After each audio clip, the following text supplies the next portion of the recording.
Alright, YouTube, local recording, everything is going. YouTube's kicking off. Cool, cool, cool. Let's get this clean feed I've heard so much about. We ready for some big semi-finals? Best of 7 semi-finals. Morning Ritzy, morning Seppu, morning Caleb, morning Vra, morning Maddie, morning Zamina, Spishy, Payback, Kazet, hey, morning Nipple Boy, morning Saturn, morning Tokatai. Tokatai, have I just been saying your name wrong this whole time? Tokatio? Tokatio is, yeah? Oh, fuck. Tokatio, is that better?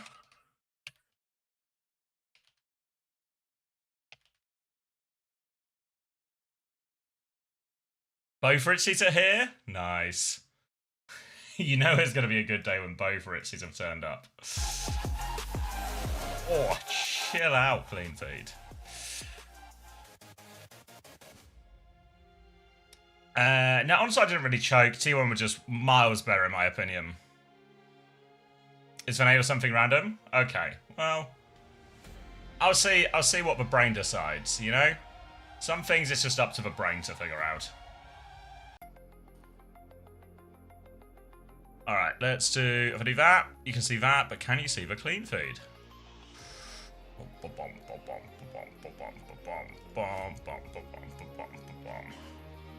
Hey, Lemon. Oh, you sure can, huh? You sure can. Perfect ad for me. Which one? The Where Winds Meet? I've been hearing a lot of good stuff about this game. Mainly from the website, but a lot of good stuff.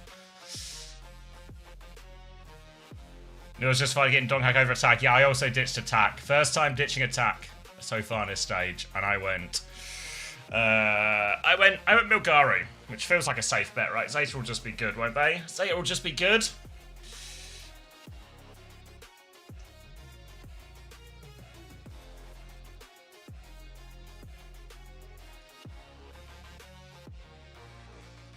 Can I have some ads, please? Okay, Mr. Beast.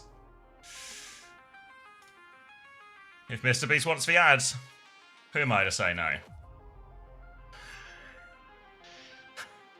Made, he can't get ads. Is it made? Emmed? Oh, it's emmed. I want to see how to join the army. Well, boy, do I have an ad for you. They're playing right now, Beast.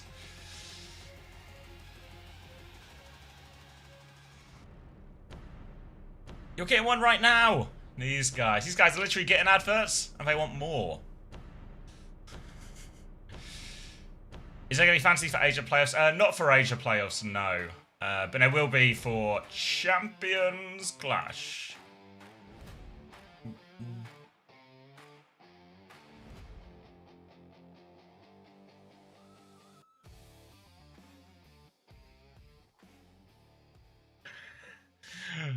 Yeah, huge. Put a stew ready for some Cat Bastion Overwatch. Yeah, I reckon that's the way we're going, huh? I think both these fixtures feel like there's a clear Cat Bastion team, right? I actually think this Crazy Raccoon Falcons game, this one is going to be our close game. I think this has 4 Overwatch written all over it. I think T1 looked better than they did last week, but I think Zeta are still just on another level. So I think T1 have got a real uphill battle. Would be nice if T1 showed some sort of, you know, resistance, some sort of we belong in the top, you know, we're a contender for one of these spots type thing. But I just don't think they are. 4-0 for T1, right? Wrong.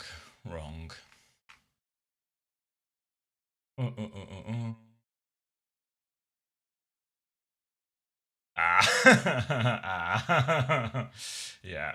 All right. 8 map banger. 8 map. No banging. All right. Is Jamie up? He said he was up. Is he on? He's on. All right, let me send this knock request a message. Maximilian.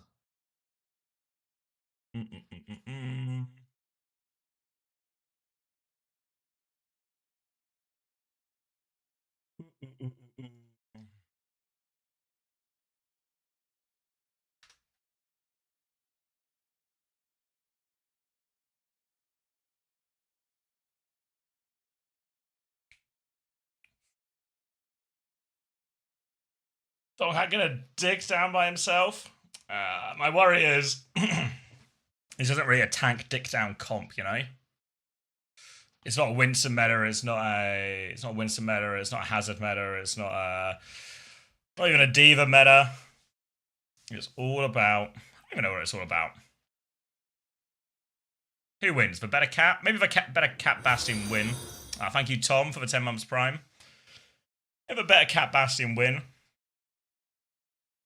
And I feel like if I had to rank them all, it's probably like Zeta, Crazy Raccoon, Falcons, T1.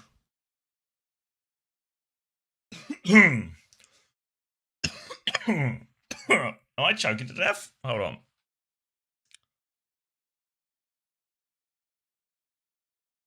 All about dying on Anna, except for that one time you don't die on Anna, and you win the map.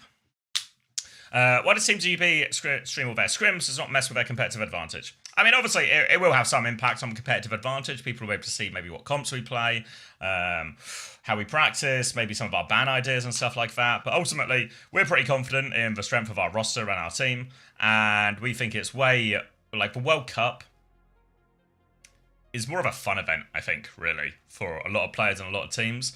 I know for some of, I guess, for lower tier players, this is like a big opportunity type thing, but I think both of those things can sort of coexist. So it's much more a fun event. So we'd rather stream our scrims, have fun, engage with the fans, than worry about like, they can see our scrims, they can see our comps type stuff, you know? We're not that worried.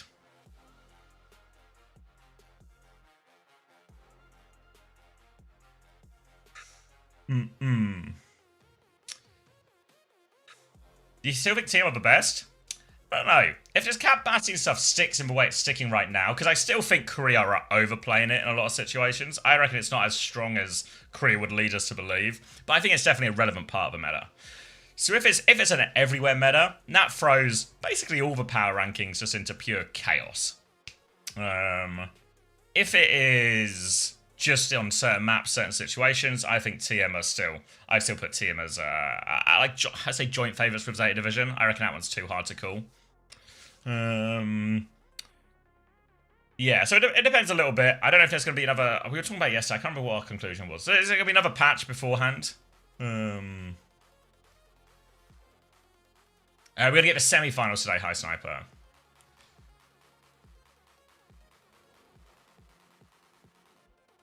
Yeah, I mean the truth of to your point, Maddie, the truth of all of these things is if you think any OWCS team went into a scrim or went into a match rather without knowing what the other team was most likely going to play, you're unfortunately wrong. So yeah, there's not many secrets.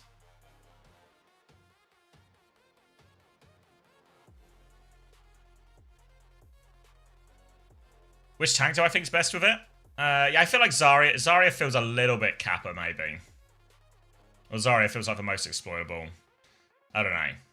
Yeah, our experience in GB scrims was when Mauga was 100% from the cat side. That felt 100% the hardest playing against the Mauga. Maybe we were just wank at it. Thank you, Hunted, for the prime. Should be a good one today. Maybe we were just wank at this Cat Bastion comp. I'm perfectly willing to accept that as reality. But the Mauga felt the hardest for us. So I think there's like decent legs of a Mauga. I think the Zarya feels a bit more niche in some situations. You guys look terrible. Thank you. That's fine. One thing I'm hoping for the scrims, as much as we're sort of doing it, kind of for like an entertainment product as well, I think it's not purely just a... I don't know. It's not a purely taking the piss and laughing type thing. Also, I think especially once we sort of finalise the roster over the weekend and announce it next week, what you'll start to see is we'll start coaching proper. Like you maybe saw, if you watched this week, you maybe saw a bit of that, where Chris was a bit more involved in sort of style and adjusting people, like adjusting what we're playing, how we're playing, what people are saying, stuff like that. So I'm hoping what you'll see maybe in the coming weeks is a little bit more. We're actually getting better, and you get to look at what it actually feels like to coach good players or work with good players in a team and everything like that. Sorry, I forgot who asked it. Someone asked about the idea. How do you approach like the different players, like Masters players versus pro players? I think it depends. Like typically, the situation where I'd coach Masters players would be like a private coaching. So we're normally looking at like ranked games and stuff like that. So you're focusing much more on individual impact and stuff. Like 90% of the team coaching is we're talking about the comp and how we want to play, the play style and everything like that. I think you'll sort of notice that while we'll just maybe small things that people are saying or stuff like this, most of the coaching we'll give to like these sort of top players is way more focused on how their role within the team or what their job is or how we play certain situations, rather than here's what you want to do or here's how you should use your cooldowns or stuff like that. We'll do a little bit of that, especially in like the comp learning phase, but it will be way more orientated on how the comp operates as a whole, or that person's job within the comp, rather than here's how you use your cooldown, here's how you do for this, you know? I think like you see it in a lot of sports where I think it's probably really true in NFL, where like if you're like, I'm like a casual NFL fan, so apologies to the Americans if this isn't completely accurate. But obviously a big thing to do if you're the defensive team in NFL is to read the opposition's play. You know, what routes are they running? What does this mean? Where the movement is? Where are they trying to create space? Can you shut it down? Stuff like this. Similarly in football, if teams are sort of building out from the back in a certain way, or there's some sort of pattern to their build-up, you'll look for some sort of like pattern recognition, essentially, of like, oh, when they do this, we should expect this. Here's how we should react. And I think a lot of that is true in Overwatch as well, of like, oh, if we ever see them splitting like this, or their ball is super far behind, that should be our timing to go. All sort of things like this that just allow the players in the moment to take like maybe what is a more complicated situation and just turn it into a simple, I see this, I make this decision. Thank you, Winwinterer, for the tier 1. Welcome back. Why not just go on vibe? Oh yeah, you're right.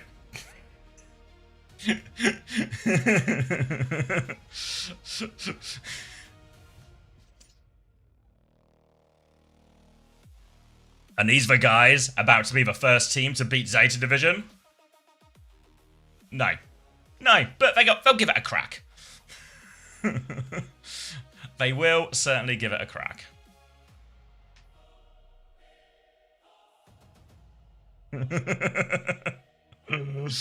But they might. All right, hold on. We got some. All right, let's see what the writers have cooked up today. Who claims the final cut? A knife that cuts proper versus Proud Hearts fueled by zest. You know what? They've done all right today. Let's cut proper. Let's stab proper. It seems to be the message today. Proud Hearts. What is it? Wait. Is it Proud Hearts? Clear eyes? Can't lose? Do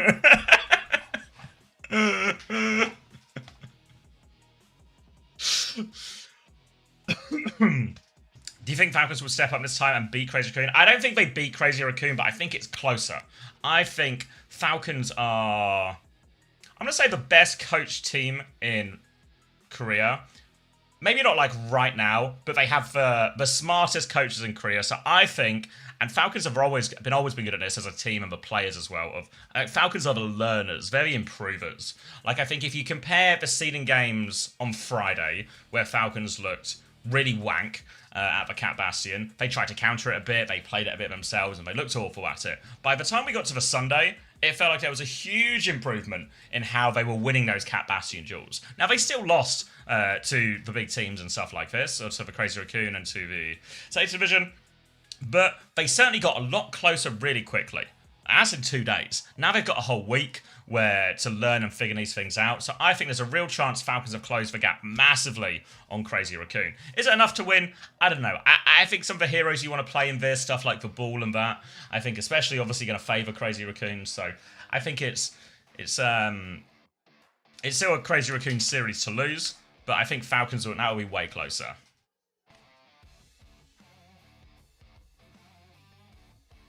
Good morning. Good morning. Do I have any mouse recommendations? No. I've just been using one Cloud9 gate. It's a GP Pro Wireless. They gave it to me for free. Bro's asking a coach. Bro's asking a coach for a mouse recommendation. That is crazy. How do you think I copy and paste these replay codes, huh? Huh? You could have one of those shitty ones you have in school. What do you...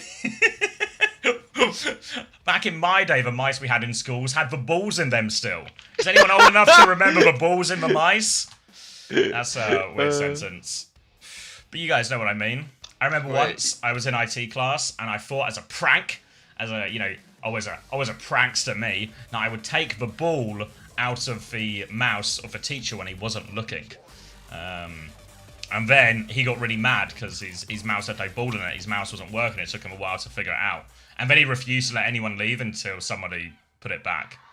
And obviously, at this point, I must have been, I think it was like year 6, year 7. So I was like really not up for, you know, admitting guilt in all of this. No, not at all. So I was like, just not buying into this at all. So then, eventually, he said, all right, I'm going to go out of the room, and if it's back in the mouse, by the time I come back in, there'll be no questions asked. And that was the level of consequence-free admission I needed to put the ball back in the mouse. All right, I've woken up at 6:30 to watch some fucking catch-gen. Let's go. Wide swing... Wide swing from Zeta. Low IQ lifter, thank you for the 3 months prime sub, mate. You better read for 2-1? Of course I am. Alright, early engage here from Milgaru. Skewed is dead. Goodbye, King. What, is Anna banned? Yeah, Anna's banned. Okay, that's why we're on Kiri. Proper's cleaning up. First fight win the way of Zeta. No one could have seen this coming. Yeah, I feel like this is going to be a rough one for T1. As much as they won, probably was the important games for them to get through to the Asia playoffs. I don't feel like they looked tremendously better on the Cat Bastion yesterday than what we saw the week prior. So Zeta Division have been quite literally the best team results-wise on this composition. So no surprises here that they are starting rough. The fact that ball is open as well means even though something like the Kiriko will be more survivable than the Anna, the problem is you've still got no bloody help at any point from your other support, so the Kiri is even quite punishable as well if you can force. Just got a few more cooldowns to force first. Now Donghak's made his way over towards the point, but there you can see Milgaru, he's looking in the back. The rest of T1 are here as the form timing comes in from Knife. Gonna not actually get anything out of that. They've killed Skewed, but they've lost the flip. So player advantage now as they come back in Zeta Division looking for the retake. Proper is behind. There's a Bastion in the sky. Shu's going to hit a couple on that. Little Suzu to save his own Bastion there. And Milgaru's found all of the cleanup meanwhile. And Zeta Division will get it right back there, but damage mitigated at least by that flip. Yeah, I think the more I watch the ball versus the Diva, the more convinced I am on the ball Rex. It's like you were saying yesterday. It's actually getting the kill on the second support is way more value than helping the Bastion trade. The Bastion trade you kind of just have to pick up. And be able to take. Otherwise, both Bastions have their ult, but they won't have their perk to help that and keep them alive yet. There's no Anna for the super by Skew's just getting pushed into a corner. Proud's just been gapped by Knife for the second time. That is just, yeah. And they kind of just dog walked on him. You've gone really quiet. I've gone quiet? Oh. His mic is trying to get away from him. Like this series is getting away from T1. That's okay. Alright. Chase on this Tracer. I think this is the wrong spawn here as Milgaru is going to hunt this Tracer down. So this is... assume it is, considering he didn't blink. Yeah, or he's just got no... real questions possessed. Kitsune rushing a catnap out in exchange. A counter catnap comes on. Cat on cat violence. And Violet is king of the cat world. That's going to be a bomb hitting Skewed on the head as well. Donghak has found one trade, but he has to preserve his life. They have to play for a late touch, but preserving his life is going to be maximum difficulty. The bomb is out, but blinking to kill the baby. Proper's killed the baby. He's recalled the bomb. The pulse bomb goes wide. Here comes the Bastion on coast, but it's not a saviour from the skies. It's just another Zeta Division fight win and a first round for them too. Yeah. I wonder if Kiri's actually the best option if Anna's gone. I mean, my first thought originally was like Kiri before seeing the Anna and like thinking about it properly. But I'm actually wondering if you go like Mizuki or something, if you actually have a better chance of surviving these ball engages, right? Does Mizuki have much? Because I mean, you just hit the chain and run away. Like again, you're gonna die, right? There's not a single support you can play that you're not gonna end up getting run down on. But it's just about like making it take as long as possible is the key, right?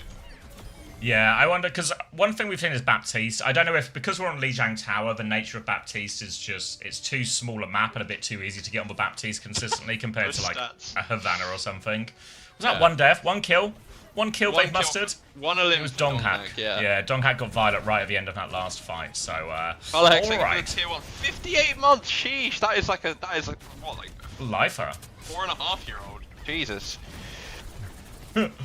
Alright. Our sub is going to gear R soon. Be careful. Rough year.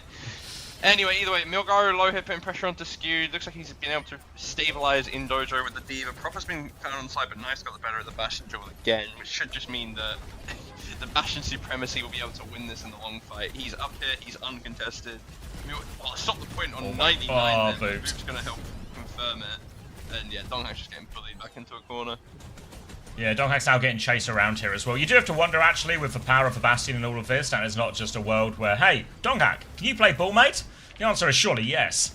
But no interest so far from T1. Skew's going to have his Suzu force. Manages to avoid that slash. TP's away. Bombs will come out in main as well. Zest now lurking on the right-hand side. Nice, found Skewed again with these bombs. How has he done it? Back-to-back maps now. Now the Bastion form comes in. Donghak comes to help here. He might actually do enough to do it. They do win that Bastion trade. Can they come back in off that, though? They're going to start trying to get themselves across bridge right now. But this map, the nature of the comps, people are back so fast. You can see Milgaru's already marking that point for a while. They can't get the flip yet. Tracer's trying to come in the other side. The Bastion's just dropped on the point. The Cat's just firing now. Form timing on the ground just to try and help clear this point. But Proper is staying skinny behind that pillar. Catnap comes in behind, trying to drag him off. But Violet finds nothing. Kitsune rush to force for point now as well. Shu doesn't have his Kitsune rush yet. So they're just trying to juggle Zeta Division for time. But they're also low here. But they need kills, T1. Skewed will find the first one to Milgaru. The Pulseman will go wide. One more touch on it, but Bliss can hunt that down. And T1 will be able to get the flip. They get the point force from all the space. And they have lost Donghak late, though. It's a bit worrying though. They have to use the Kitsu after getting the Bastion advantage and being on point, right? Like, Zeta already made them earn it. And now with Donghak gone, they're going to look for early point pressure again. Shu falling a bit low, going to drop his own Kitsu on point now. Zest, yeah, just going to die. Oh. Yeah. Crowd in on the side, isn't going to be able to find anyone on the timing. Donghak's now DMing it, but Proud's not Violet in this. Flip's gone back through to Zeta. I don't know how easy it would be, even if T1 managed to get another kill hit for them to reflip this. Skewed getting pressure on the backline now. It's so hard for him to live this. Like, even just the Tracer there is like a rough one.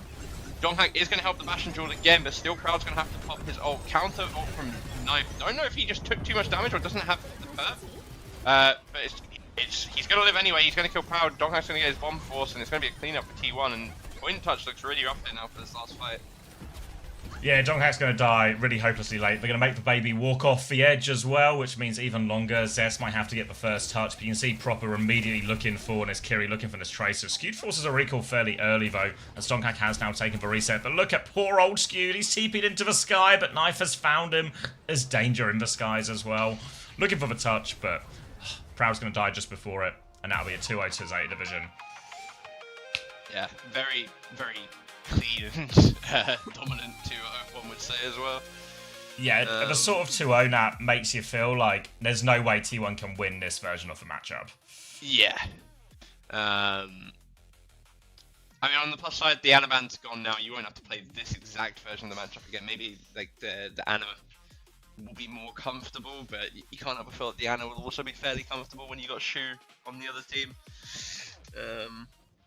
Yeah, I don't know. It's actually it's a bit fucked because like the 1 or 2 fights that we actually saw Donghak be able to leverage the value the Diva provides, it never got converted cleanly. You know, like they still had to commit an ult on top in like a 5v4, whereas the amount of fights where Milgaru and Proper just managed to get in onto Skewed and he's just dead, like it's a rough one for them. Donghack famously can't play ball, so I guess we'll keep seeing him on Diva, right? Yeah. It feels like I mean, this happens in Overwatch all the time. Now, one of the most valuable things in Overwatch is always uptime, right? And that's why normally hit scans like Bastion or say Ashe are pretty much always outvalued by an Emre or a Sojourn or something, or a Cass, and I can just be active way more of the time. Same with Kiri Lucio, right? Like, it just allows you to play the game more. That's why stuff like Diva and Ball are also really good, and it feels like what happens when you play the Ball is Milgar is constantly doing stuff. You know, he's touching point, he's forcing cooldowns out of the backline, as is the right of Ball. Whereas the Diva is stuck, just, you know, has to play a little bit closer to his supports, has to look after that one. Same when we saw the Zarya yesterday, right? Like, we saw someone sort of, you know, bubbling Fielder a billion times, which did kind of help in some situations, but the ball was just on them constantly, you know? Like, you bubble the first engage from the ball, great.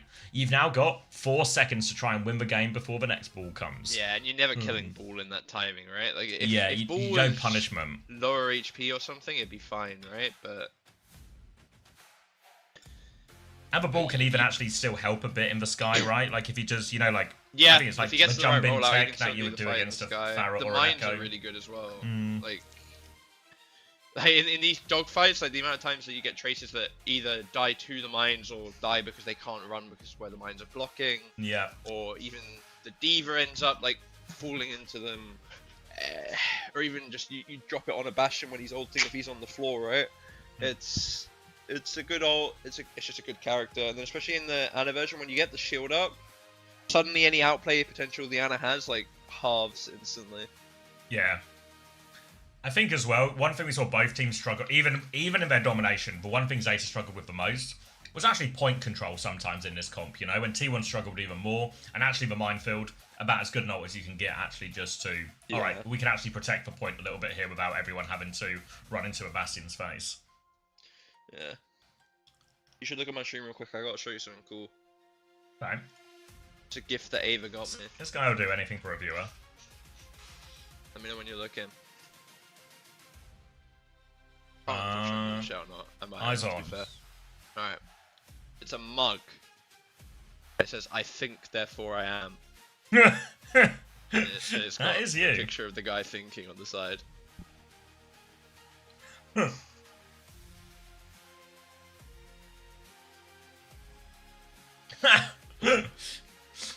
10 out of 10 mug.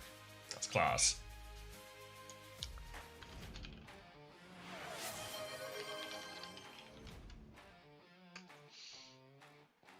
Alright, if you're T1, I guess I'd want you to go somewhere that... I'd want you to go somewhere and ban Cat Bastion, both for my sanity and for your chances of winning the game. Thank you, Amma, for the 27 months tier 1. Welcome back, mate. Good morning.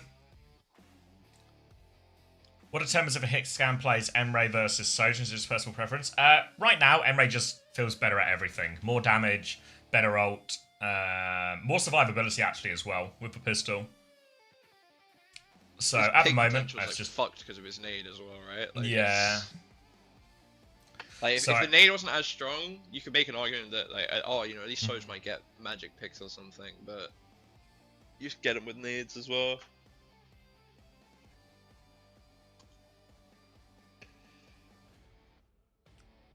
Yeah, I think it's not like 100%. You know, we still saw Chronic play a bunch of Sojourn and find some success back in NA stage 1 as well, but I think just Emre's just got way more to the kit, way more power at the moment.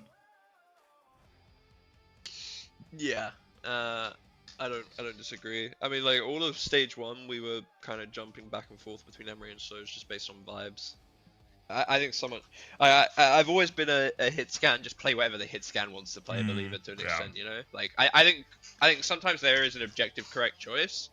Like a Cass against Ball type thing or something. Yeah, but I think if my hit scan's just like, oh, I want to play Soj because I'm just gonna hit the rails, it's like, yeah, okay, sure. I'm not gonna argue, you know.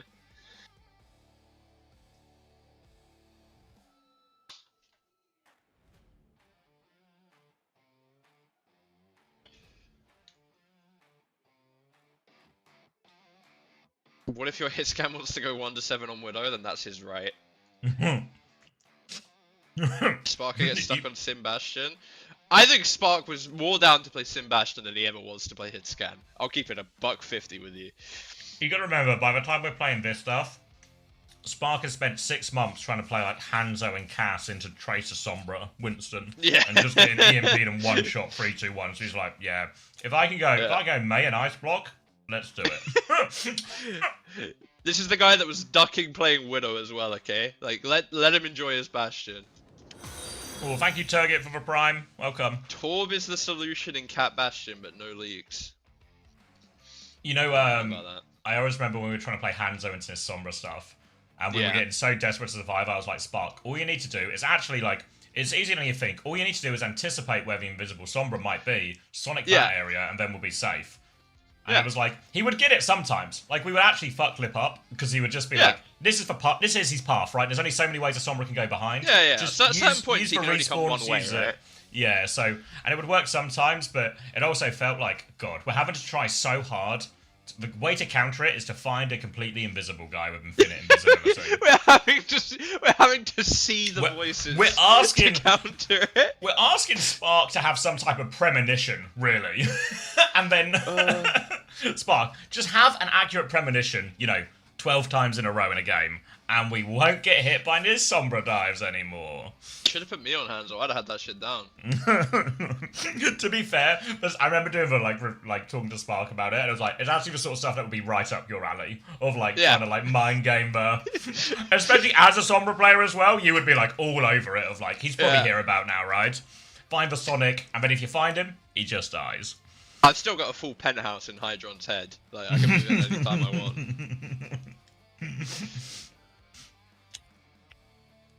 We can't all be clairvoyant, says Clairvoyant.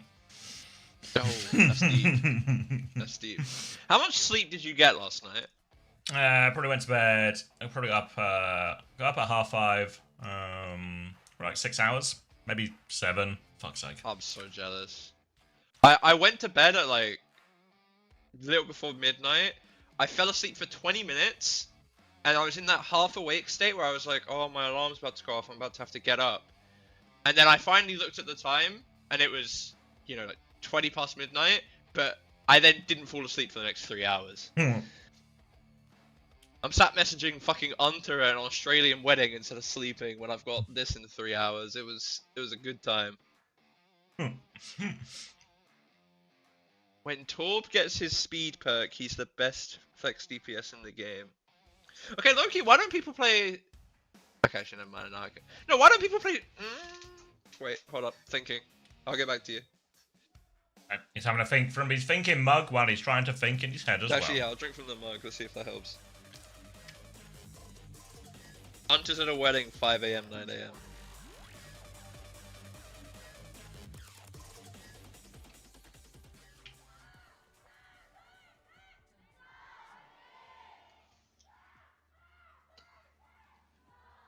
Yeah, Sparker's like, I want to say, as someone who doesn't watch Marvel Rivals, I'm pretty sure he is actually, like, the best player in the world.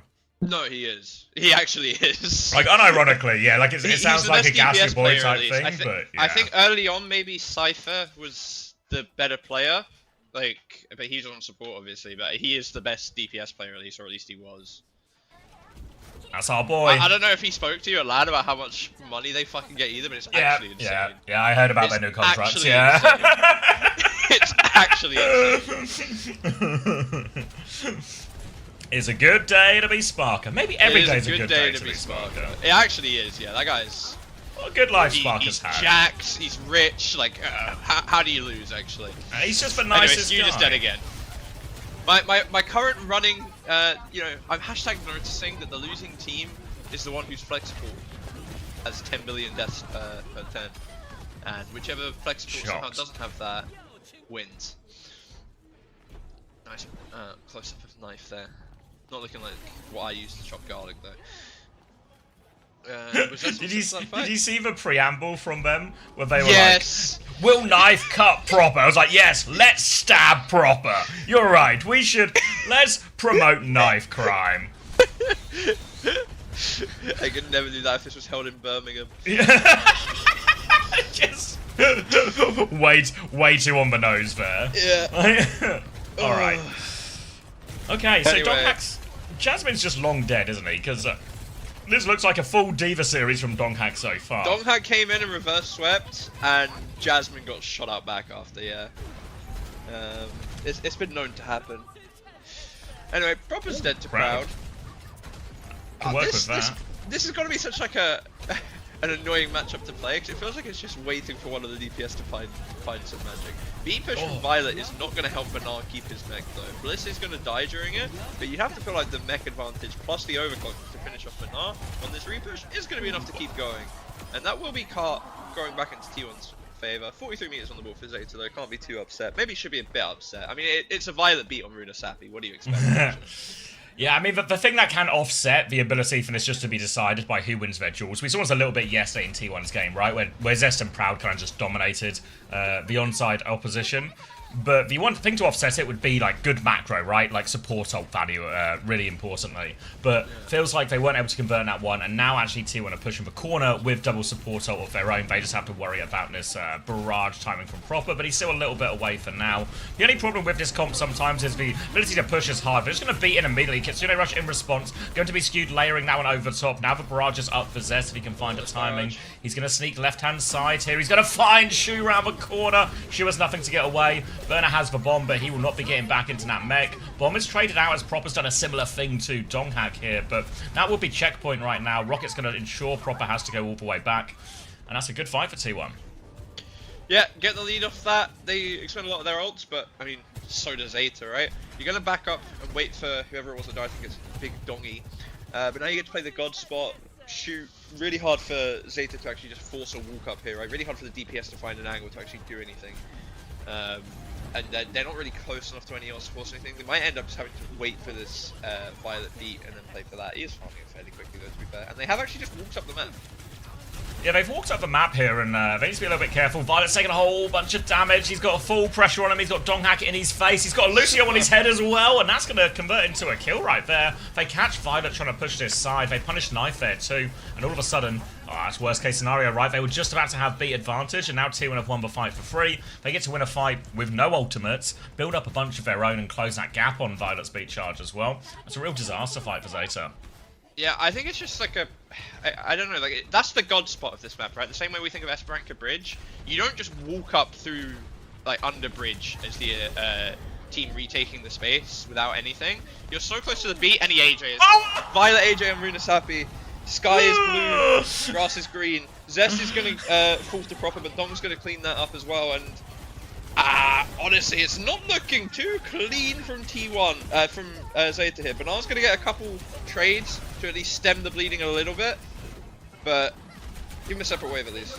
Nice. Yeah, right. Disadvantage now. You do a quick sync, you might be like half a second ahead. 32, 31, 30, 29, 28, 27, It 26. just works. Just works. Unbelievable, right? Unbelievable. Just writes it. If anything, the writing's a bit lazy. We've seen this one before.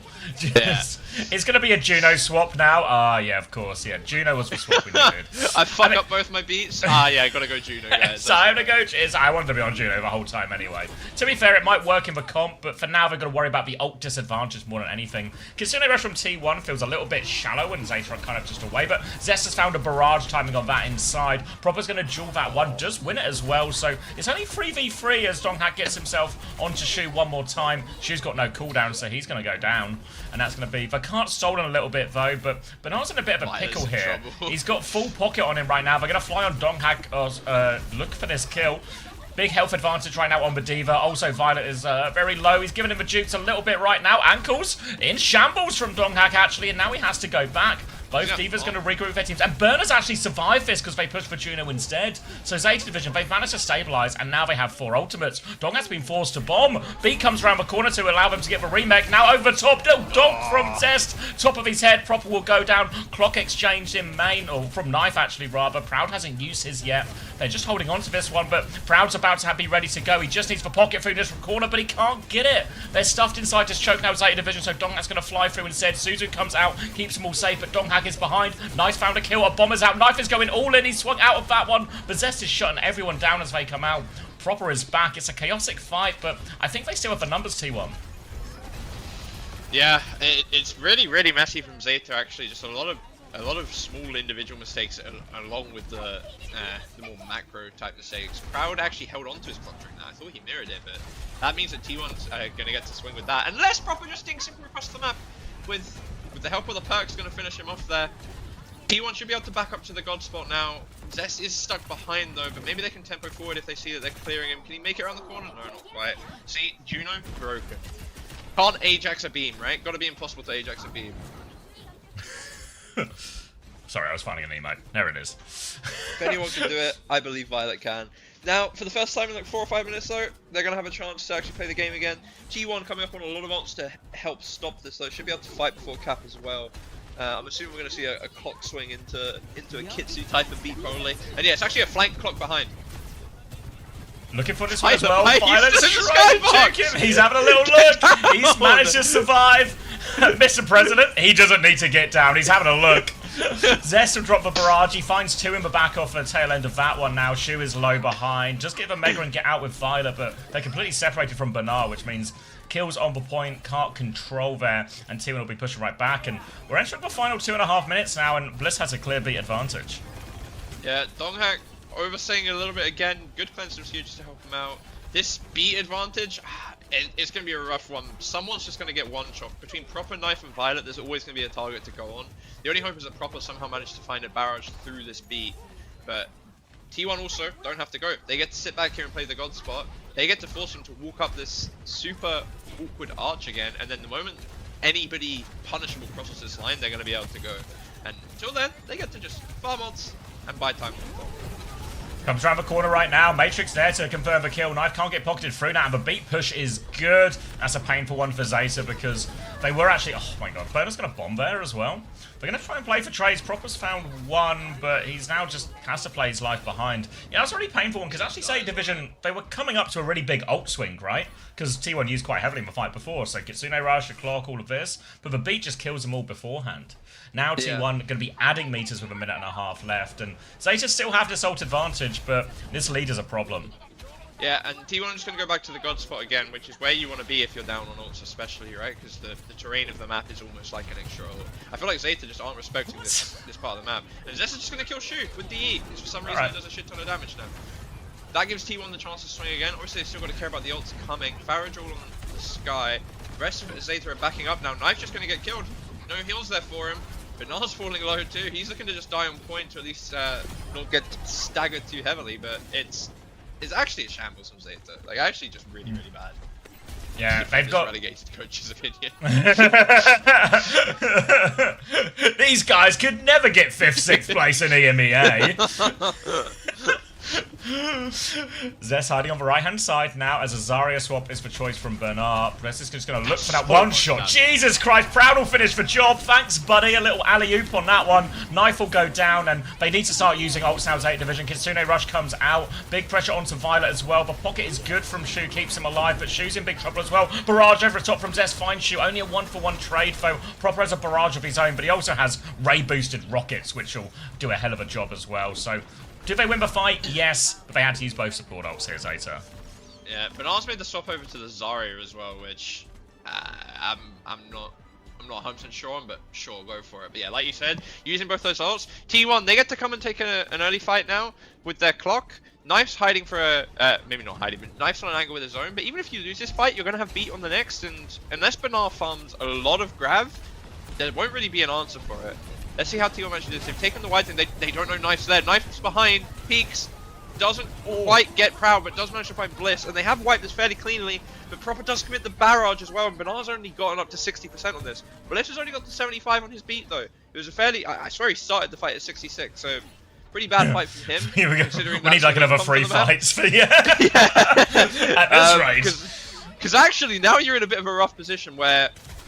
It's 2, maybe 3 fights if you take them quick, and Bernard should be able to get the grav sort of in time. I don't actually like this early poke from Proper here, because I actually feel like you're just feeding this beat. Yeah, he's up to 86 already now. Oh, Donghack's flown in, just one-shot Shu. Alright, now Zest is on this one. Bubble comes through for Violet, but Diva Tracer is going Tracer's to tear up a Juno Kiri. Yeah, good swap by Zesto, agree. Blitz is about to have a beat, which should really be the final. Blitz has died with beating what could be the final fight. There's only 3 players with no heals. Proper's found a second kill. Donghack, can you just deal with this for the team, please? Thank you, Donghack. Jesus Christ, come on. Donghack and Zest just one-shot the backline before the fight, and we're still in a dogfight.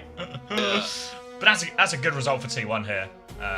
Really good result. It's what you needed, right? If you wanted to have a hope in the series after how Map 1 looked, you needed to at least be able to win. You need to win both of the Cat Bastion bans, really, right? Yes. And you need to figure something out to get over the line for 2 of the other maps. That's the rough part of prospective Juno swap into a Diva, yeah. What do you do when you swap to Juno and then they just go Tracer as well? Yeah, no! To lose. But I don't know. This is where like it being first to 4 is really rough if you're a team that's not comfortable on the meta, and there's only 2 bans for it, right? Yeah. Before it'd be like, oh, if I manage to win the Cat and Bastion ban, then I only need to cheese 1 of the other 3 maps. But you're gonna have to cheese 2 of the other, like 5 or something instead, right? Yeah. So it gets really tough. I mean, the good news for T1 is actually on this type of matchup, this is a DPS focused composition in terms of a carry, and Zest and Proud were better than both their counterparts here.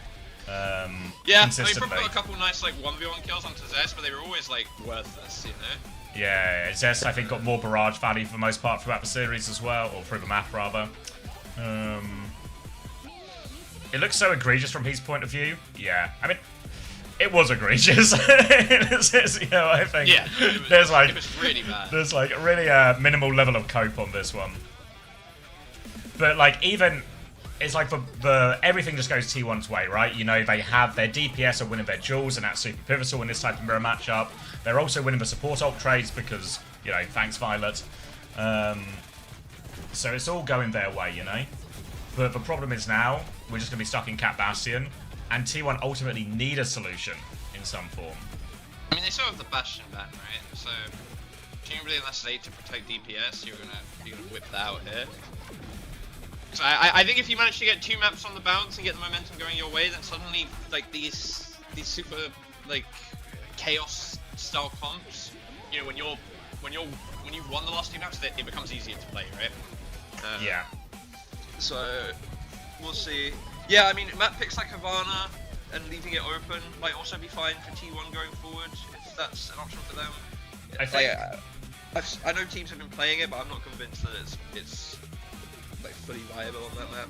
Yeah, there's maybe certain modes, like I think they've sort of doubled down here, you know, they've done a classic, like, I think the push game modes and Flashpoint are probably harder for the Cat Bastion as well. Like, you even saw kind of on Lijiang Tower, point control's a little bit rubbish, which means it's a struggle if you're on a point-based map. Yeah. So there's maybe a few legs in, like, picking a map, and that's a little bit awkward for it as well. I guess the big question for T1 really is, are they ever going to try and counter it, you know? Because I think if they just keep taking the mirror, it's probably just fully cooked. Yeah. So at a point, is it just like, we should just try something? Even if it is just something like, what if we play a comp like this where we're all just kind of on good heroes, you know? And we just do something where we ruin Shu's life and then we just try and play around the Bastion form, you know? Like, these sort of like quick fixes you can kind of have to at least like change your playstyle or give you some sort of goal. Yeah, I mean, it's also like, it. You end up in these situations sometimes where, like, the Cat Bastion's inevitably been beating comps like that in scrims. Yeah. But if you're Zeta and you haven't played against it in a while, and T1 just come out and a couple things go their way, suddenly it feels a bit rough, right? Especially like, not a great map for it. They're just they've not played against it in a while. Like, meta's only meta when everyone plays absolutely perfectly, but no one ever plays absolutely perfectly. Like, you can do things to, whether it's map related or just by playing well on the map to help. Yeah, even if stuff is stronger in the meta, right? Nothing has a 100% win rate, even in scrims, even if it's the better comp, you know? So it's like, there's always... Except Malga Echo Reaper, that happened. Except, yeah. that was we cooked with that one. But... Right, I'm gonna grab a drink, because we might maybe we have a series on our hands. I don't want to call it too soon. Grab your drink, my thinker's cooked a little bit, right? But why is Sim Diva Cass not just playable into this? So one thing that happened, Falcons tried to play Sim Diva Cass, and if there's any team that can do it, you'd sort of feel like Falcons are pretty well equipped for it, you know? Yeah. And they went Cat, Bastion, Pharah. It was on Blizzard World, and it was just... I mean, Checkmate just died all the time. So some of it, I think, was Checkmate had a bad game as well, but it felt like they couldn't... Like if they swap the Pharah as well, then you probably can swap to, like, Tracer or something, right? Yeah, like, potentially. Like, cause obviously the sim comp, you're going to be able to then pick the super hard counters for the other team, but... Yeah, the bit that gets a little bit tricky is when they get the Bastion perk. Like, first point, they did kind of a right on. But once they get the big... I forget what it's called, but you know the one where he becomes a cannon instead of a Gatling gun? Yeah, and it's like, all of a sudden then, it just felt between that and the Pharah. Like, you saw what Zest did on that right-hand side flank where he nearly one-bops knife, right? Yeah, what if, like, both DPS are just raining down one-bops from the sky? One thing you can do is if they pick that perk, then you go Cat Bastion. You win the Cat Bastion Sky battle by default. Yeah. Because gun against cannon. Gun against cannon. Somehow gun wins. Gun wins. Everyone knows this. I rolled up to a duel the other day. We took 10 paces either way, and I shot a fucking cannon at him, and he died. But well, of course, because he's got to light the fuse. Yeah. Burn, burn, burn, burn. All right, right back.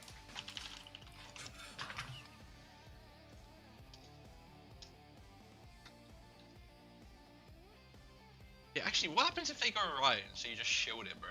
Go Ryan Kasim. Actually, it's gotta be fake, right? Into Bastion, it's gotta be. No, but you just need a couple seconds. All you need is a couple seconds, guys. Okay, but what if we went Ryan Bap Kasim?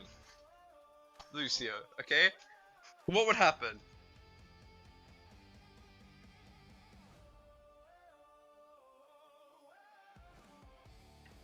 Like, you just need the shield. You just need the shield for a couple seconds so you can shoot.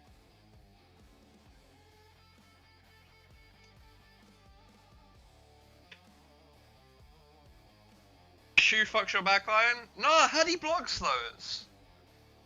Hadi blocks those. I don't know what to tell you. It's actually insane the amount of nades Hadi used to block back in the day. Like, it's not spoken about enough. This guy wants an excuse to get the London boys back together. I don't think there's enough money in the Overwatch scene to pull Spark away from rivals. I don't think it's possible. Bro, try to engineer a meta that gives him a job. Bro, all of last year, and honestly stage 1, is a meta that could have given me a job if there was a team willing to play around me. But sometimes that's how the crumble cookie is, you know? No, I don't want to play Cat Bastion though, Primrose. Yeah, Ryan gets bullied, but like, I just need Ryan to be a big scary macho man for like 2 seconds first, you know? Eva ban's a bit... big question. Yes, I don't know. I feel like just protect DPS and play Cat Bastion, no? What if your hero could block 8 nades and many people in the same movement? Yeah, but she can't block as much. I mean, she can. She objectively can, but you know what I mean, right? Like, I need a shield, not a DM, okay?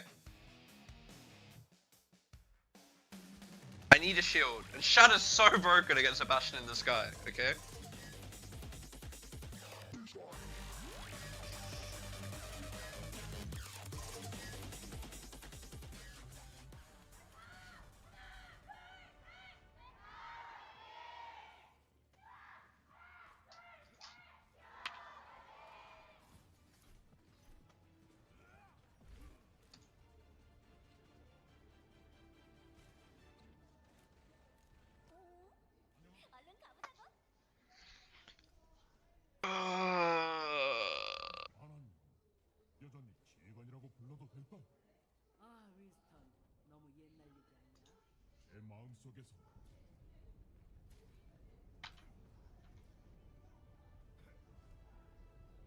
Trust Cloudify against Cat Bastion in exchange, doesn't know what to do and gets so tilted.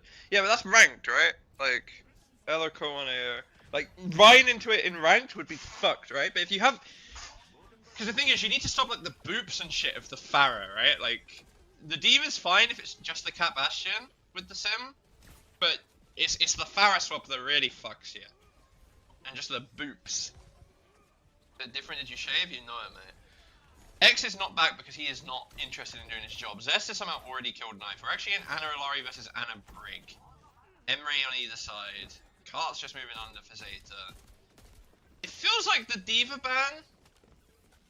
I mean, it makes sense, I guess, right? Donghack's just playing it. You can force Monkey. If you feel like you're backing yourself on the Monkey, sure, I guess.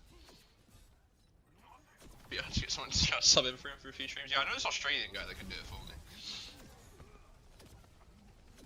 Anyway, Violet looking to take the coast here. Donghack's jumped in, fallen low, just about gets out. Milgari's going to take all the space after, and that's going to be T1 conceding the first half of the map.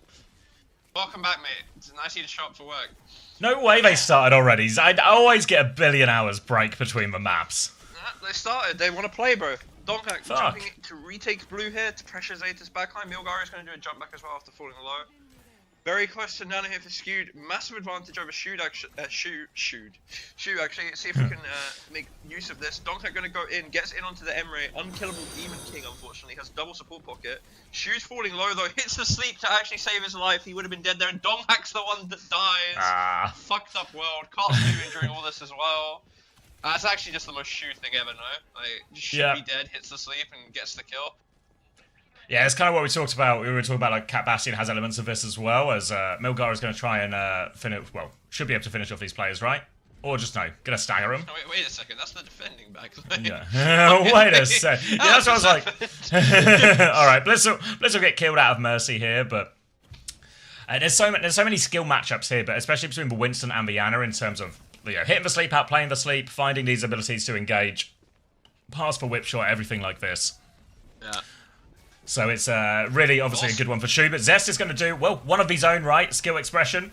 We'll hit that pulse bomb here, and it's going to be a primal, a rally to make sure they survive. So this should just be a one-for-one trade. Milgar is just going to die going for that one in the end. The fight was pretty much already gone once they found that Ana trade. And that's going to be T1 with a chance to stabilize here. But second point, I think, isn't what it used to be as far as defense goes with some of these changes. So it feels undefendable now, honestly. Yeah. It feels really, really hard. It's the same. It's kind of the same as like Dorado, like the first half of Dorado second, where actually having a way to easily get up onto the high ground makes it so hard to hold the high ground.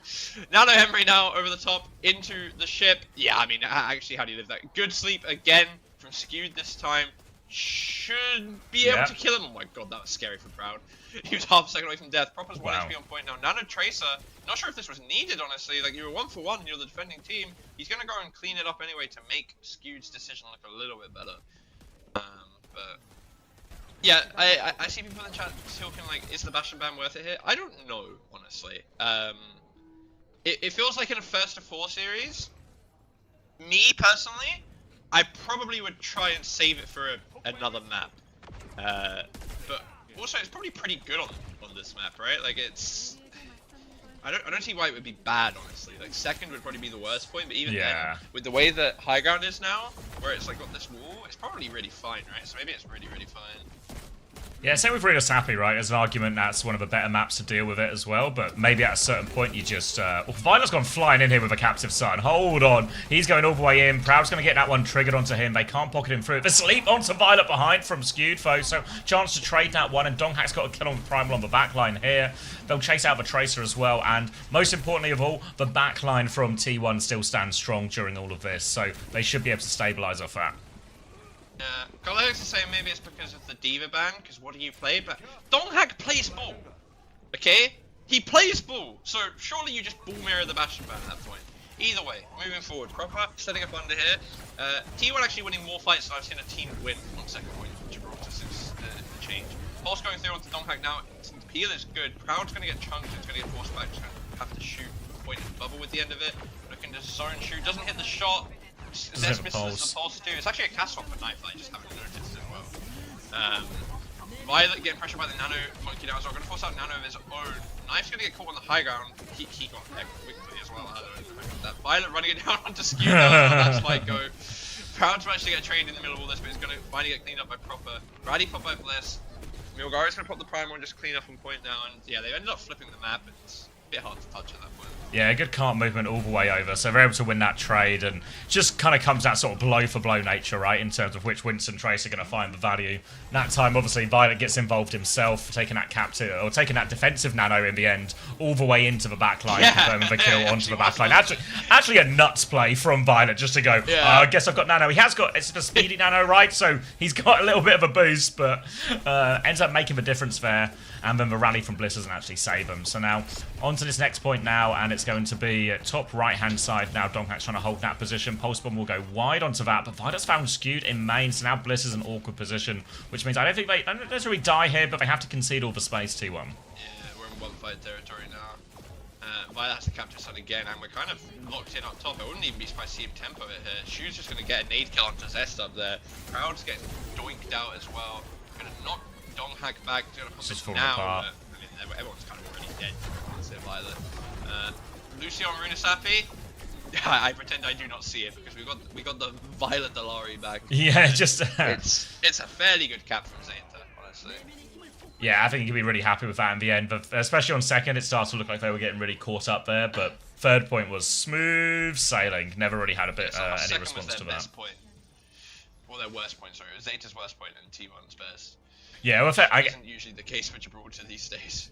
Yeah, I guess on that third point, what was certainly true, we watched a lot of it from Violet's POV, and he's kind of just able to walk up main and poke stuff a lot of the time, you know, which is a lot harder to do on second, because there's way more high grounds and rooftops to go over during all of this, which means actually just maybe having a brig to survive some of these situations is just better.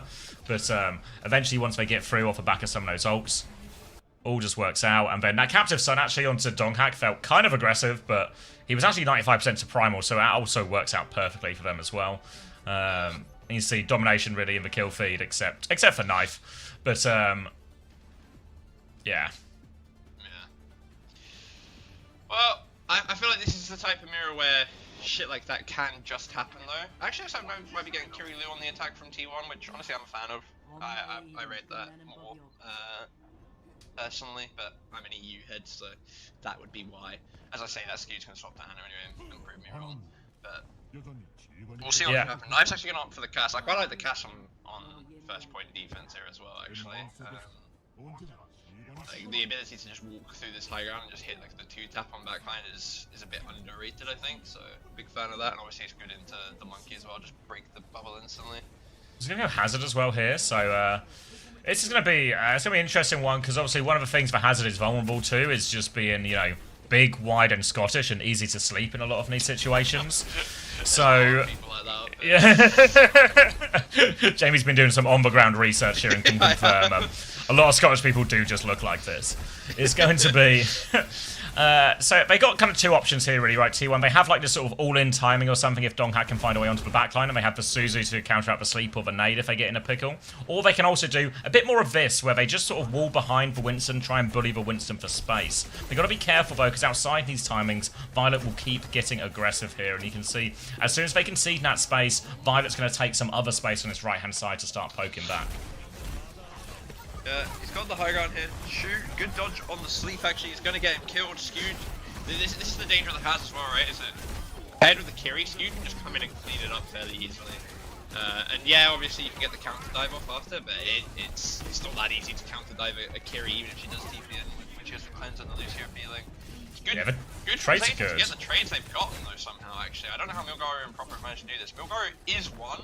Donghak's scared of him. He's scared of the aura, so he's actually gonna let him jump out and opt for the Mega instead. And I mean, Carl's moving, but I actually thought that was just over and that we were going to last fight a point, but somehow they've traded up and ended up in equal positioning again. Yeah, I think some of the problem is if you just find a way through to the backline like Donghak did there, you've got a great chance to, you know, hit your shots, especially if you dodge the sleep, you'll probably just get kills. But it means that Milgaru and Proper are just standing there like full condition, you know, all their cooldowns to get these trades onto the backline here, and they can sort of trade their way into a defense. So aggressively. I mean, that's the luxury you've got, right? Like, especially into Haz, where you're not going to get bubbled off from your anim or anything, right? But Milgaru going in now doesn't get the nano or anything. I think he was expecting it. Gets it in the end. He's off HP. The wall's good. Kitsu isn't going to be enough to kill him, though, I think. Donghak's doing his best. Violet with the captive Sun now. I think he only hits one. TB. He's got Proud. Oh, no. Gets the Emery. Manages to finish him off. Bliss is just like ring around Bobbing. the rosy again. Yeah. Donkey falling low. Zest throwing out the pulse. He's still doesn't in. hit anyone. There we go. Violet has been cleaned up. There should be an opportunity. Oh, if Mm. kills him there, it's so good. Should have a beat opportunity to close this out here, and I think that's exactly what they're going to go for. Yeah, here it comes round the corner all the way onto the backline. Knife is going to get one shot. They're going to leave Shu walled off and turn onto Milgara, but Milgara has a primal, so he has time to bind this one out. He's going to have to pop it now. Tries to lock down Bliss into this corner. Can't quite find it here, so he's still got a decent amount of health, Milgara, if he wants to go for more. He's got eyes on this high ground, but the wall is actually going to protect them all from it. So T1 have managed to survive this primal turn, but it's given Zeta a chance. A bit of space on point. Knife has gone Reaper, because I guess he just can't stop dying. There's a Tracer all the way behind. But Zeta, they've sort of stabilised it. Oh, Knife's found Zest behind. They're going to go anyway, T1. Donghack finds a trade on point, but he is antied. Now Knife is coming back in. Bliss is low. Can't quite finish the kill as Proud tries to come involved, but Milgaru's looking for it. He's in pretty deep, though. I don't know if he can get out. He can't get out, so it's still on a little bit here if they want to have a go. Donghack's not quite with him yet, though. He's still on the high ground. They should be able to start pressuring point here. Yeah, that Milgaru kill, I mean, especially with the kids here, right? Just going to drop it on point now. Probably not even needed, so I can hindsight with the committal to shoot from Donghack there. Milgaru's back on the Doomfist just to die one more time for love of the game. Yeah, I mean, a bit messy at times, right? It feels like T1 should have been able to do that easier, but they get it done in the end. Yeah, I feel like this point should maybe now feel a little bit better for them with this wall sort of where Proud is now. Their ability to sort of just go over the top or over the roof and get on the back line should be pretty high. Third point might be where they get more of their problems, but, you know, they've got to get there first, then we can worry about that one. She's come out bottom right now, so Donghack's going to focus his attention on top. As Milgaro is just going to mirror the hazard here, actually. Yeah, I really like the Reaper. I think Reaper's so broken right now. We'll see which support all goes first. Violet's just so aggressive on me, and I love it. He doesn't give a fuck about the wall. Zest Pulse is going to get rid of the pylon of Violet. The ult was going to go through onto Zest. He actually gets him with it as well. This guy has a immaculate aura. Bliss, next one to fall victim to him as well. And yeah, it's going to be a fairly cheap fight. But Proper does check out the pulse as well. Proud, maybe gets a trade hit. Oh, never mind. Yeah, trade go a decent way, but looks like they have more than stabilised here. And honestly, since there's no sort of sleep or anything for Milgaro to worry about, he should actually be pretty good just to stay on this Kiri Lucio. You know, the Kiri Lucio, survivable as always, but can't really clear a hazard in the same way. Nade at the choke, doesn't find anything. Wall off from Milgaro. Now the nade comes through. Suzu out, downpour now in response. Donghack will just deal with that one now, but they need to be careful of trade. Skewed is so low. Proper is right there. TP on from Knife. They really want him as well. The wall is good from Donghack, but Reaper goes straight through that one. He's nano boosted as well. He is low, and Skewed has slipped away from all of this, so now they have a real chance, and Bliss has found Violet. Now onto the backline here. Little dodge onto the sleep as well. He's actually so good, isn't he, Donghack? Unbelievable right now. Skewed needs more help, but oh boy, T1 are keen to help him. They've lost Proud. Milgaru's trying to get on him as well, but Skewed has survived. They should be able to maybe get with a Reaper or the Tracer late if they can. Maybe not the Tracer, but the Reaper should die. Yeah. Oh, Proper's found a kill. After all that. Oh, he's found two. The nade. Donghack's 1 HP as well. Okay, and bro. Even when you think they're beaten, even when T1 do so many things right, you dodge the sleep, you counterplay, you keep him alive, and then Shu with a nade from downtown, Proper kills 2 and hits a pulse, and all of a sudden, you're in your final 25 seconds. You got double support out here, but Zeta Division on the verge of winning this map, and importantly, winning the Bastion ban as well. Yeah, you've got the Kirilu ult, you've got the Emre ult, you're close to the big Donga ult, so you have options here. I think they're going to pull out the beat. Oh, near AJ from Bliss! Oh my god, gets off in the end. Violet's found Zest again though in the middle of all this. This hero is broken. Knife going to drop the Blossom, going to just die, as tends to happen honestly when you use that ult, but it doesn't matter. The rest of Zeta have killed everyone. We watched Donghack put in a masterclass for like 45 seconds straight just for it to be undone. Little BM from Violet to yeah, it's just AFK teabagging as Donghack is the last to fall on point. And now, like you said, it's the Bastion ban. You've presumably got, if this goes to 7, you've got 4 maps of Cat Bastion. Yeah. And the first map did not look remotely close. Is Zeta the first team to hold Gibraltar second, as far as I'm concerned? Yes. First team to ever do it.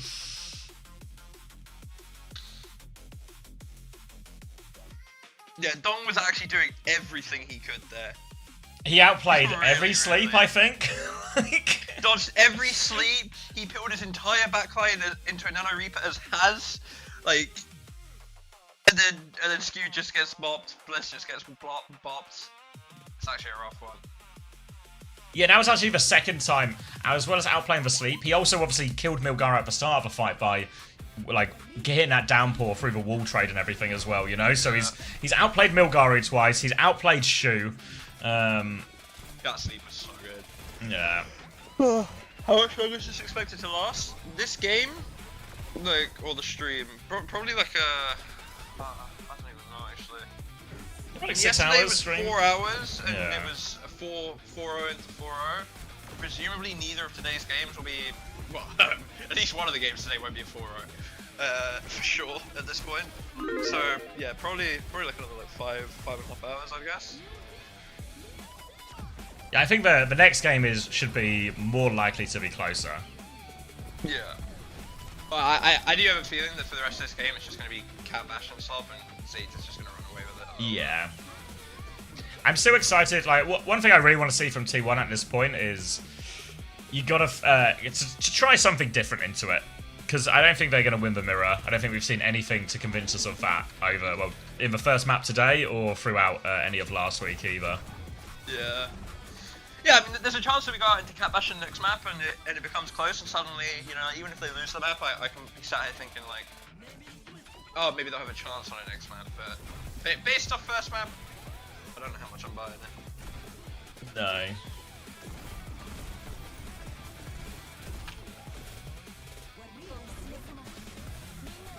Was there a better... That was insane as well. Was there a better version of this to do? In like from a ban situation? Because I actually came back in a tad late to the whole thing. But we've gone to a dive mirror, right? And while this is a good comp for them, are you not also just inviting a world where Shu can play Ana and Violet can play Ilaria on a map that's good for those two things? Compared to, say, maybe playing like a Flashpoint or something, or... Well, it wasn't their map pick. Oh yeah, true, sorry, never mind, yeah. It wasn't their map pick or first No, map. yeah. I guess the question then becomes... it's 8 AM now, Smashy. Morning. Would it have been better saving it for one of theirs? Yeah, I mean, it's You know, like... that, You use one of your most powerful bans here to force an Ana Brig comp or an Ana Alari comp out of Zeta Division. I guess the reality is that you have to be able to win that if you can't win on the Cat Bastion, right? Like, if you've got two completely different comps that you don't want to play, then you're just cooked, actually. Yeah, but that's what I mean in terms of then you save your good ban, right? Rather than using it in what might be a lose-lose. I do think the Cat Bastions are really good on this map, actually. Like, the more I think about it, I actually think it's good. I gotta change my headset battery 1 sec. All good. Yeah, I guess the worry is just that now, what's the next ban situation for T1 to use? Like, what's their they pulse his corpse as well. And he's back. You see as well, after Violet goes AFK, they also pulse Donghack's corpse afterwards. Did they? Yes. He's public enemy #1. That was was that pulsing Violet? Oh, okay. I'm just spreading misinformation. He's got his own teammates disrespecting him.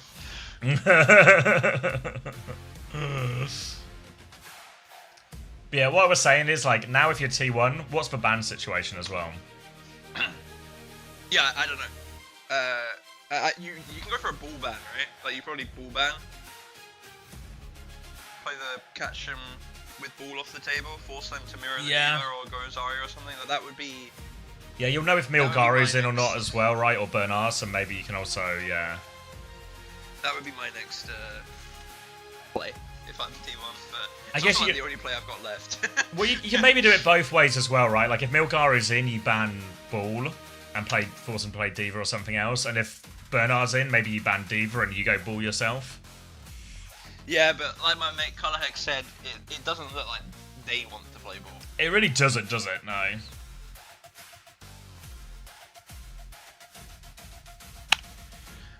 And also, I just don't Bernard played it. No, he has, right? Yeah, he has. Yeah. Sure. Yeah. He literally. He played the Arena Sappy. He played the map boss. So. Yeah, he's come in, lost his map, and gone back to sitting down. Taken out back and shot.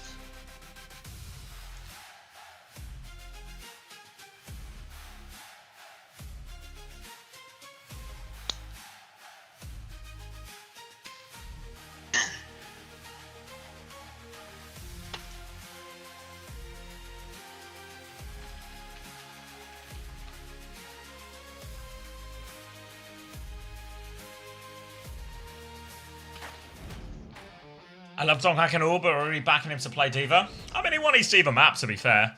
He didn't make any mistakes, I don't think, or anything that felt particularly egregious. He also had one on D.Va. Yeah, but he also won a map against Bernard on D.Va, you know? Like, that's like a... He did. It's part of the facts. It's part of the facts of the case. Yeah, so it's starting to become like, is it actually a problem, or is it just, you know... Have teams tried Hanzo into Cat Bastion? No. I mean, historically, Hanzo's really good into Bastion, but I don't. When you introduce the Y-axis, I don't know how much. Yeah, I mean, sure. You might have to tracks, aimbot a little bit, but if you're aimbotting, Violent then you're top probably damage? really okay. Yeah, actually incorrect. Proud has 100 more damage than him. And whoever said Good that. on you, Proud. He's wrong. More misinformation. Z-axis, Y-axis, guys, you gotta give me something. I think it's Z-axis. I think Doug's right with that one. Yeah, I think Z-axis, yeah. Yeah, sounds right to me. Once we're operating in a 3D space, yeah. And Overwatch is a 3D game. Is it? Yeah. Well, you've only been playing it in 2D? That explains so much. Oh my god. Why don't they play Widow? They just need to hit Cat once in the head. It's Anne's theory. Height is Y-axis. What's Z-axis then? Is Z-axis depth? If you think about it, height is depth from a certain point of view. Z is depth? Okay, so Z is depth, Y is height, and right X is Y. width. I'm so fucking smart. This is, you fall into the classic trap of believing chat. Right, you gotta believe your elders, you know? Probably a troll idea. Not a troll idea. We actually tried it in Team GB. We played Orisa. What are you? Shut up. This guy. This guy. You should play the Orisa and the Spear. It's the same as... It's actually rock theory. Because we've seen people play Sigma and hit a surprising amount of rocks on the Bastion because he's so wide. Yeah. And the Spear has actually got a really generous hitbox on it as well. And also, remember, the Charged Javelin actually fires faster, which most of the time isn't actually very relevant and can be, if anything, an inconvenience. Because it's bad, but in this matchup, it would actually be worse. You actually want it to go faster because, yeah, you get easier to hit ones. And you have plenty of time to charge it up, right? Because it's not like... The Cat Bastion is typically, like... They are playing cover and rooftops and stuff, but they are kind of swinging a lot as well. You know. Yeah. Me, you know man! they're going to come. W Glaze! Zarya? Bernard must be in, right? Yeah, are they protecting tank as well then? So... Why are they... They're just playing D.Va though, they don't need to protect tanks. Have they... Where's... D.Va ban was already used? Okay, yeah. Yeah. Alright then. Yeah, actually W Backbone Glaze on the main ban. You guys are right. Well, people have been doing it, especially on like these... Like, Havana is probably where we've seen it the most, it's, like, right? Decent, right? Like, you hit a couple shots, it's good. You're hard to kill because you've got the wall and the ice. Yeah, you can, help his Bastion trade. There's a reason that back in the day teams had to play Sim and Bastion to Orisa. Because, yeah. You know, Bastion doesn't really just kill Orisa. But I guess the problem is that he'll kill anything else behind the Orisa. Yeah, I don't hate the Orisa, no. No, like I think the Orisa's got like a bunch of legs, but they're also never. I feel like they're so rarely in an Orisa region unless it's like super hard meta. All right, so Cat Bastion, Ana, Malga, Tracer, all seems sort of reasonable in terms of what we've seen people play with this before. So Skewed, you know, is going to be under significant scrutiny here, but maybe the hack that Bernard's not going to play ball in any of these situations, right? Probably helpful to him. Generally, the defensive Ana is going to have a big advantage on these maps as well. Yeah. Is the Malga start sensible, or is D.Va start, like, for defense better? Like, I feel like I feel like Mauga's really...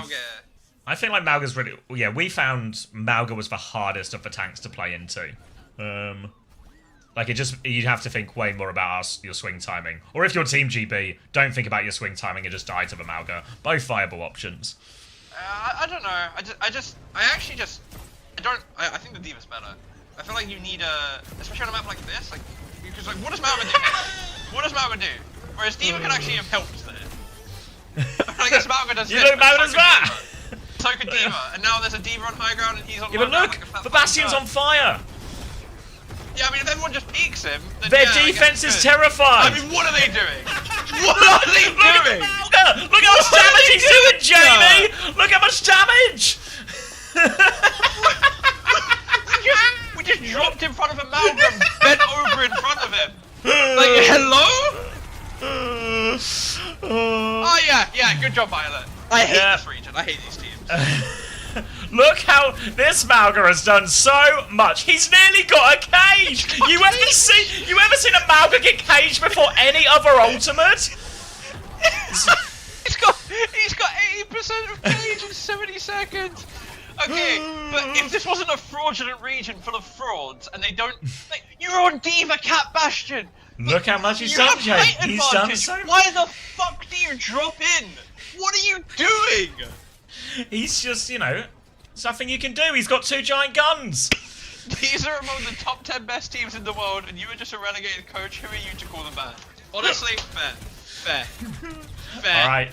T1 have retaken their position. Skewed is actually just going to die to Knife. Looks like Shu maybe got ones in there. The Nano comes out as well, and that's just going to be pure deletion. This time, not even a Mauga could save them. One trade from Bliss onto the Cat, but that should be enough for first point here.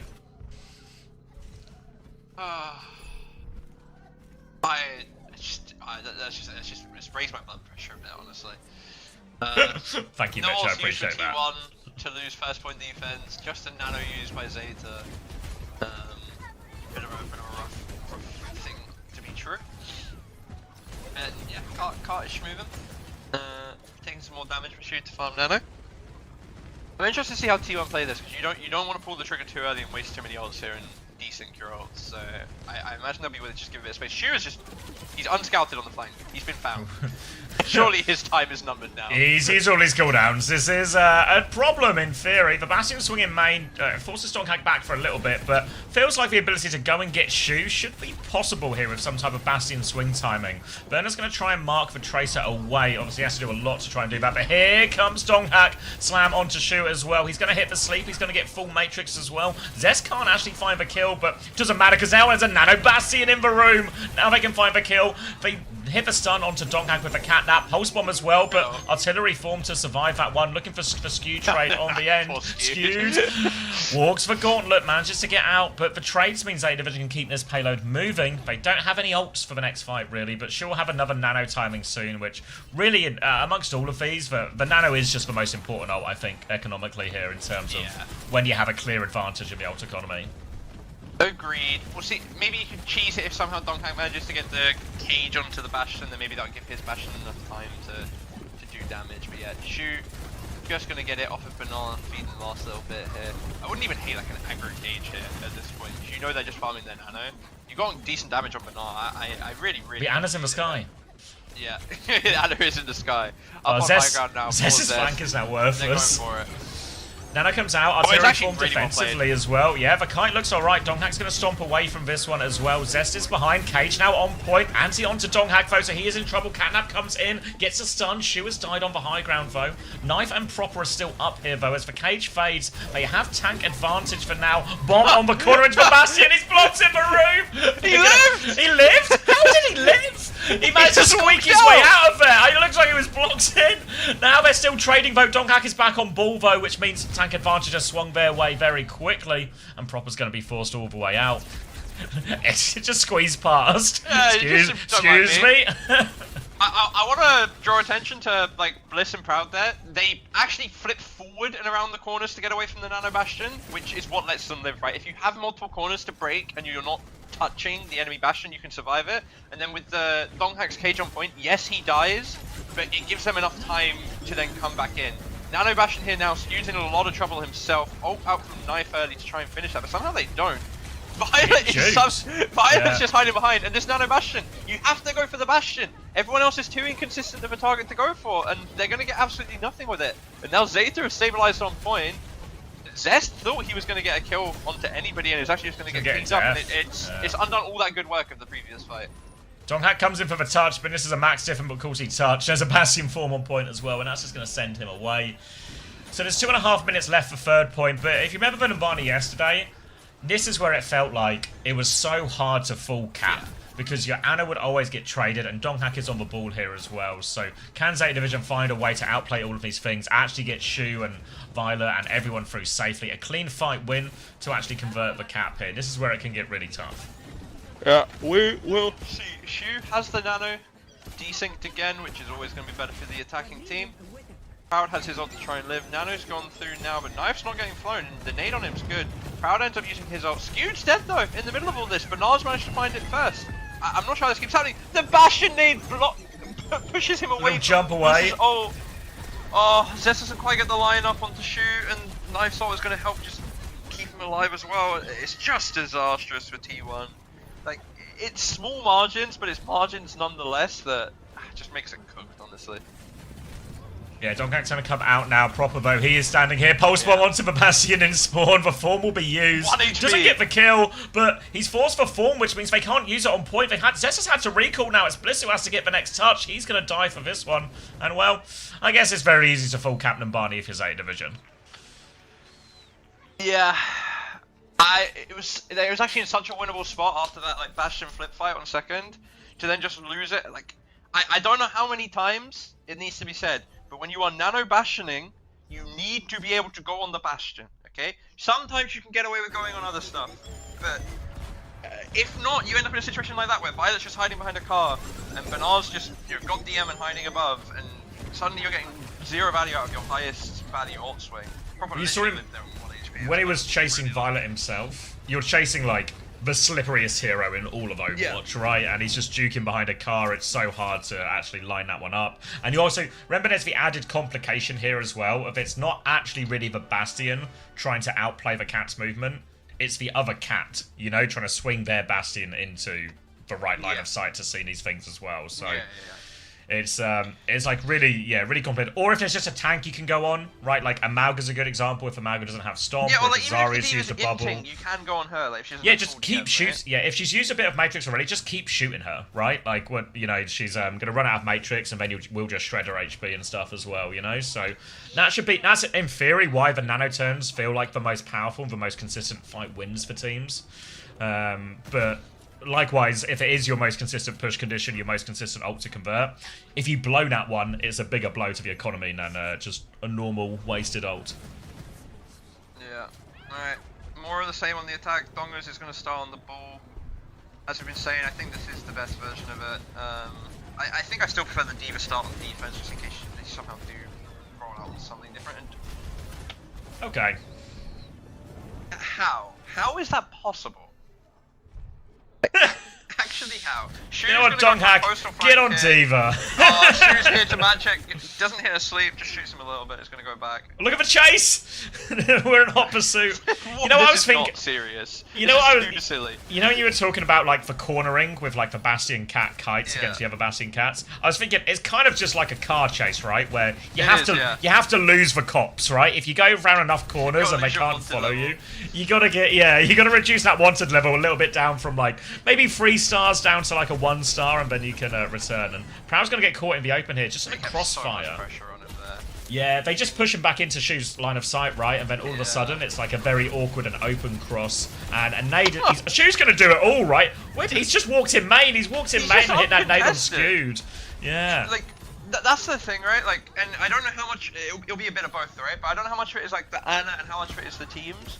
But the reason that this always looks so one-sided is because one team just factually does a better job of punishing the other's backline, right? Like we saw this yesterday with T1 against Onside. Skewed was just free, right? Yeah. I think he was Skewed, but he was just free. Meanwhile, Irony was just getting bent over.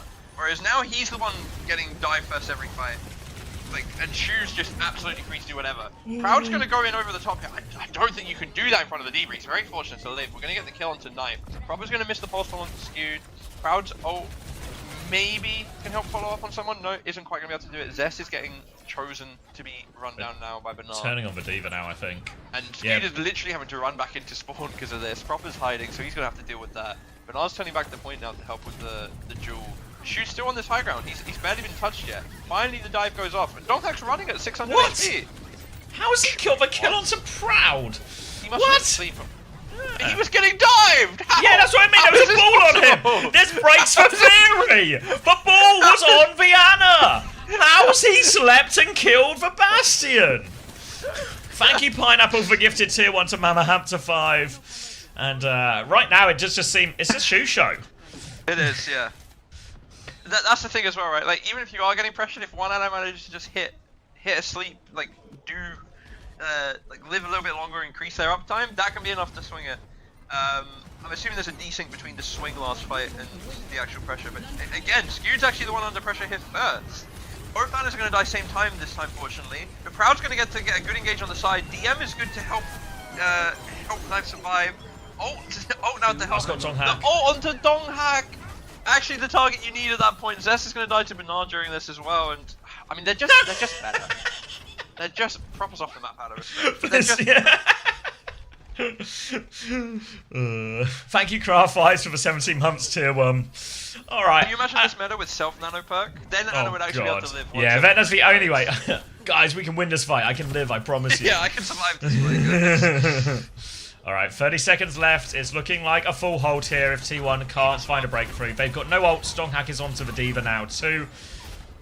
Ball didn't really have the impact I think he was hoping for by any means now. And you can see he's got eyes on this Tracer. The only way to protect your Ana, because your cat is busy doing his own thing, is for the D.Va and the Tracer to take responsibility for clearing all of these angles. The Bastion swing comes through up top, trying to chase into that one. Proud has cleared a bit of space. He's going to get dropped on the floor now as the cat goes back, trying to save Skewed, I believe. But he's all the way back in spawn. Proppers chase him out. Donghack's found a kill on point. Bastion for Bastion, though, as Burner is still here. And he has the bomb as well. They're hunting down Zest underneath. Big pressure onto him. And Burner and Proper will just double team him. And now Proper can go on the backline again. Burner's trying to trade onto this cat. Does get the cat. The sleep is good, though. Does he have the damage to kill it? Oh, they don't have a touch. They actually, they were going to win that fight in the long run. I don't think he had the damage to kill him, to be fair. Yeah, I don't. Yeah, but like they have the sleep. They force for recall. No, after 4 minutes, you don't have crit perk. Yeah. I don't know if he would have had enough. I think Proper had recall still, right? So yeah, because I think Burner was out of mech. I think Donghack was actually winning in main, you know? Like yeah, no, he was killing them all. Yeah. But unfortunately, there was no one to touch the objective, so...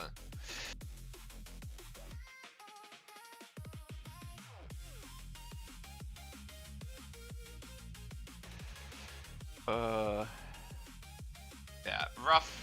Really rough for T1, actually. I don't want to see another map of this mirror from them. You need to try something. It's actually, it doesn't matter if you practice it or not at this point, right? It's just we're not winning this. You got like basically 200 owed on Koth. You got full held and full pushed on Numbani and Mapnat. Yesterday felt impossible. Like, you know, felt like it needed a small miracle for teams to full push, you know?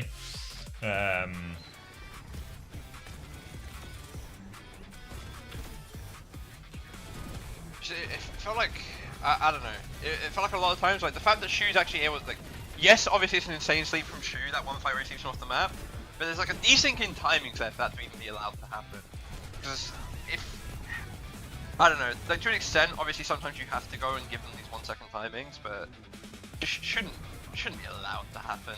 But yeah, it feels like Zeta have a much better read on, you know, so with the Cat Bastion, there's a certain amount of like, where Chris was calling it yesterday, or maybe it was the day before, like, you know, like in NFL where they do like the running routes for the receivers of like, here's where we want to sort of swing out and position, and then we'll take our actual fight, you know?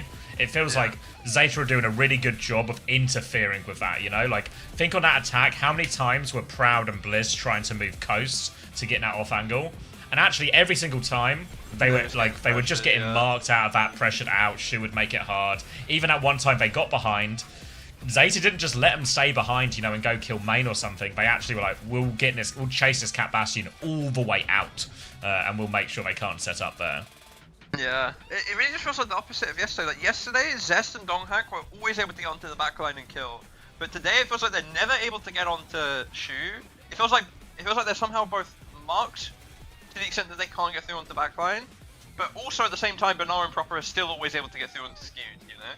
I think one thing I felt like it, because one thing that's certainly true on this Numbani first point, for example, is Shu's starting position in this top left is way safer to Tracer than like this position here where Skewed hits for sleep. This is where Skewed was playing the entire game, right? Which is a really like Proppers can just be on him constantly, and not just on him constantly, but what Proper can do. Because I feel like I was watching some of Proper POV the other day, and in the sense because the cat just abandons Viana, it felt like Proper was actually the person playing most consistently tight to Shu in a lot of these comps, just to try and be like, all right, I'll just try and push stuff out to give you a chance to survive, you know? Yeah. But on the defense side, Proper can kind of mark Zest a little bit, right? And still go on Skewed afterwards in main. Yeah. Well, that's what I assume he was doing, right? He'd early mark Zest, stop that from getting through, and then he'd go for the Ana himself, Like, right? How many times did we see Zest die late on that bottom right mega when like Bernard or Proper would chase him down? Because presumably what Zest's trying to do is find a way to get onto Viana. But I think he just can't. Right? There's no, like, as a Tracer, where do you actually go in a meaningful way there to get onto him? Maybe if you go, like, far left. Where you go, right? Yeah, like, if you go far left and all the way behind, but yeah, exactly. That relies on Proper and Zeta not having eyes. And it looks like they all had eyes to me, so it's, that's maybe not a viable option.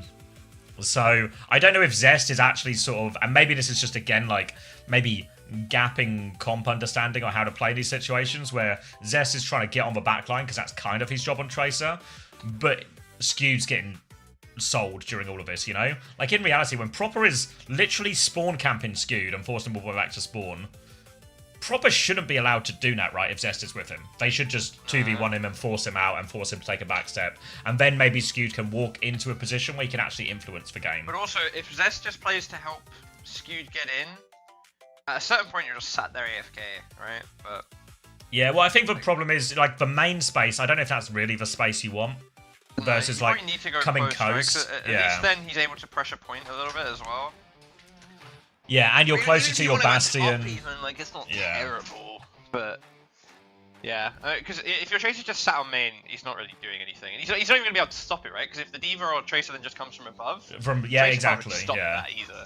But I think you need to, like, because it's also like, because even let's say they got Skewed in that main position successfully, he's not actually got a great angle to shoot a lot of these Bastion trades either, you know? No, he doesn't. And you get close, you're fine. All the nades from there are really difficult for Skewed as well, so I think there was just like, they were trying really hard to get Skewed into a bad position, and failing to even get him into that bad position as well. Yeah. So it just felt like, yeah, you know, like, especially in these Cat Bastion mirrors, it feels very, I guess, tactical feels like a weird way to describe this, because it's kind of not, because it's pure chaos as well. But I think there is, like, a bit of a, especially on the attack, you have to do some, like, crafting to get those, yeah. Like, a lot of steps of the game are chucked out the window, and a lot of the predetermined things that are doable and stuff are chucked out the window because the Y-axis has been introduced. But, yeah. But, like, you still have to play the game at the end of the day. It's still the same game, it's just more complicated and more open, because there's now the Y-axis. Yeah. Up and down is Z. No, Enks, we've been over this before. Minecraft lies to you? Well, yeah, in Minecraft, isn't it X? I'm just going to Google it. Someone Googled it and put it in chat and told me, X, y, but Z it was all too big words for me to understand in my current state. Z is forward and back. That's what we were saying, like depth. X coordinate is measured along the east and west. The Y coordinate is measured along the north and south, and the Z coordinate measures height or elevation. Fuck! So this sounds like Y and Z are the same. We've got to know closer. if up if up and down isn't Z, then why is Zeta so good at Cat Bastion? It's you know right. I should ban whoever wrote that. Actually, I'm a mod in your chat. I can do it. Wait, hold on. There's something about this middle. Thank you, D France, for the gifted tier 1 to Honey-chan. Enjoy your Winton badge. It's different depending on the place you're using it. The convention in physics is the up and down one. I think so, Kaneo, yeah. Yeah, once they're all done, they should be out. Are you the cat, Kaneo? Are you the cat, or are you the Anna? I feel like you would be the Anna. He's got an Anna on him, sure. Yeah. Kaneo's actually cracked to Anna. Kaneo is... Okay, low-key, time to W-glaze Kaneo. He's actually fucking cracked at Anna. We were playing Monkey Anna for a little bit, right? Some of the shit I was seeing this guy do was actually insane. Okay, here's one. I think this first time from Spring feels like it makes the most sense. So he says, the plane is your screen, so Y is height and Z is depth. So there's like a perspective thing here about what we're defining as what. I think either way, the conclusion we should come to is we should just use verticality instead.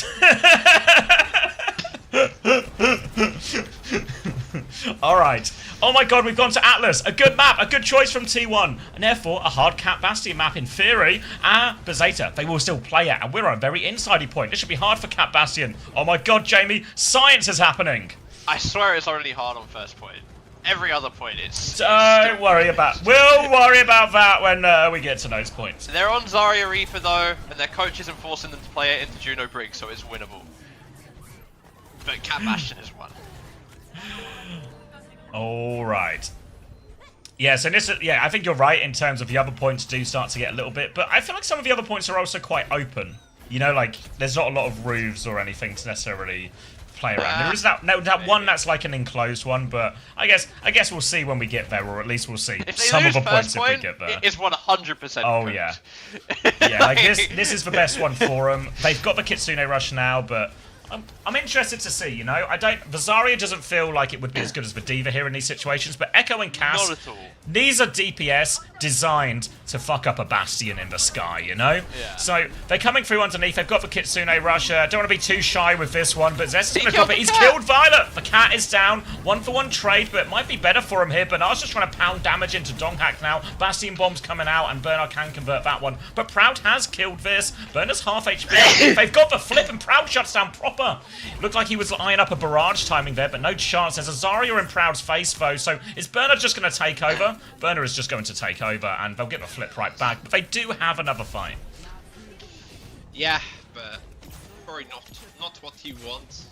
Got another fight, but you're walking into a grab barrage, and this 1 point that you had to win is suddenly looking very lost. Bliss, close to the beat, might at least make it so they have to commit the grab barrage. I mean, it's still really winnable here for T1, right? Like, you have your own grab coming up. Unless you don't get 5 man, you're fine. But now walking forward is going to get the grab off now. Going to bubble to... Wait. Sure he doesn't get... Wait. Did it catnap? He get catnapped. He got I'm doing a little rewind. I think he catnapped for B. Oh, Violet. Yeah, he got catnapped for B. He catnapped for B. Zest is better. Wait, hold up, you're missing it. Proud is killing them all. Proud's found Violet. Zest and Proud putting T1 on their backs like they tend to do, honestly. They've just killed 4.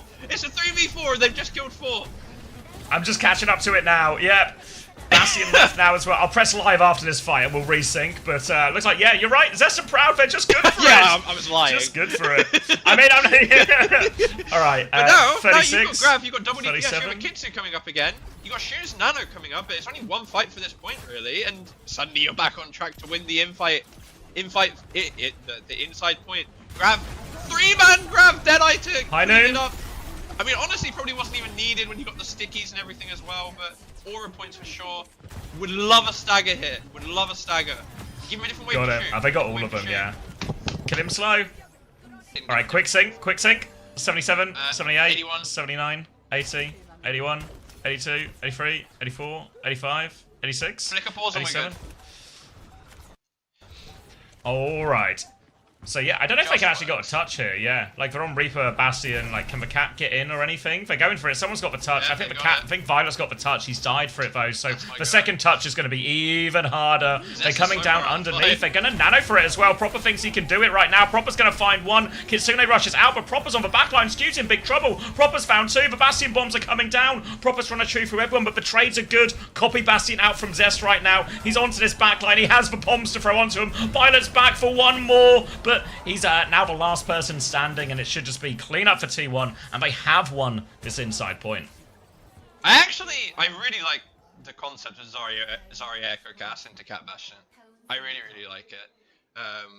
As long as your Echo doesn't like take a fight against the Cat Bastion outside of LOS, the damage between the two of you and the bubble should actually always make it be on, I think. So I like this from T1.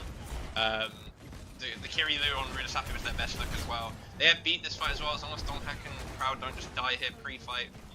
Be able to use that at least to make them have to use Grav here. And yep, they're going to be pushed forward. Bernard doesn't quite have Grav yet. He's falling really low. Zest gets it. Canap onto Zest. He's just going to drop him off after though.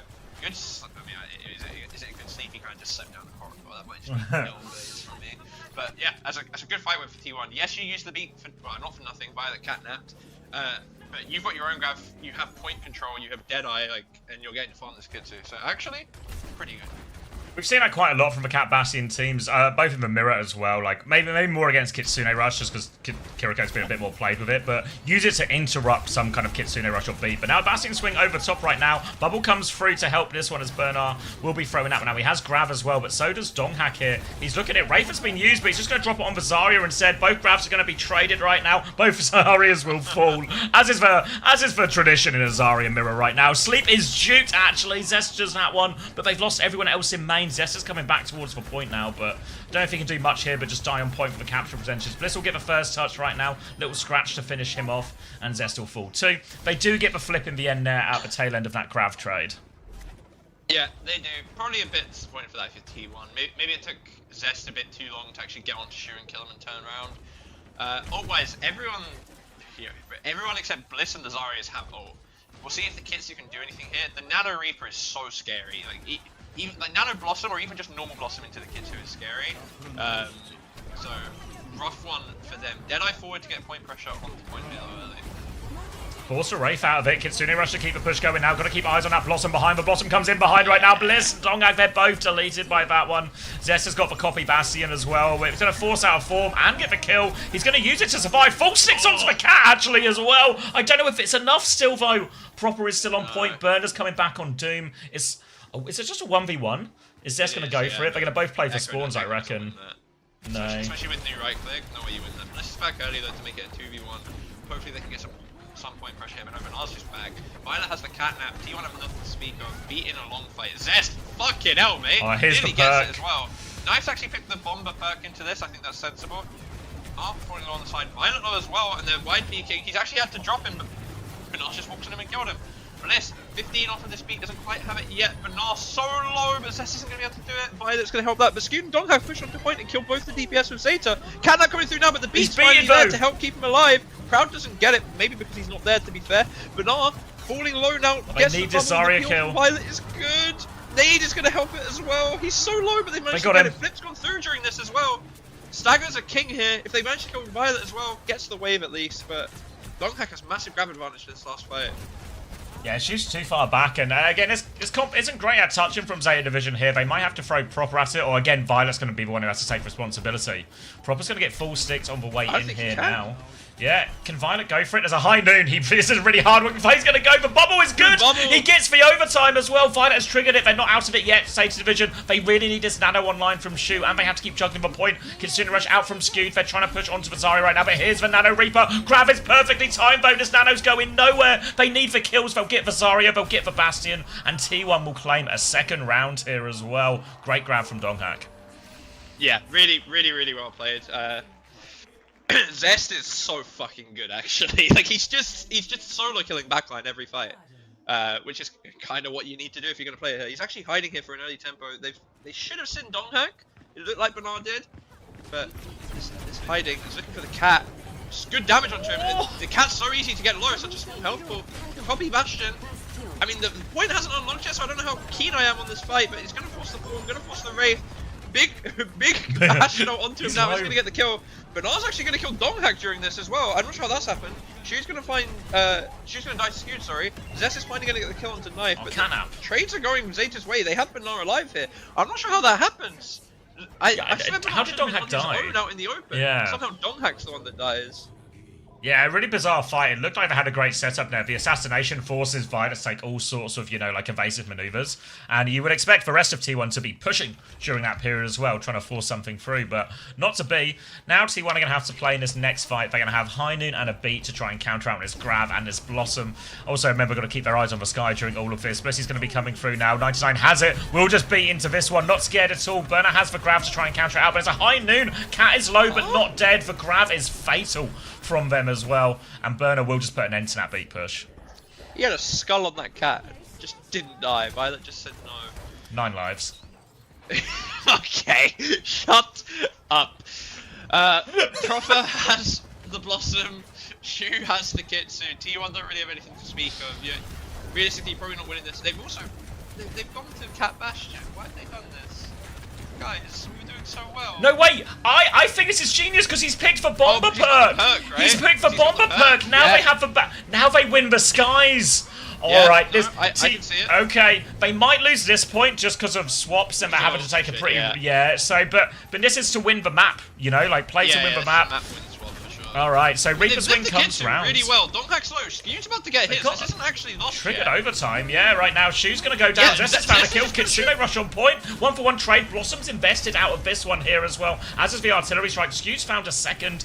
Low HP Cat in the sky. It's just supports left now, so Burner and Proper should be able to deal with this one. With that, but they force so many ults, right? Yeah, like trade the Kitsune rush. They get both DPS ults out. The Nano's out as well. Shu's going to swap because he wasn't Kiri, right? Or am I delusional? Yeah, he wasn't Kiri. No, he was on Ana, wasn't he? He was he's been on Ana for a couple of fights though, because we've been Nano Bastion. He was on Ana, but he was on Bastion. Kiri for that point, for sure. Shoresies, he was on Kiri for that point, I swear. Any fact checkers? I mean, someone in my chat is saying Shu wasted Kitsune, so I'm assuming. Yeah, I guess he's either gone way, back and forth. literally doesn't matter. Yeah. Looking forward now, T1. Look at the ult economy. They have 4. Zeta. They have Catnap. Like that's it. And like you said, they have this massive advantage on the cat trade as long as Proud doesn't just lose recon form. And especially with Zest, if he doesn't Donghack every single sticky. Donghack falling low to Proper. Shu. Go on, Zest! Clean from Zest. He's had a fucking. He's actually had a great game. Blinder of a map, honestly. Yeah. No more odds now with the T1 and you're happy. Catnap Catnap from Violet denied. isn't quite going to be able to get it. I was going to say, oh, we use Nano, but it is obviously just Zest's Nano. And really... Wait, hold on, it's not over yet. Not over yet. Nice found a trade, but full pocket onto Zest should be enough to out. stabilize them now, yeah. So they're coming back in, but Donghack didn't actually use the Grav in that fight, so as both teams come back to full strength here, there's a clear Grav advantage for Donghack to try and land, but Zeta Division can get on point first. Oh, and they found Zest pre-fight as well. Now a tough decision for T1 whether they want to commit ults into this one right now. I think they haven't given him a flip actually, yeah. Yeah. The Grab's huge for bombs, and there's no escape on this one as well. Knife is the last one there, but Proud will finish it off, and that's going to be a bad. They're going to Nano and Blossom. Zeta think they can win. They found a kill. Skew's going to Kitsune rush just to make sure. They don't have point here, Zeta Division. This is all or nothing. But it starts to look a lot like nothing. Proper's going to be forced all the way out. He doesn't have Wraith right now. He's got full pocket. Bastion swing is coming back in. Zest has to be careful. Here's the Bastion in the sky right now. Shu trying to come back in through main. Now they forced it down. Low HP. Proper's going for the kill. Skew needs help. He's also help. Zest forced all the way back. We're heading into overtime right now. Back on ball as well. Proud has gone into spawn. He's killed 2 as well. Zest will get traded on point. Banar and Proper are trying to do it all, but Donghack and Proud of the Bastion. They're just getting kills on point. Flip from Zeta Division, but it's only these 2 members remaining. But I was 10 off of Grav though, and they've very much shown that they're willing to use ults in shit situations. Prop's going to get a little bit of a touch. He's going to get out after. Then they are going to get the TP back to point. Proud's back on the castle. It's just going to kill. It's just going to kill Proud. Like there's no healing there for him. Skewed wasn't back, and obviously Bliss is carrying him, and it's actually a disaster for T1. Like Zeta inted so hard, but they just inted hard. Like I don't know why they kept pushing. Like when Zest was pushing around that corner onto Proper, like that was the part that was too far. If you just take getting point back there, you're so happy. But now you've got Nano, you've got Catnap, you've got Grav, you've got DPS ults coming up late. T1 have a lot to speak of as well, but you can't help prefer Zeta's position here.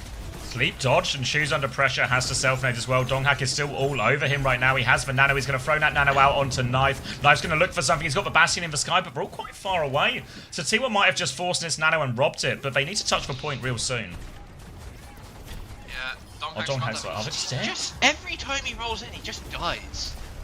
He just Yeah. does so much damage, and this should have That's actually just only been a map Nano. win.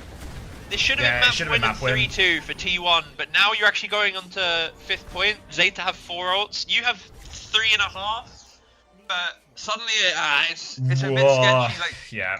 This cat Deadeye is going to be rough as well, and like even the Nano cast swings are really rough, and you've gone from probably like a 90% chance to win to probably back to like 50-50, and Zeta's going to get first point control as well because of the way last point ended.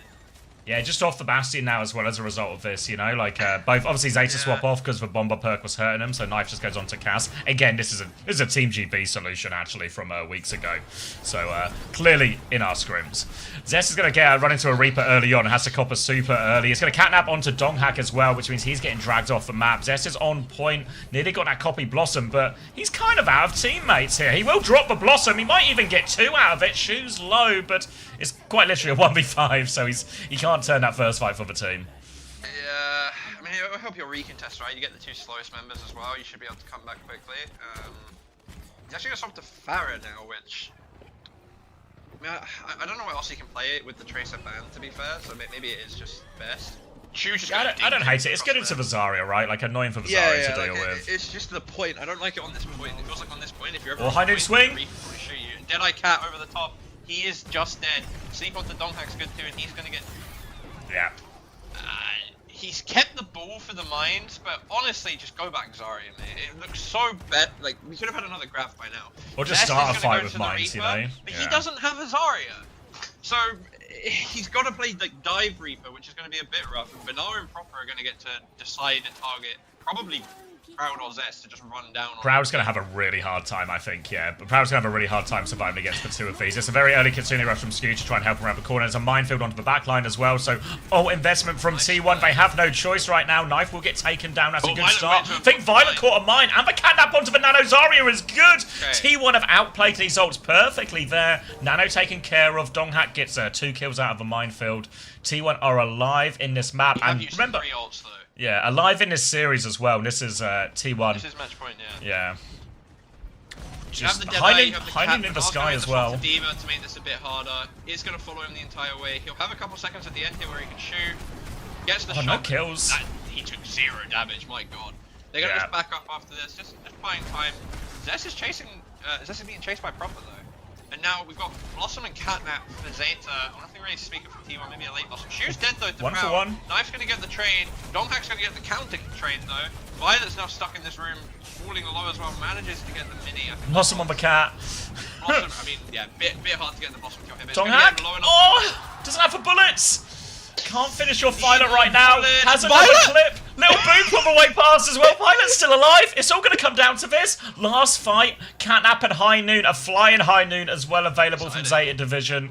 Now Zest, he's sneaking on Zeke. He wants to go past as well. High Noon up in main. Zest has killed Violet with this one as well. The High Noon's got nothing. They're on point. But here comes the contest from Zest. Big meat shot onto Knife. He takes him down. He's got a Blossom soon as well. He's going to TP onto the backline. He's looking for Shoe. Donghack is there. Here's the Blossom full matrix. He gets a trade, but it's not enough to save Shoe's life. And T1, they've got a minefield on point. They have no choice but to touch. Violet's going to try and go through. He can't. And T1 have found a way to take another map off Zeta Division.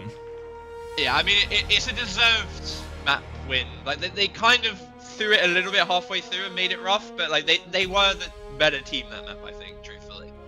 Yes, I think that the reason we were on 5th point, it was one of the craziest clutches I feel like we've ever seen, you know, to pull that one back. Look at that old investment where they're like 2v5 and they're like, we can do this. It was so bad. That's what pisses me off. But T1 just made it over worse for it, yeah. by inting.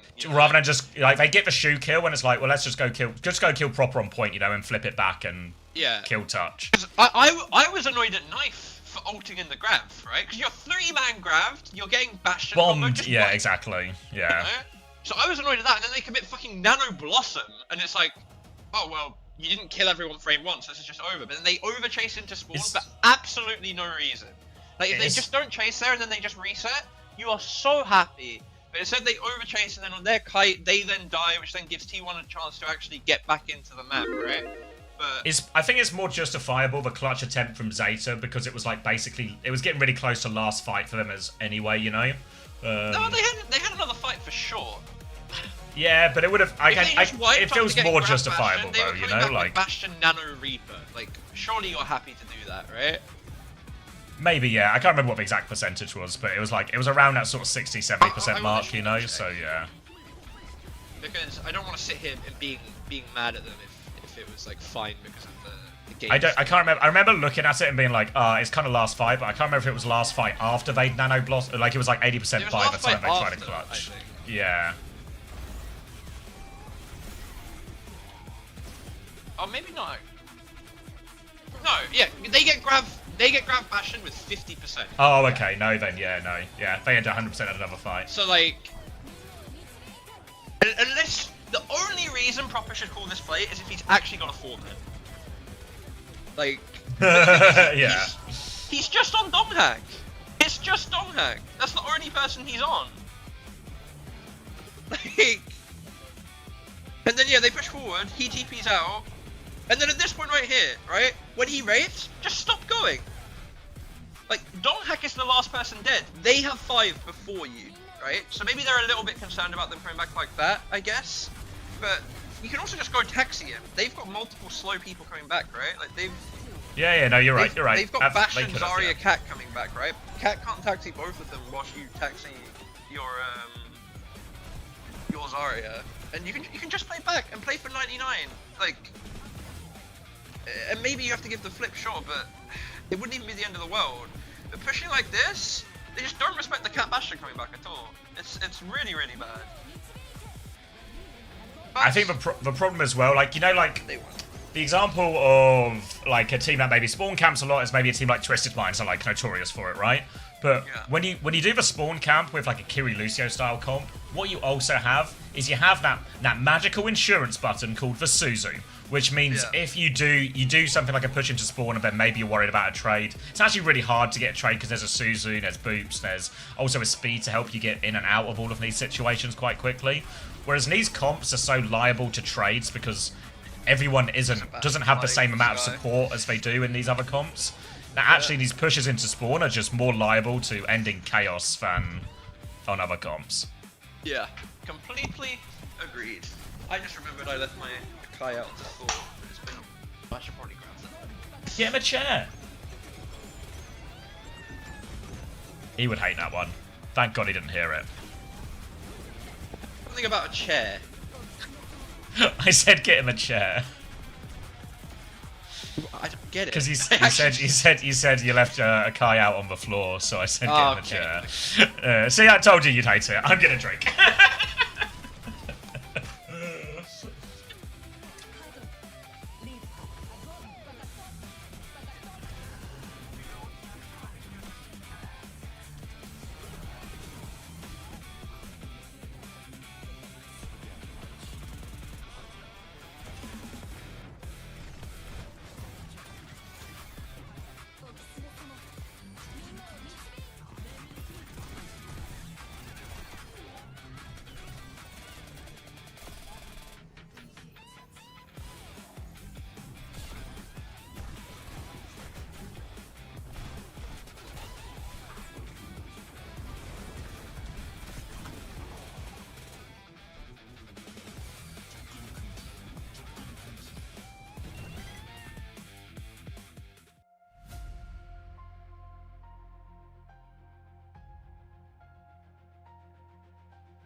I'm back.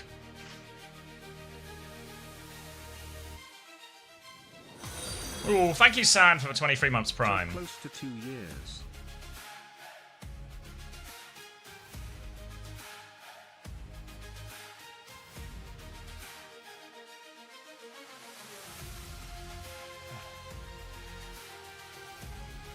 Is Jamie away as well? You're not knocked? Yeah, no. I've requested for knock, but unfortunately, the way it works with Jamie covering is Unta still needs to accept for knock on his phone.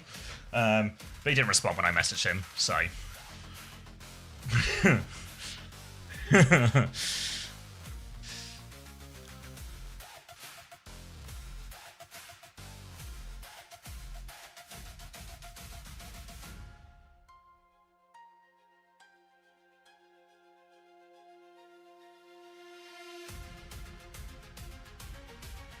Hilarious that it works that way. Yeah, well, there's a difference. There's two ways to sort of have someone cover your stream. You can either share the stream key, which is the easiest because you can just plug that directly into OBS and it sends the feed to the right place, or you can give them the login details to your Twitch. Whereas the stream key one's actually a lot easier and simpler, but it doesn't give you access to the features like the ad management and the knocks and everything like that. I was logging against TOS. Okay, yeah. That'll be the real sealer in all of it as well. Yeah.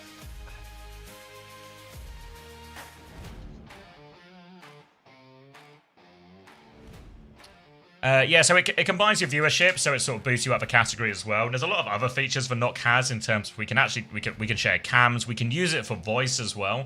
So there's a lot of features that we don't really use of a Knock, but are features of a Knock that make it like a viable thing. You can obviously do the shared chat thing as well.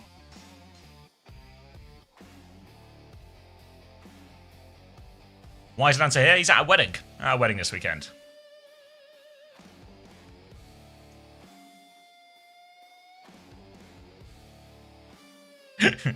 Cue a bunch of knocked up jokes. Do you expect the devs to touch this meta mid-season patch, or will we watch it in Japan? No idea. I think what we see here is probably isn't really much of an indication to decide whether or not the devs will touch it, right? It depends what's in ranked, really. Yeah. Like, so, all the stuff we're seeing on screen here, I think, isn't much of, really much use.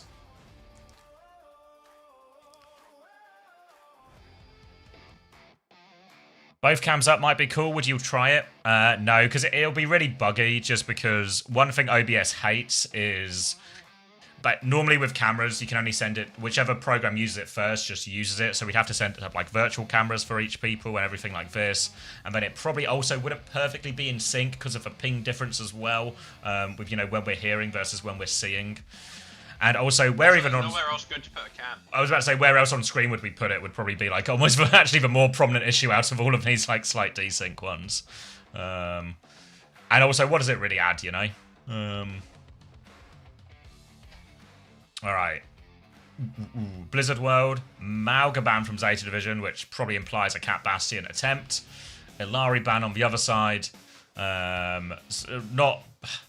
might not actually, they're just going to play Cat Bastion, right? But I guess you at least protect from an Ana Ilari type comp as well, you know? So you get to pick what comp you face up. You don't leave both options open. I wonder if they'll try more of the Cat Sacker. Isn't Korea kind of fucked if Cat Bastion's patched right before Japan? Because they've wasted insane amounts of practice? No, they're not wasted insane amounts of practice. They're practicing what the meta is, you know? Yeah, like, don't forget. You made that argument for any meta that isn't the one for the patch. Yeah, like we got it in like when we were doing Team GB scrims of like, oh, is there any point scrimming for Cat Bastion if it's going to maybe be patched by the time you guys play? And it's like, well, what else should we practice? You know, we should get good at the comps that are good right now. We'll learn some new heroes. We'll maybe learn, especially Cat Bastion, quite a new play style or how to play against a new play style. And you got to remember, in the weeks these Korean teams have been practicing Cat Bastion, TM have been off. SSG and Dallas have been off, you know. They've only just started scrimming again. So it's not like, if anything, there's a bigger argument that the Western teams are behind in practice right now compared to the Korean teams, regardless of what the meta is. That's the big argument for, like, that's the big positive for Korea for playing so many so-and-so pointless games, right? Is that they actually just get to practice more than the Western teams. All right. Now this is... I mean, at least we've opted away from Cat Bastion. Yeah, we are still on Cat. They call this the GB solution. Not for Torb. For Torb's rogue. But the idea here is obviously you're going to have a cat, instead of having a cat Bastion, you're going to have a cat Cass, and the cat Cass will beat the cat Bastion in the sky. So that's kind of the gambit that T1 are going to be playing for and taking a lot of these duels. Obviously, a lot of the other things we're going to see are still going to be true. Anna's are still going to have a really hard time. Proud Knife's actually going to win that duel. There's probably like a range difference here to a degree where the Cass is... if you can get the Cass into flashbang range, a little bit of like a drive-by flashbang, you have a really great chance, you know? But you need to be in drive-by range. I feel like if you're in these super long ranges like that, the Bastion wins, right? Because the Cass has too much fall-off. So there's like a sweet spot here for Blissey to try and take Proud into. But don't get it twisted. Proud's life is going to be hard here. We're asking very ambitious things from him with some of these drive-bys now. The point is moving all the while from Zeta Division here, and they do have a nano for this next turn. But Proud's lurking on this coast area. That's a very early sleep. Yeah. Ooh, Yeah. Frozen, you might be slightly ahead of me. Nano comes out. Yeah. Okay. Nano counter Nano onto the Bastion underneath on Knife right now. Coming through, swing round the corner, hindered on that one, drop underneath. Shu's going to find Donghack, but it's a 1-for-1 trade now. Knife's going to get picked up by his Bastion. Again, Sleep is good onto Knife, though. He's going to get woken up immediately as well. Not that it would have made a huge amount of difference. Violet's actually getting poked out a little bit here as well by the Cass in the sky. So they've managed to stabilize. There's a high noon swing as well now. Bastion's going to take a bunch of damage, but no kill. Oh, they don't confirm the kill, then that's a bit of a pain. Knife's going to drop the form out of it at least. So it's a 1-for-1 ult trade. You can see there, though, Bastion Bomb's coming at the back. Skewder's going to need a whole lot of help. Bastion form again on the other side. Now Skewder's going to need even more help as Proud's also in big trouble underneath. They've been separated by this. Catnap onto it, but a counter Catnap. Violet's done it. He's done that trick a few times onto him. And that's just second point already. Do you want some numbers? Yeah, 21. I'm looking at Violet 20, though, currently. 19, 18. Oh, Violet in game. 13, 12, 11, 10. Give it a flicker 9, pause because you're slightly 8. ahead of me now. Okay. But I'm waiting that entire fight to resync and it's just a 50-second fight. Yeah, I know. I was sort of like, oh, okay, it's kind of over, and then they were like, no, there's a Bastion on Vienna in the back, actually. Yeah. I'm eating. Go for it, mate. Okay, all right. Now it feels like casting with Hunter. Now it feels like casting with Hunter. All right, on to third point already, and this is where the Bastion and the Cats just should get a little bit worse, but Proud's going to get forced back into spawn early. There's a minefield at the door as well. Donghack has killed Shu despite all of this, so they can see all the space in the world, but Donghack has laid a very big minefield out over everything. They'll try and clear the point now, but just a response from Proud and... Oh! Nice. Gonna hit a tasty nade on the way out onto Bliss. They need to get Shu out of spawn, though. Luckily, there's this inside path, which will be a little bit harder. Violet is here to escort him, too, as well, as Zeta Division are looking for this snowball. Onto the high ground you go. Stay here. And now Shu's got a pretty good position for this final fight onto third point. Sleep comes through onto this one. Skew's forced into spawn. Nanos will be exchanged, but proffering on Knife. They just kill him through the high noon. And the Nano. Sleep onto Donghack in the back now. Skew's died in spawn. Zest has found one trade, but that's all they're going to get. Donghack will throw himself onto point one more time, but he's booped off. There's a pulse bomb. There's 4 people shooting him. That's 3 minutes and 52 seconds. And... okay. I just don't understand. I don't. Like, I know it's a harder map than Atlas, but you had success last map. I know Trace is open again, but did they ban Tracer or was it Zeta? I'm gonna go fact check real quick. No, I think Zeta banned Tracer. Honestly, like, I wouldn't have been against no, T1 banned Tracer last map. T1 did ban Tracer last map, okay. I mean, I don't know, maybe it's too hard to play the Echo into the Tracer, to be fair, but... I don't like the fact that we're on Cat still. Like, if you're gonna play Cat, just play the Bastion. Like, cause you're just playing a worse version of the comp at this point, right? You're gonna have all the same problems. Well, I don't know. Like, I feel like there's, like, legs in it, but not just... they're playing it like it's the mirror, except they've got a Cass, if you know what I mean. Like, I feel actually what you want with this is potentially a Diva or something as well. And then all of a sudden, you know, when we talk about, like, playing for that Bastion fight, you are actually playing to kill the Bastion in this comp, you know? You're playing to interfere with that battle in the skies quite a lot.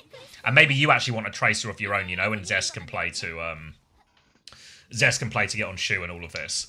Yeah. Let's get another resync going after spawn doors since I pressed live and I don't want to be in a situation, if you would. Milgaru's in spawn. 58, 57... 56, Oh 55. wait, wasn't paying attention. 54, 59, 58, 53. 57, 56, We're fighting 55, 54, 53, 52, 51, 50, Alright, 49. just works. It just Milgaru works. was just about gotten away with that one as well, so I guess we'll actually won't have nano advantage, I guess, because Skewed probably did a bunch of damage to Milgaru in that sword fight, so not even worked out for what you would hope it would work out for. Donghack's on the Zarya on the walk up here, but they are just on the Cat Bastion again, so big worry here. Also worth noting that Zeta Division never lose Blizzard World as it is. Hence, you know, the 3-minute 52 time bank is maybe an indicator of how this normally goes. They have killed Milgaru behind though, so now a chance to walk. Yeah, Proud's gonna get taken up into the skybox. Looking for the nade, form timing now. Zeta's full backed out a point for now. I think it's sensible, just wait for Milgaru to get back. No nano advantage to speak of for either team. Only real advantage either side is the Catnap. Bliss is just dead. He's just dead. The fight hasn't even started yet and he's dead. Bastion on now from Knife, looking for Skewed. One down, just a little bit of damage. Milgaru's found Zest. Zest has not had a good time in this series. And yeah, that's going to be cleaned up onto Skewed as well. And looked like a chance to actually get to play the game, and they squandered it. Yeah, that's a really painful one for T1. They get the outplay onto Milgaru, they punish him with a backline, and then just a kind of a pretty tame swing, it feels like, from Knife and Violet. Proper goes for a pulse bomb attempt in Spawn, as the level of respect certainly seems to be decreasing from a Zeta Division towards T1 perspective. They're going to walk up again. They've got Nano for this Bastion turn as well. Shua's one of his own. You see how Proud's actually hanging back a little bit here. They're trying to escort Skewed through, basically. The Bastion is actually, you know, decent into the ball. Can actually put damage. That'll mean the ball will fuck off for a little bit longer than he normally has to. Looking to swing the corner now. All about this Nano timing. You see there in the sky, ready to go on Proud's next form timing. There we go. Yeah, Bubble's going to help in the Nano Bastion. Violet's fine. Knife shooting the cat. Sleep. Sleep is good from Shu. And everyone's just dead from T1. I mean, they're just... All of them are just better at this comp. I'm sorry.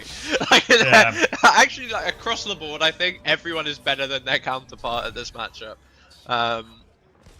It felt like they Which had the makes life advantage a for a bit second, hard. right? Like, they had, with Yeah. that bubble turn, it felt like they had advantage for a second, but then Skew's going to die in the back, Shu's going to hit the sleep, and suddenly not. Shu's going to miss the Yeah. sleep here onto Milgaru and Spawn as well, which means he's now out of cooldowns as he walks up. Zest is trying to bully Milgaru away, but Milgaru can just ignore the Tracer for the most part in these situations. Rolls past, little boop in. Milgaru's maybe gone for a little bit more here because of the artillery strike coming in. There's no Mega underneath, so Milgaru has to be careful, but Tongak has to be more careful because Proper is in there. They're actually quite low. The sleep onto him on the way back. Skew's killed Proper. They can maybe kill the ball here as well, but there's a Bastion swing in Spawn. Air support has been called. That's going to buy enough distraction for Milgaru to get away. And Shu has hit the sleep as well. Yeah. Whenever it looks like there might be a bit of trouble, just remember there's always a sleep. Yeah, Canap's good. They get the Bastion kill off it. Bubble onto Proud is good too. So there's a bit of chaos coming forward, but now they can walk. Bastion swing comes on. Shu's going to take that Bastion bomb too. Bubble onto Proud to keep the swing going. There's a Tracer on the backline here. It's Proper. He dodges the nade out as well. Sleep will go wide. Proper is still alive. They have a nano trade available here, but they don't have their Bastion just yet, Zeta Division, so T1 can force point, and they've killed Proper. Important kill there. Minefield is going to slow him down right now. A Bastion form coming on. Looking for this swing outside. Looking for the cat on this one as well. Trying to find Bliss. Counter nano comes out. Going to turn onto Donghack instead. There's some of the weakness of Fazario into all of this, but here comes Proud with the bigger swing. They've lost 2 people here, but they've won the Bastion battle. Zest is going to recall away from that sleep. Shu is 1 HP, but here comes Proper back, and they always love a last minute recontest on Blizzard World first point, and they're at it again. Artillery strike here, but Milgaru has stalled this one out. Shu is going to find the kill onto Bliss. Now the Bastion is just on the floor. Proud nowhere to go, and Zeta Division, they've clutched the first point defense on Blizzard World once again, and this time they'll do it to win the series, send themselves to the grand final, and send them to the third, fourth match. Yeah, it's actually such a sad end to the series. Like, we had a couple good maps in there, but like the Lijiang, the Numbani, and this one were just not sad. close. Yeah. Yeah. You know what though? Actually, out of all of these things, I think this was a really good... I was expecting T1 to get blown out of the water today. And while they maybe were still blown out of the water on the Cat Bastion, they won it on one map, right? And actually, you know when we come back to that Bastion ban on Gibraltar? And it's like, Actually, should we have just tanked for Gibraltar? Maybe gone Atlas? Because imagine if they had won that Atlas and we were tied up 2-2, would it have been? Say Gibraltar didn't exist. I know obviously Zeta Division picked it, so maybe, yeah, you go Atlas, you tie yourself up 2-2, and then you still got a Bastion ban for like this Blizzard World or something. Maybe there's like, you know, again, you still have to win a 7th map at some point, but it feels like you're pushing Zeta like about as far as anyone has so far. Yeah, I mean, there's definite signs of life, right? And like on the Kiri Lumia on Runa Sapi, you were just the better team. Yep. Yeah, it was just a straight up win, right? Like all the things you'd sort of say and go like, oh yeah, just take a comp that focuses on like, yeah, you just try and like skill diff proper, and you're gonna play Donghack Diva into Bernard. Like, good luck to you, you know.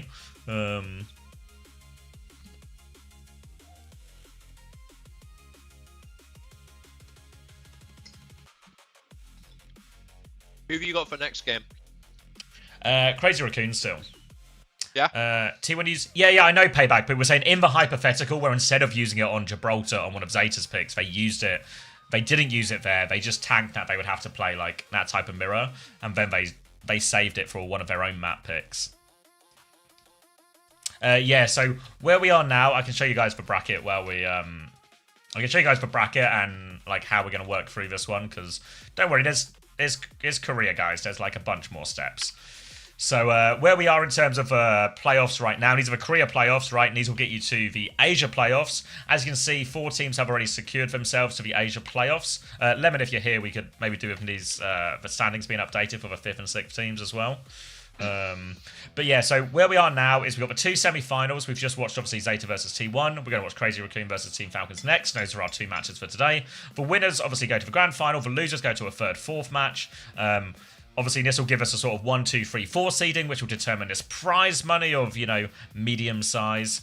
But what is the important part is all 4 of these teams playing today, Zeta, T1, Crazy Raccoon, and Falcons, they are going to head over to the Asia playoffs, which is going to happen next week. They're going to join these 4 teams, Varel, EF36, Pornhub.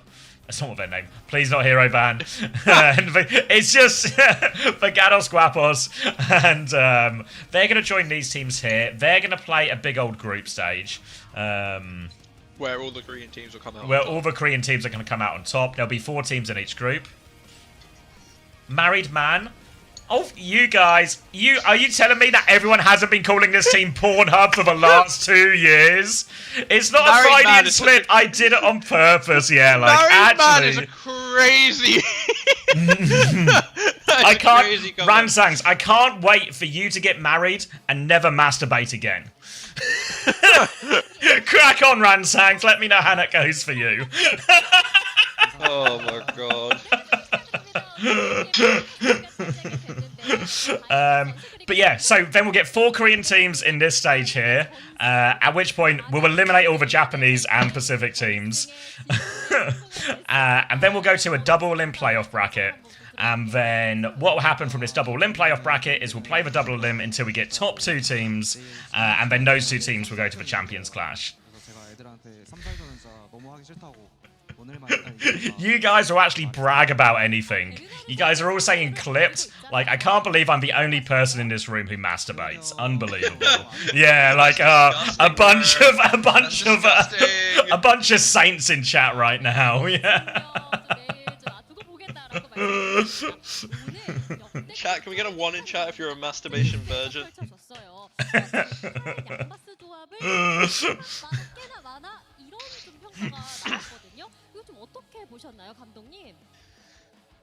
What does that word mean? It's not in my vocabulary. Yeah.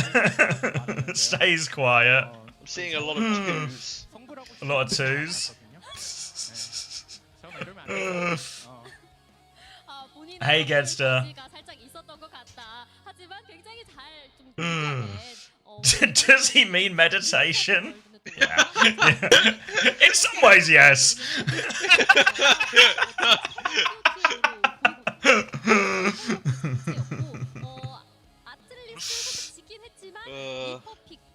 Alright.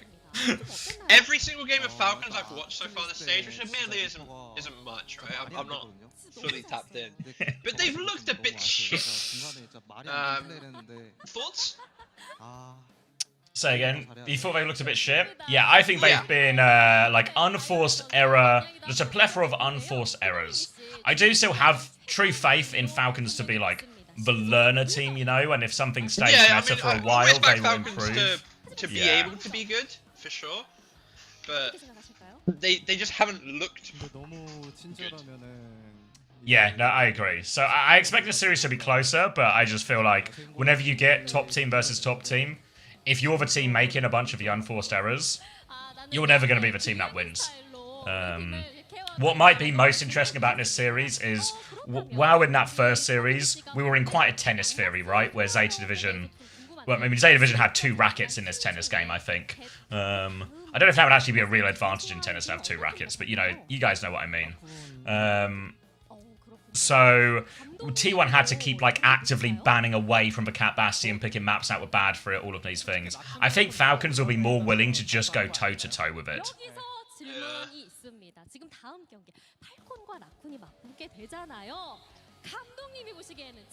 Can we get Hambin on my screen so I can finish? I thought nobody masturbated.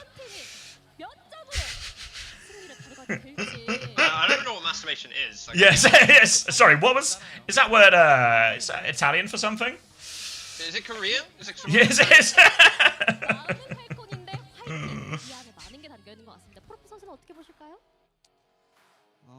뭐 누가 올라가든 쉽게 이길 것 같은데 냉정하게 라쿤이 올라올 것 같네요.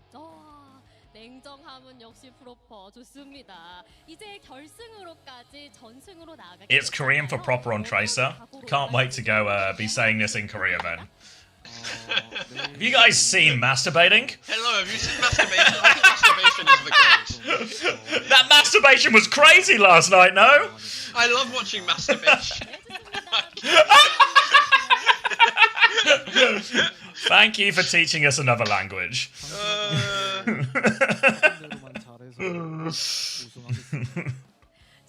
What is this gooning emote? 제가 그 전에 인터뷰를 못 하거든요. 그렇기 때문에 우승 공약을 좀 여기서 한번 논의를 해보면 좋지 않을까. 어떻게 보실까요? 상의가 됐을까요? 상의 안 해도 저희 팀에 폴킴이 있거든요. 네, 폴킴이 있다고요? 제타기전에? 누굴까요? Does my wife watch my stream often? No, but she lives in the same house, so it's not like she can. Yeah, she doesn't need to watch the stream. 도마민기 씨 함께 하실 건가요? Stats check. Yeah, we're gonna get some stats. Oh yeah, we didn't really keep up with the stats during that one at all. So let's get some fantasy points. Ah yes, Flats jerking. There's actually so many self-report virgins in chat at the moment, I'm sorry to say. I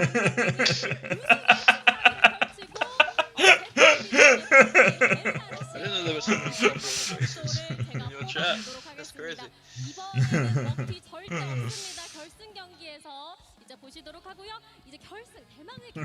You know, every time I do these streams on like yours or Antis channel, I always love the idea of like first-time viewers coming in and, you know, thinking I'm you, and you know, you get to come in, you get to listen to me talk about masturbation, and then in a couple of days you're just back to an Australian, you know? Yeah.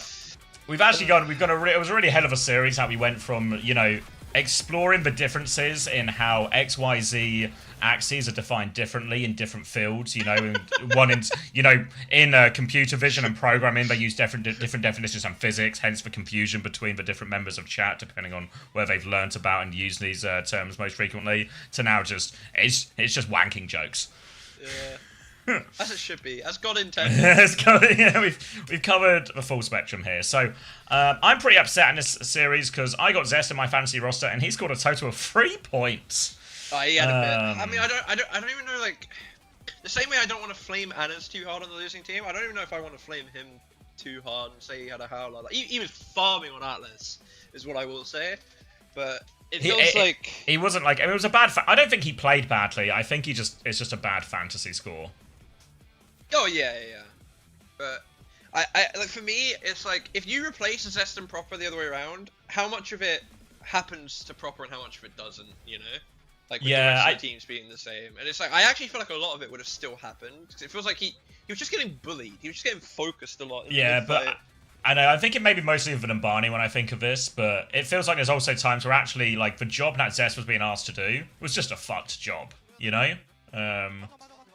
Like, if I tell you, Jamie, we're playing Mbani on Tracer Attack, you have to go by yourself to get on the Ana top right.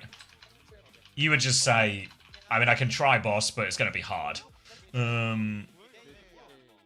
And I feel like that's some of the situation, like, and especially on these Cat Bastion maps. I mean, we can look through them, but I feel like that's where Zest probably scored the worst. Zest got -3 on the Lijiang.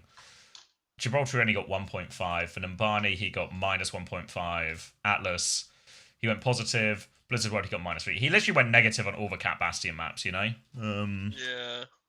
So I feel like that is, like, more comp different, or, like, team's ability at the comp than it is. You know, it's not like Zest's a bad tracer, right? Like, we all know this, but but yeah, that's pretty rough. On the other side, though, Proper got 51 points, which maybe is an indication of these. There are two sides to this coin here.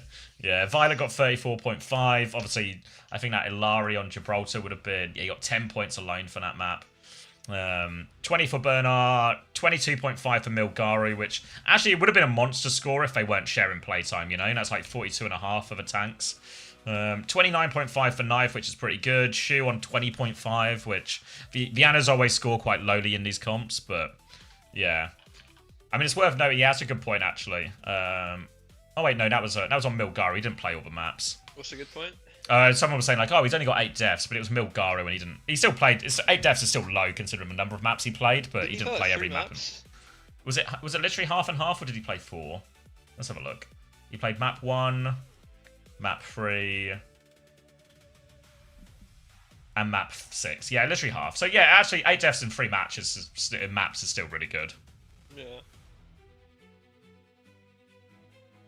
I mean, bro is playing ball and it's just winning. Yeah. Like, yeah. If we keep it a buck.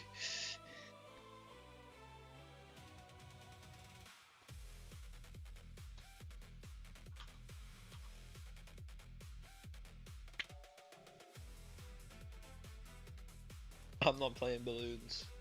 This isn't Castle Crashers, no, I've just got a Castle Crashers skin. Oh, you can probably get in down here, right? Where's the...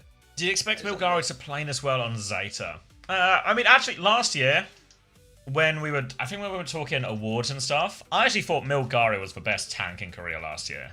So I'm not super surprised he's done well. I thought he was really good last year. I think in a year last year where Hanbin had like ups and downs, someone had like only one good tournament at the Esports World Cup. Jumbin also had a lot of up and downs, as did Max, and everyone split in playtime and all of this. I thought Milgaru was actually like the best tank individually. Mag Erasure, thank you. Yeah. That's my goat. Do you think? Yeah, so there's a difference here as well, but when people say like, oh, isn't this player better than this, but like Jumbin and Donghak are better players, I think. But Milgaru had a better year, you know, or better individual performances across the year. Yeah. It's like there's a little bit of cap you have to put to all of that to. There's some nuance, you know. There's like a bit of nuance there that Milgaru's teams never got to the later stages in a lot of these tournaments. So a lot of this is maybe based more on the domestic stages than obviously the international ones, but. Like, for my money, he was really good. I thought Dongas was on fire last year. Was he? I feel like I don't... Maybe I'm just like... It's really possible I have dementia, but... I can't claim to have watched much Korea last year, but I feel like Donghak was the one that was, like, the popular one to say was playing well, you know? But I don't know how much of it's true and how much of it is just propaganda. Do you think Donghak still had an amazing year? He just didn't play at Worlds? You know, just like a bit of recency bias in it then. Yeah, T1 did win a lot domestically, well, or they did a lot better domestically at least compared to on the international stage. But either way, the fact that, like, I think you can probably make a good case both ways, right? For me, it was still Milgaru. I was more impressed by him, but the fact that they're both in the conversation is a pretty good indicator, and they'll probably do pretty well on Zeta Division. I mean, clearly he's done something right if he's made everyone on Zeta want to play with him, you know? Yeah.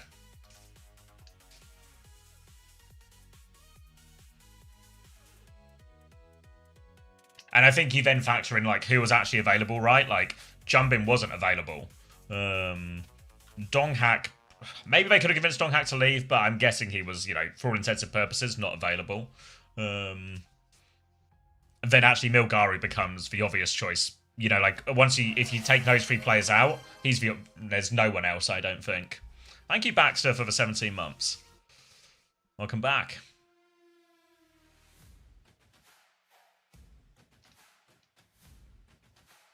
Best Diva right now, TV and T.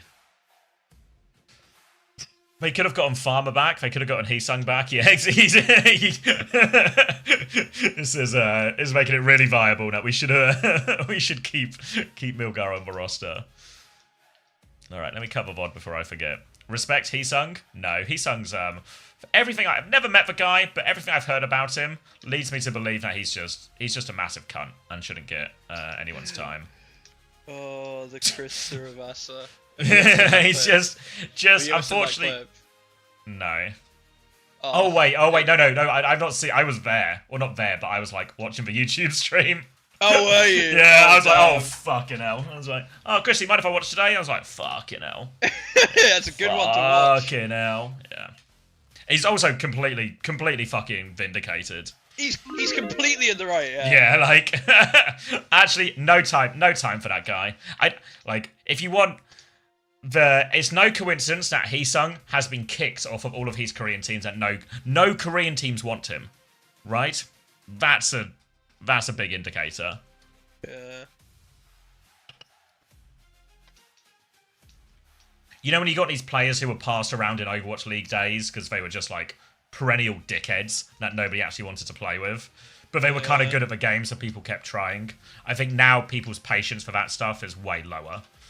There's also just a lot more like options. It feels like these days, for the most part, to replace the dickheads. Yeah, well, I think as well something is like if somebody's a super skilled player, what you would have in Overwatch League is some GM who's like, we can fix him. He says he's not going to be a dickhead this time. Whereas now you have like a bit of a tighter knit sort of, I guess, top level community. So like, you know what I mean? Like. And an older player base as well, or an older player base of pros, I should say. But now much more like, you know what? Like, you look at the way, like just fucking that guy. We don't want to play with dickheads. Like, if you look at the way, like when I was talking to Junkbuck, if you watch that interview, he talks about this as well, where he feels like actually the way Korea has divided itself into teams. Is everyone's just playing with their friends to a degree, you know, people who they get on with well and all of this. And in all of that, Heesung's got no friends. That's fucked up. I mean, it's just, you know, it's fucked up, but it's his own fault. It's just the truth. Yes.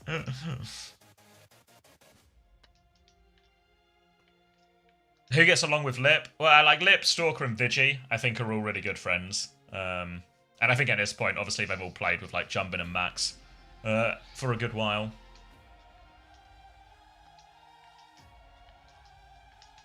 Oh. Max says he can't accept it. He's just got shocking reception at the moment. What, the knock? Yeah. That's fine. We will remain unknocked.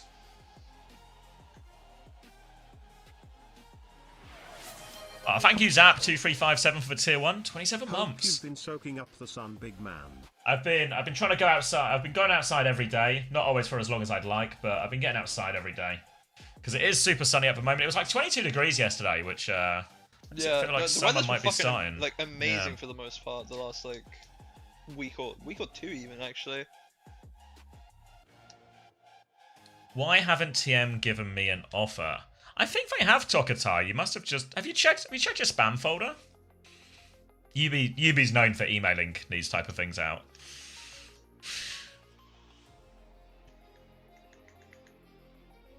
I'll check now. Yeah, let me know.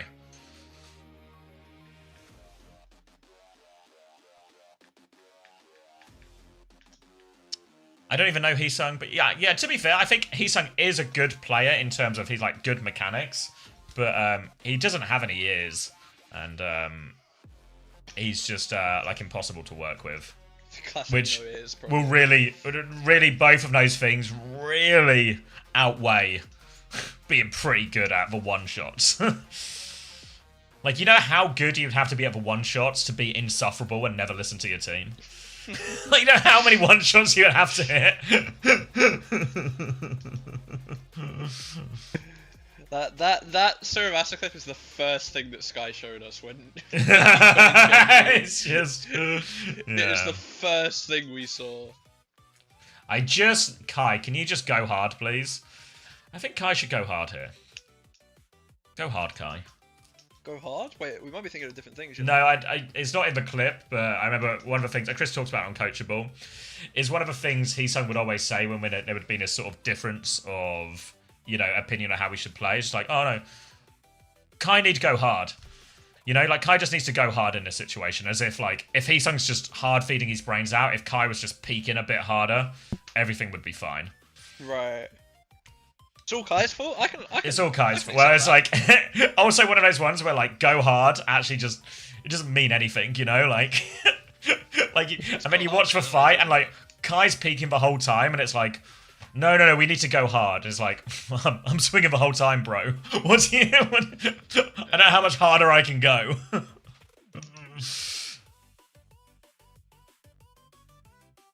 And it feels like it's one thing maybe if you're a Korean coming into, you know, like a Western team and you're trying to, like, you know, assert your own playstyle.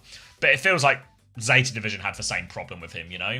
And I feel a little bit now, if you're trying to, you know what I mean? Like, maybe you don't want to respect, you know, Faith or, you know, the Western players as much. But I feel like if you're a young Korean player and you're coming in and telling... I don't know, fucking Pelican and Violet and imagine telling Violet he needs to go harder. This guy You'd actually get shot. Yeah. I mean, he did get shot, to be fair. You know what, Violet?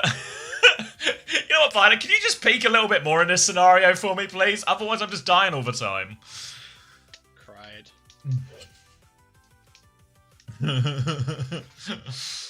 Hunter's at a wedding.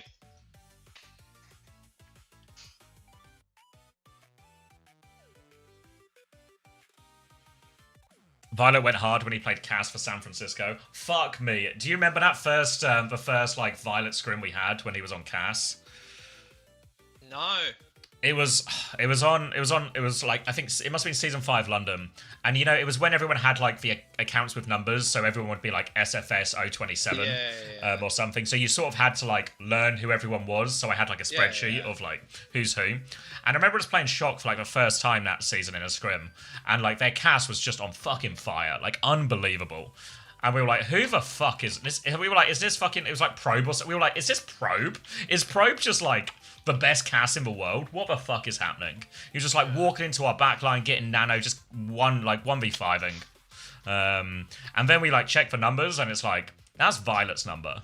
And I was like, oh, they must have swapped account, right? You know what I mean? Like someone just used a account, or they changed numbers between one season and the next or something. Whoever their other hit scan was then, Ben. Yeah, and then it turns out it was Violet. And it was just like, is it really Violet? Are you sure it's Violet? And then it turns out it was, in fact, definitely Violet, because then he just did it in matches as well, and it was like, yeah, this guy's fucking nuts. I remember do you remember the shoe Sojourn? You've mixed up seasons 4, 5, and 6. Which one was it happened? Was it in season 4? Maybe that's why Backbone doesn't remember it then. It might be why I don't remember it. Yeah. Do you remember was it season 4? Sojourn in like season 6, I think it was though. I think that was season 5. It might have been. This is what it's going to be like at a retirement home. It is, yeah. The shoe Sojourn was fucking lit though, but then in official he just ran it down. He was awful in official, yeah. But he was so good in scrim. He was so good actually. You think it was Glister? Okay, yeah. Yeah, Glister was who we thought it might have been. But yeah. That would have been before my time though, but... So yeah, it must have been, yeah, season 4, I could believe. Was that the, yeah, maybe, was season 5 the first Finn season? Yeah. Yeah, okay, yeah.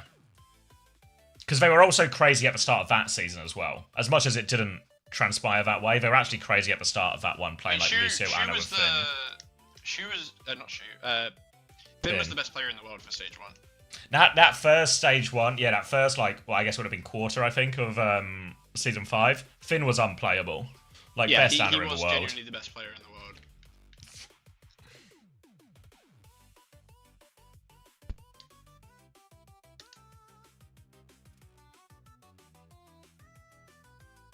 Fuck am I meant to do this? Who did Finn play?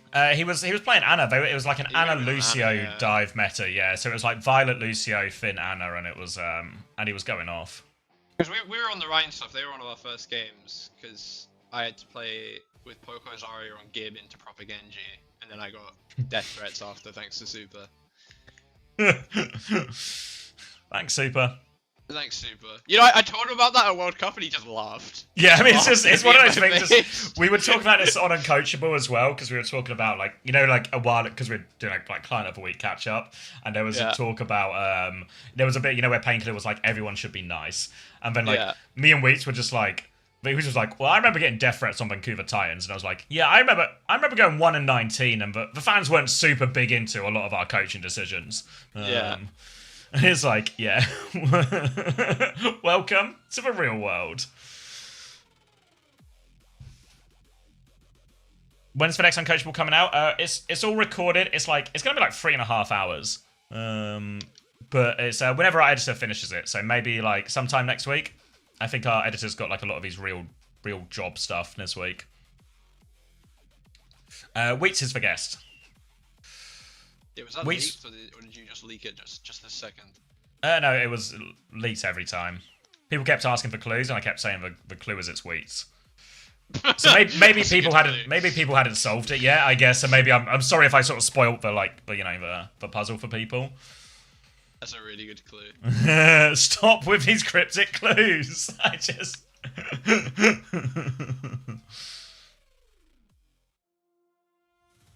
The clue is Wheats. Maybe like bread or pastry. Like a crusty bread. The guess is crusty.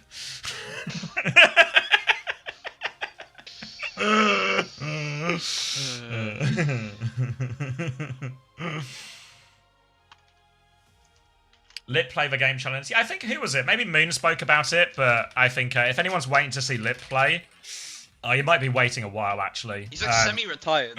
Yeah, he's basically just sort of said he's on the way out now. He's just here to, like, I guess, soft coach or help the team.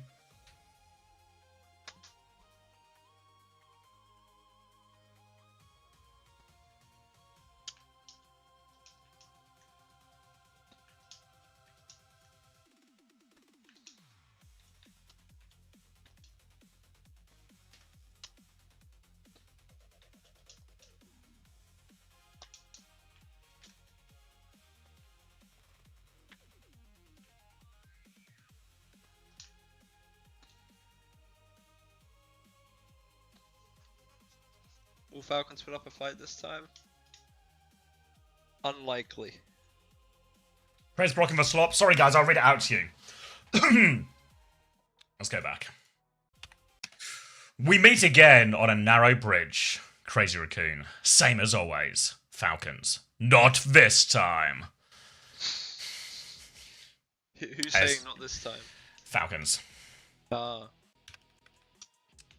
Chills. I don't know. This wasn't as good as Let's Stab proper, and you know, proud hearts, clear eyes, can't lose.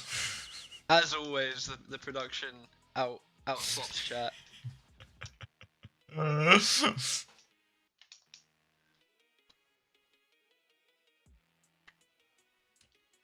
We meet again on a narrow bridge is such great exposition as well for Here we are again on that narrow bridge we're always on.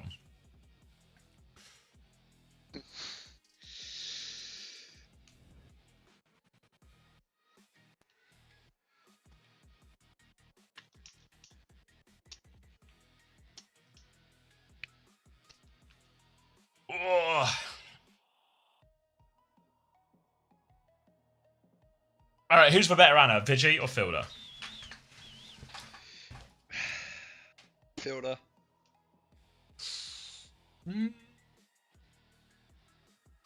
Maybe you're right. Finn, Shu. I mean, we all know Shu is the best Anna.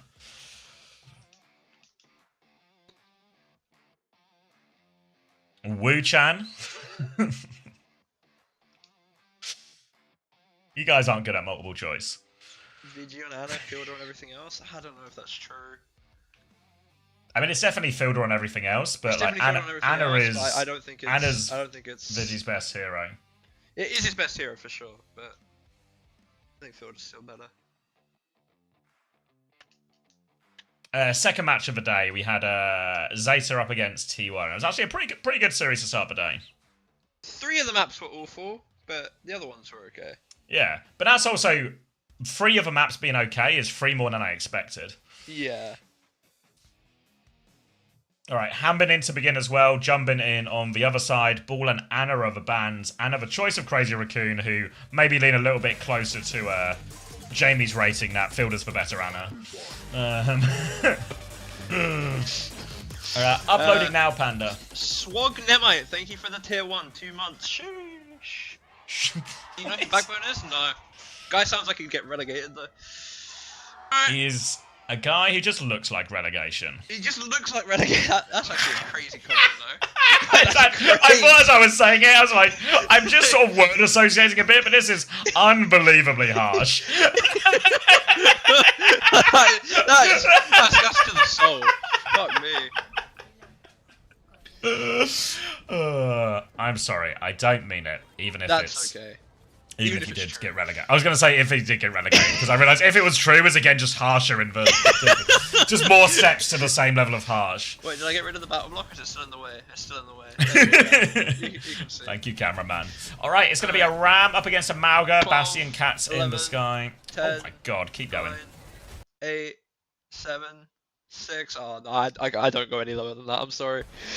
All right, I think I got it through the implication of which numbers were to follow. It's going to be Hisang taking down checkmate first. Stalker will win the Battle of the Skies, and Falcons will have to D-peek out, and Crazy Raccoon will get that first flip. Keep going, keep going. I thought you guys didn't masturbate or proper on 2, Tracer. 3. It just 4, works. It just works. Okay. I knew the implication of the implication of which no, yeah. Yeah, we are going to see the Diva versus the Mauga. I feel like I'm Diva leaning on this, but maybe on Koth I'm more convinced of the Mauga. And Mirror's just going to find Stalker in the pre-fight. Pre-fight will help. Bastion.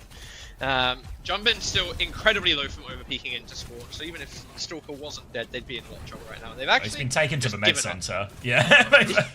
Chiron has not given up. Hello? Wait, he got Jumbin out and then went back in for seconds. What was? And now Hisang's on the list. Okay. Alright, yeah, Hisang was stuck all the way behind. He has a bit more of an excuse, I think, maybe than Chiron Yeah. did. But, yeah, quite a lot more of an excuse, I'd say. So now, big old ult fight coming up, but again, it's the Cat Bastion, so the ults, you know, as Capitology always says, they don't really matter as much. Kitsune Rush at the choke. Phil doesn't quite have one to match it yet, so it's a D peak. Suzu out, TP into the sky just to try and live towards the Mega. Get me out of here. Meanwhile, Hanbin will be anchoring this point, but there's a Mauga on it now. They have the Kitsune Rush back. Pulse Bomb is wide, but they've lost Merit on the way through here, so Bastion advantage. Catnap comes through. Suzu from Fielder, and he will hit the Tink onto Hisang. Important dual win. Diva's getting dragged off the map here. Chirong does manage to confirm that kill, and now the Mauga should be able to stabilize, get themselves back onto point for the flip hit.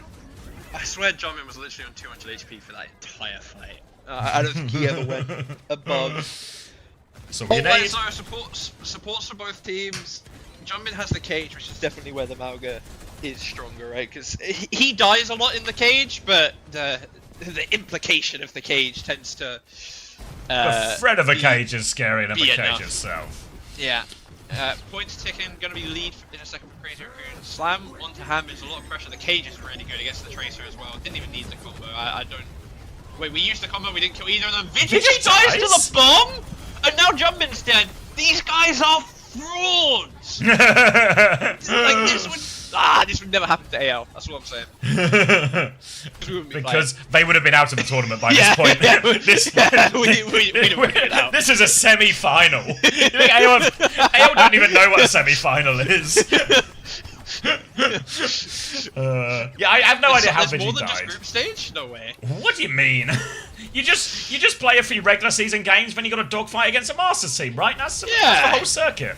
Bastion swings round the high ground, but Hanbin will come interfere with that one, so Stalker loses it, but not in a fatal way. Jumpin has lost his life in quite a fatal way. Now Hanbin will get on the back here, and Merritt will be able to clean up the rest on point, and that'll be another good fight for Falcons, and a great start for them. They're now one fight away, and late kills in spawn might just end it here. Can you lose your fight? You lose your life in a non-fatal way? Is that? I If feel you got that's, mercy. You still die to get resurrected, though. Either way. Jesus, another example. Yeah, but like, there was clearly a mercy in the cave. There was clearly a mercy in there. Anyway, Kitsu down now. Fielder gets his slightly pulled Vigi. A lot of pressure onto Crazy Raccoon's out. Jumpers made the swap into randomness. He's been catted off the map. Pass onto Stalker. He's going to drop the ult after to keep himself alive. He has 1 HP. DMF onto Hanbin's good, but probably not going to be enough. Tron's get the catnap onto Merit though. Heesang still has the pulse. Flip hasn't gone over yet. Still 99 to Falcons. Heesang's having to run. Charong's doing the one. I see Heesang's nines. going to get filled all the way back. Charlie 9. Cat can't make his way back through the window. Yeah, they could have dogfighted their way back in here, but pretty reasonable start, I think, for Falcons. And again, you always got to focus on the Cat Bastion in the sky, and it feels like Merit's got the better of it so far against Stalker and Charong. And maybe most importantly Jumpin's been struggling, I think, on this Malga. Like, where was Vigi? Where was it? Where was he? How did he die? It's the same as, you know, that sleep Shu got on Numbani and on the Bastion, and you're just like, yeah. I swear he was in a corridor. You know, like, how has he slept about? He was in a corridor, but oh well. Right. Ram versus Ram. Tracer on the too. inside map now. Tracer versus Tracer. No Pharaoh or nothing. Up top now for Merit. Full white control for Crazy Raccoons. Let's see if they're able to push out and actually find an angle with it. Yeah, Hanbin's peeking out on point here, so he's in a bit more of an exposed position as he goes for his form timing. Jumpin's got a later form available. Tracer's going to team up on Hanbin there. They force him back a little bit. Chio's going to try and get some of a cap. He's awfully low though, but there is some pocket coming through. Now swing on to the back line. Merit's just been dropped in the old-fashioned way here, but we'll get pulled back to point now. Now form timing coming through into the skies once more as the Cats and Bastions will pivot positions. Trade of high grounds here. Cheeky handshake. There's a slow at the top, though, so they can't peek for a little bit. So Crazy Raccoon are going to force the objective off this time. But here comes the Bastion form onto the Ramattra. Jumping will have to go around the corner. This allows Hanbin to reclaim some of the space. There's a chance for a Bastion form time and go up. Yep, Stalker's turn to go. D-Peek is good, though. You can see Falcons very much anticipating this. No one has capped yet. Falcons are back on point right now, but a Kitsune rush from Vigi onto all of this. Bastion bombs out from Merit to try and stop them using that. Now Stalker's going to respond with one of his own. Checkmate is behind, but doesn't have the damage to kill through that because he's quite literally fighting a tank. Bastion drop on the coast right now. Suzu not available to save Merit from that pulse bomb though. Heesang will make the difference on that one. Now they have Bastion advantage, but Kitsune rush from Fielder. They're trying to kill the Ram on point. Jumpin's taking a beating. Hanbin though, he's got eyes on this backline now. One more form timing will be able to get it off. Throws for slow here, catches for Tracer. Forces Heesang all the way out. Still no cap going over as he comes back towards point. Annihilation available much quicker for Hanbin now. He goes for it. Catnap misses on the coast here. And Hanbin needs help on point, so his Annihilation has been just to live really. He's not been able to push with it. Now Bastion is back on the point and they force Crazy Raccoon out. And believe it or not, someone might be about to cap a point. That was genuine. I've seen entire rounds shorter than that first fight. That was I think 9 ults. Yeah. Jumpins. Yeah. What I don't understand is though is that I think it was Crazy Raccoons. They had a really good timing where they de-peaked the form, and then instead of running down the Bastion after, they just formed nothing into white, so they lost all chance. Anyway, looking forward into the future, since we can't change the past, Jumpin has the Annihilation advantage for this retake. He's not really going to be able to find anyone to go on to with it, except maybe Fielder or Hanbin. Early punch here onto Hanbin, he's falling low, the slow doesn't quite hit the cat, Annihilation has been popped, Fielder has fallen Heesang in the back of all this, Charong's going to get the cat gap as well. I'm not sure what the Bastions have done this fight, I haven't actually seen either of them. Stalker's going to drop the ult now. And yeah, I mean, it's just a fairly clean Crazy Raccoons retake. You do get 42% though. Yeah, I feel like something must have happened with the Bastions there, because it sort of set up for Heesang to get all of these kills in the backline while we were kind of busy watching Rams punch each other on point to no real no real progress for either of them. So now they're going to try for a coast retake here. Falcons, they've got the artillery form if they get into trouble, but you can see already anticipating this. Stalker is in that position trying to deny it right now. We'll see if Merrick commits in this position or if they just try and swing back in main. Looks like they're trying to poke their way in now. Got to worry about Heesang behind. Now the form timing comes in. Look, Stalker here, he doesn't want to match it. He just wants to play for, he wants to desync the form timings and go for his own form one. Now he goes on the chase, looking for the Bastion as well. Trying to hunt him down. Bomb is going to get a lot of damage on coast, but Falcons have stabilized. Now it's Falcons' turn. They have ults with this. Catnap out on the coast. It's a huge one from him as well. That's going to be Chorong taking off. They do save the Bastion though, but Fielder was already knocked off by the stun. So still that trade, and that was the Kitsune Rush obviously dying as well with that. So Falcons just have to back it out in the end. Yeah, with how long these fights are going, this might be last fight if Crazy Raccoons manage to win it. Tracer Jewel on the side. Heesang getting overloaded by the Kiri. Disrespectful from Fielder. He's now taking the side. The cat isn't with the Bastion for maybe the first time ever. TP Batman has the Kitsune, both sides do. Catnap advantage for Chio to see if he can get anyone off the map, but Mirish just Oh, he just beamed him. Yeah, Kitsune Rush comes out a little bit later from Vigi. Pulse box is wide from Heesang. A little bit, not got quite the arm on that one. Vigi will find one trade, but it will be Falcons getting back in control of point. Decent amount of time left on the clock as well, so they maybe have a recontest if they need it big picture. But now it's just Kitsune versus Kitsune, so Falcons hold on to 4 ultimates here. Annihilation to anchor the point for forever, as well as a few ults to throw to help them win that Cat Bastion battle in the form of a Catnap and the Bastion form. Now it's on Crazy Raccoon to try and find the opening. You can see Stalker looking to try and pick his decision, but he's not coming coast. He's just going to come through main with this one. Maybe go coast late. It's a fake out. Yeah, can't quite tell because for some reason we're watching this exhilarating ram duel. He is going to commit on coast. Heesang's going to come and try and help too. But I Fielder falls very low. Meanwhile, Jumbin's fallen over, has the annihilation. Catnap has gone through. He does get Vigi. I assume he didn't have TP because he drops. Like, Vigi killed him, and maybe Vigi didn't have enough time to kill and TP. Checkmate's going to find Heesang in the middle of this. Merrick's going to get Stalker with his ult. 83%. If they give Jumbin a different wave here, which you know he's going to get, if they actually manage to kill him. They need to kill him right now. They win if they kill him. 10%. You should be able to get a touch between the Cat and the Tracer, but you're doing it without your tank. You have the Catnap coming, which will maybe help turn it, but Heesang's getting marked on the way in. Yeah, need a kill with this Catnap, really, if you are Chorong. Jumbin's coming back on Mauga, so once he gets back on point, if they can just tiptoe it for that without losing anyone. But Stalker's low on the coast. Checkmate's found the Tracer, importantly, as well. Jumbin is now here for the touch, but they're a little bit on life support, Crazy Raccoon. They're all pinned in the corner. Jumbin's down to half HP. He's going to need pocket soon. Suzu used onto him as well. Chorong's looking for this. Chorong needs a kill. They're going to Bastion swing in right now. Suzu is out. Just drops in as he goes for the Catnap here. He's dragged for Cat only, though, so he can't confirm the kill. He'll try and take the battle the old-fashioned way. By old-fashioned, I mean 2 cats fighting on jetpacks in the skies. But it's not going to be enough, and the Pulse Bomb from Checkmate will seal it. Falcons take map 1 of Crazy Raccoons. Yeah, I think we needed Chorong to try and do something onto the ram there. Just yeah, a little bit sooner, right? Yeah, like it had to be earlier. You're at the disadvantage because Heesang had to die to give enough space for the touch. Needed something earlier. Is the drops only for everyone? I don't know what that means, but drops are for everyone, yes. I'm grabbing a drink real quick. You're in charge.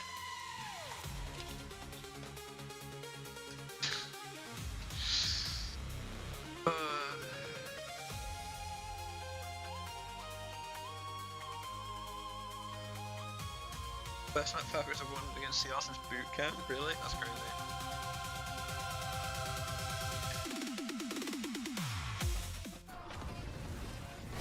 Does everyone in the category have drops? Oh, I think it's Overwatch CS specific drops, so you need to be on one of these streams, I think. I'm not sure. I'm actually not sure. Just watch here just to be safe. Cheers. I'm not calling it that, but I'm after.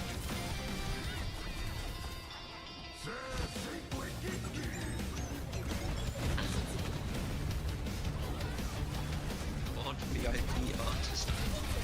So you just woke up? You're good, mate. You're good.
with suspicious users only drops. One can wish.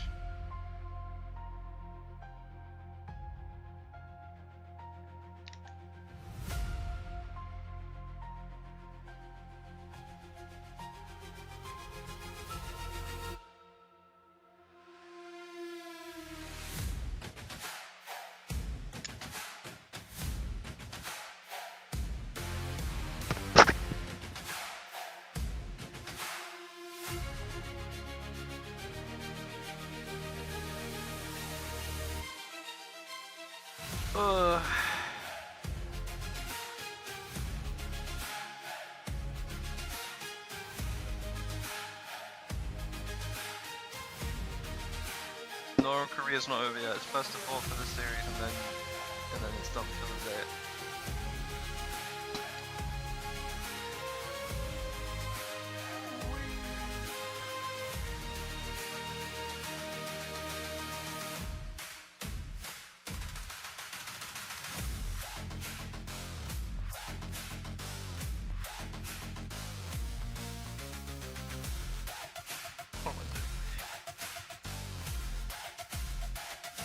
This game is one of the SSG ever won a stage? That's not nice.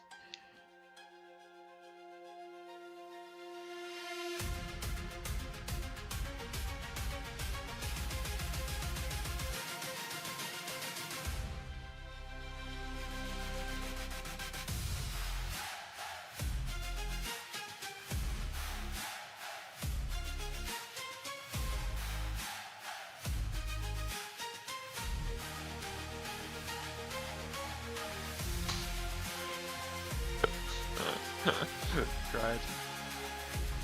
I'm back. There was an 8-map Toronto... No, not Toronto. There was an 8-map Boston... Titans. Is it Boston Titans? All I know is that Mufin played in it.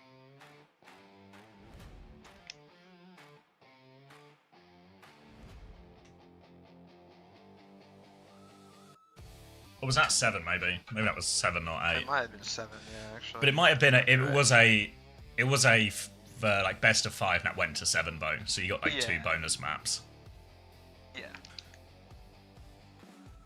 Spitfire v Dragons 2019 was 8 maps. Ooh.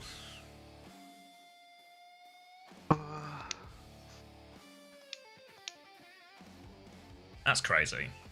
Yeah.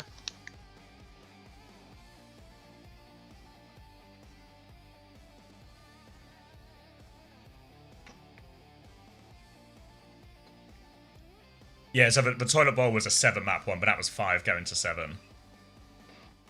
Like some kind of raccoon? Yeah, like some type of raccoon. Worrying actually for Crazy Raccoon now, right? Because I'd wager they fancied themselves as the Cat Bastion team. Yeah. I'm so scared. Yeah. So maybe it's a worrying time to be a Crazy Raccoon fan. Shit, be nice, okay? Be nice. Mistakes happen. We all make mistakes in life, okay? Worry not, CX. The Gatos will handle Zeta Division. Okay, I'm going to stop worrying now, Colour Hex. Their first loss to the Gatos. Oh my fucking god, oh my fucking god, oh my fucking... Oh, it just hurts. What does? playing video games as an old man. Have you know you're old when you get to the point. It happens when I play TF2 sometimes. Sometimes I play TF2 and then I look at my hands like, what happened to us, guys? What happened? Yeah. We used to be so much better at this. Great. What happened? We used to. Have I changed or have you changed?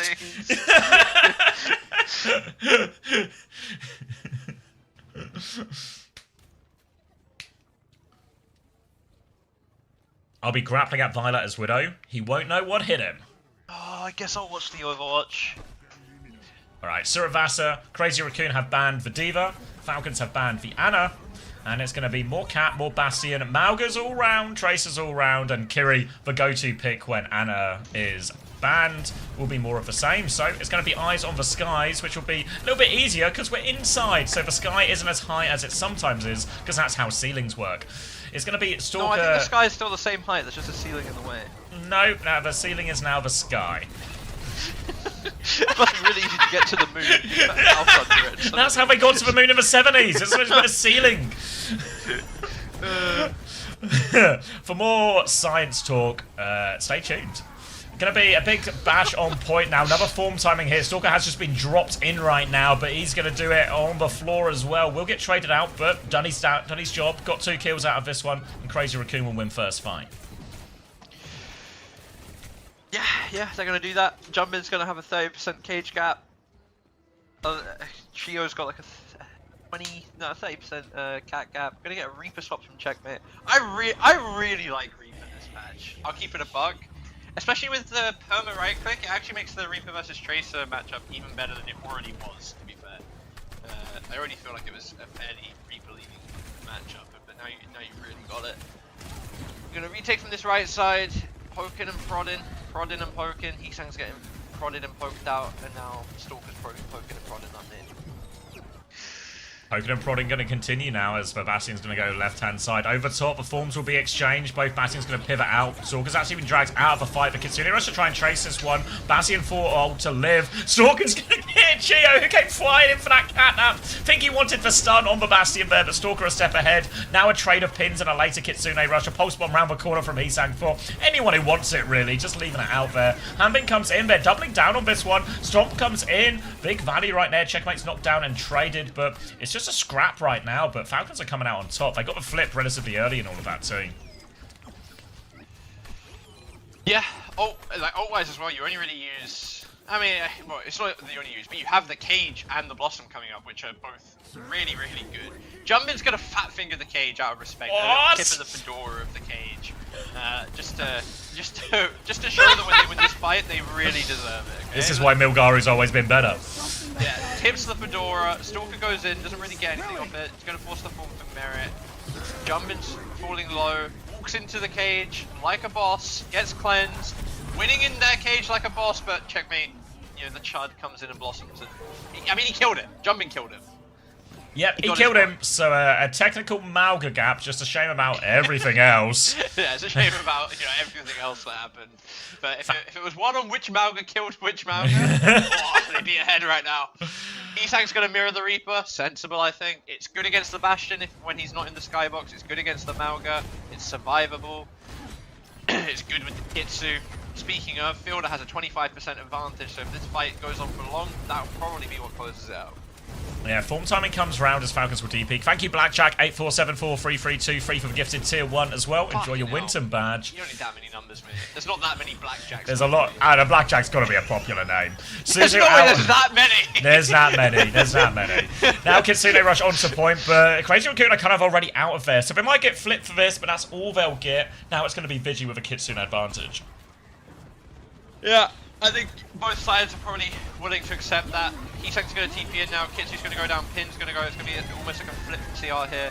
Ult's going to come out from Chio, not sure if he got anyone there, if he just played it for the stun. Ult from Merit now, not really going to do anything except try and help him live for a couple more seconds. Flip's going to go over to Crazy Raccoons, and now it's just clean up.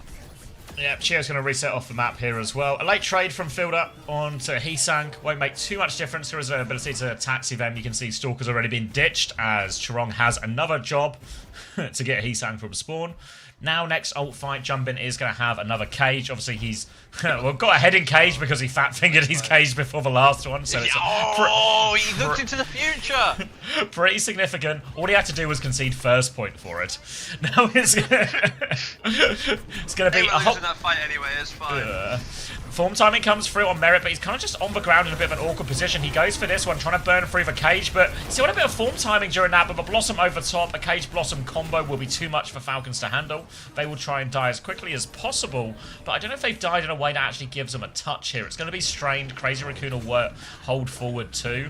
Might have to be a cat touch here, but if the cat has to go for the touch... Oh, he's taking the Reaper with him! Checkmate's going get in! We're making a run for the point! They're going to get themselves on, they're not going to make he was so close, and they got a pick as well. They had a Vigi pick. It was actually so one. Oh, that was like milliseconds. It was actually genuine milliseconds. It was actually we gotta go now. Get in. They go flying through. They don't quite make it. We'll be tied up 1-1 as a result. Even though Falcons actually Clutch was really on off the back of that pick as well. So. Yeah. Now it's just going to be another fight on point. Kitsune rushes for both. Cage advantage for Falcons foe. And they've got that Blossom as well. These Cage Blossoms have been pretty much... both of them have won so far. Yeah. They're impossible to survive. Like, Kitsu's going to come down now. Catnap goes out. Kitsu for both sides. Blossom in the middle of it as well. About to say, should just kill everyone. Merrick is a chud for using his ult as well. Not worth it when you know you're blossoming. Only use one in the combo, and you know when it's Kitsu, Blossom will always be better than the Bastion ult. So please go back to training camp on how to go back to the Capitology ult economy camp. Okay. They actually went for... They didn't use Cage in that one. They took the Kitsune Rush trade, and Chio hit the Catnap on the Kitsune Rush. We've seen this a lot against Kitsune Rush and Beat when it's been relevant as well, just to try and win that trade. It works out perfectly for him there, and obviously sets up a Blossom. Now we have Cage for his next fight, but Jumpin's going to have his next one ready to go as well. So a Cage trade, and Heesang is much closer to his ult. Just a Bastion form trade on the ground. A lot more ground Bastion up in this one here as they're trying to get maybe a bit more pocket out of their Cat in these scenarios. Obviously, if the Bastions are just trading forms, the Cat's default pocket does more than the Tether. So it's whether you want to dodge or just try and pocket through it. But Stalker's found checkmate before the fight. Ambit's awfully low. You might have to Cage here. They've suited out. Catnap comes in. The stun drags off the map there, and just no chance to use it. Chain those stuns together between the Stomp and the Stomp and the Catnap. And that'll just be a flip for free. Don't have to use the Cage. Don't have to use the combo. Yeah, that's one of those losing to just a Catnap is like you never just lose a map off of stuff like that, but it's one of those mistakes that make losing the map really on, right? Like, yeah, sure, you have a bunch of ults coming back now as well, but so do Crazy Raccoons to hold it, and you've given them time to properly farm up all of their ults here for this. We'll see what they decide to go with first. I'm assuming, yeah, gonna be caged down for both. Awesome. That's rubbish. Kitsu. Catnap, everything's down. Jumpin's got 2 in the middle of this. Chirong's gonna clean up checkmate, and yeah, you'd rather lose the fight like that and then give flip instead of give 60% and lose the fight like that.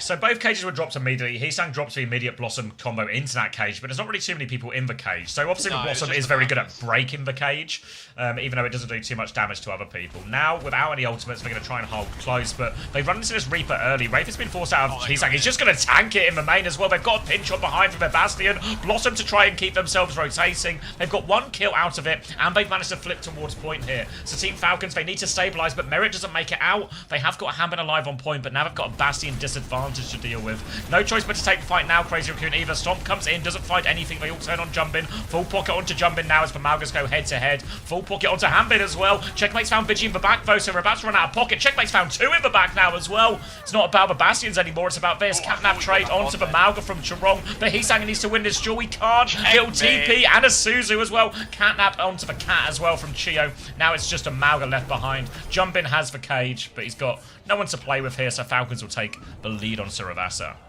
Yeah, I mean, Checkmate really took that into his own hands there as we get the Checkmate cam. Thank you, production. Ult-wise, though, probably favour Crazy Raccoons going forward. But it's not as if Falcons are bad, right? Like, you're 60 on the Blossom, you're 60 on the cage. You have the Kitsu advantage, actually. If you take this fight quick, you're probably happier as Falcons. Like, yeah, you're going to get caged, but yeah, you can still win that fight when you have the Cat Bastion flying in Skybox. Now coming through, going to be a TP into the back line. Cage comes out in main form, timing for Merit to try and burn through this one, but they're just dead. There was a Kitsune rush there, and there were Bastion forms to break the cage. Hambin finds a trade, but I don't think it's going to be enough at all, no. And they just died to that one awfully quick there.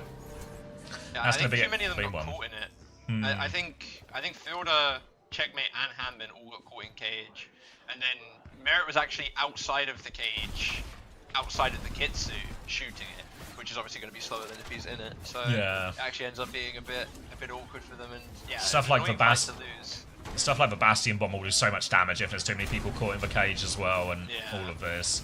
So now it's a Kitsune Rush advantage for Vigilante. He's going to drop that one immediately. Falcon's going to try and kite this one out. Heesang's looking for the chase, but Kite's really clean.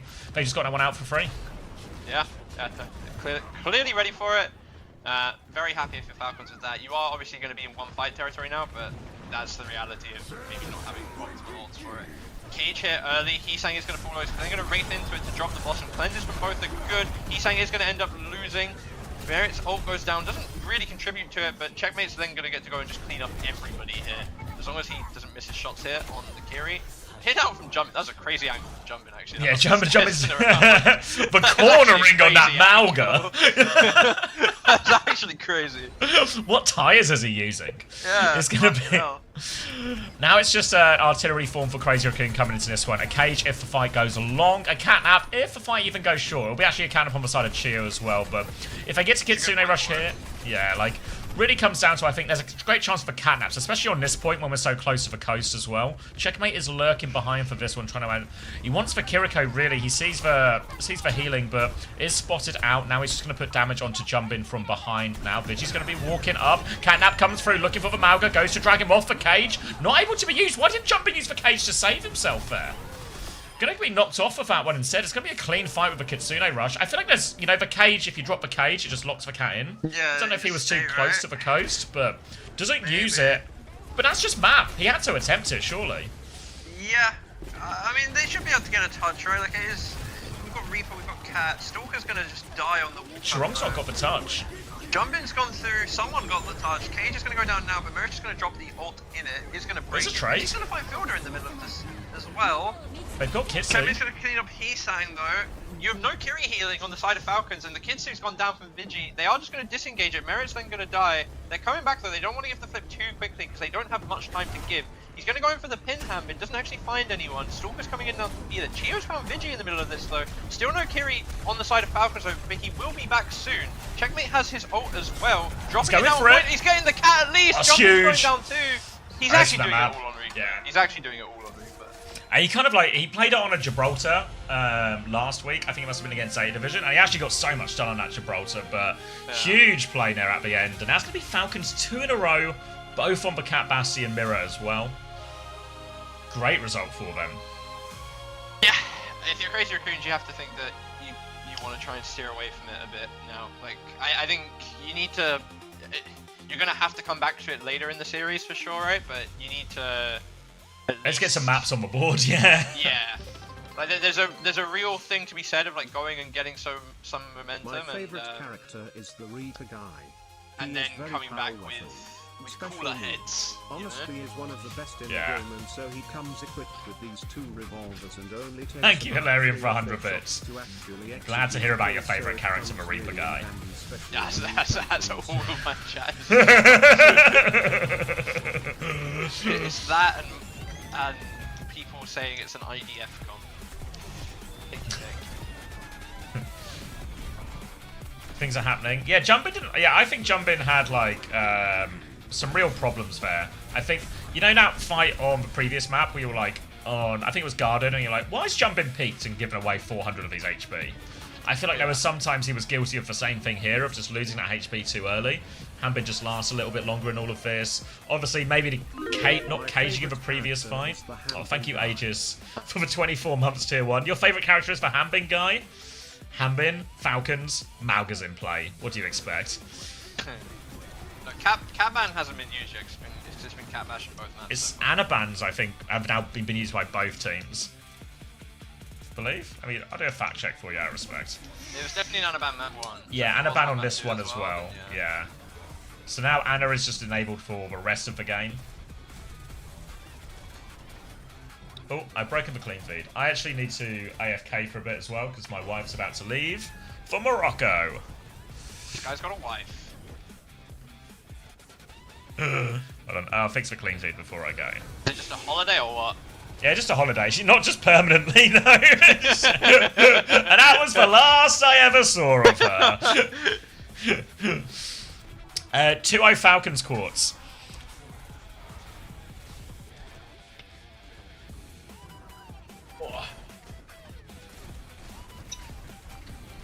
Coach Moon, we shouldn't run Malgary from Team Falcons, that's the only comp they're good at. Coach Moon, don't care, let me... Okay. Okay, sure. Oh, fuck me.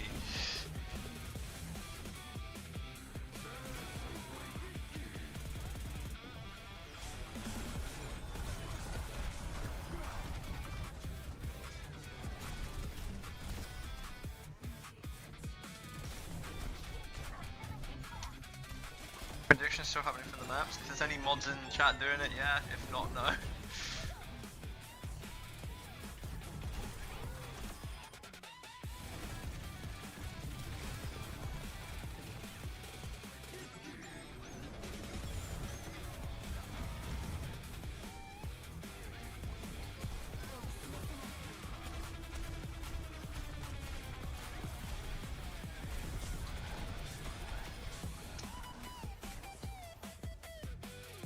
Mods.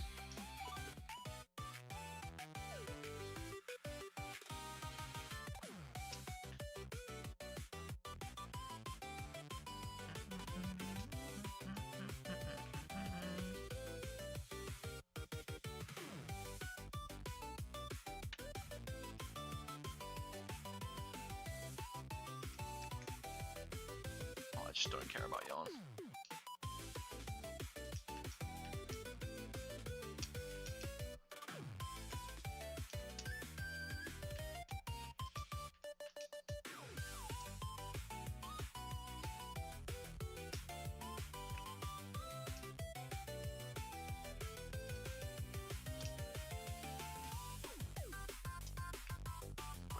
What's the point? That's gonna. Oh no, it'll push me into the wall, won't it? Okay, I don't know what I'm doing with my life.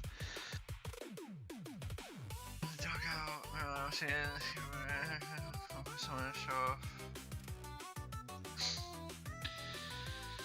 You guys have way too much free time on your hands.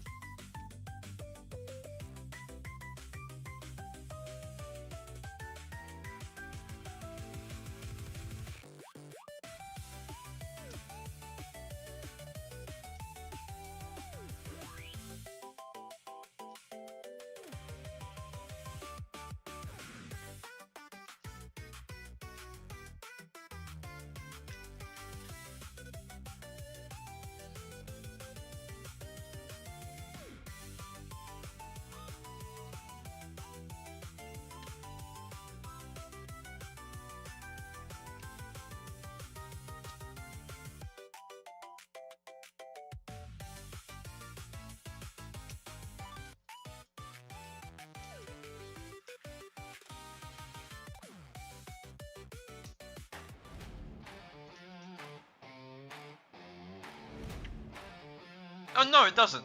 Am I? Okay. Sure. Sure.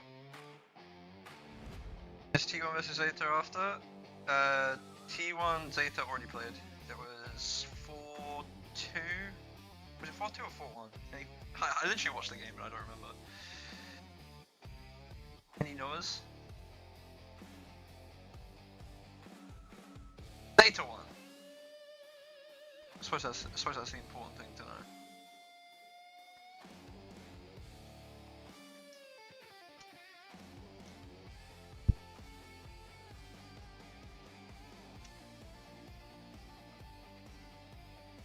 Yeah, Violet Ajax on Bruna Sappy.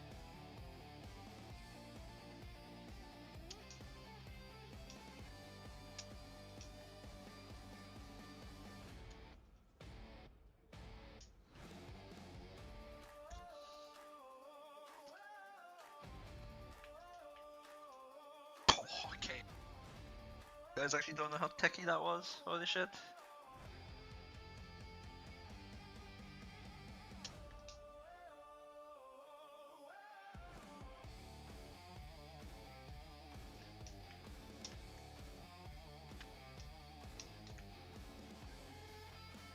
Okay, I'm just not going up there this time. Fuck that. Oh, you're meant to go after doing that. I see. I feel like I can get up here.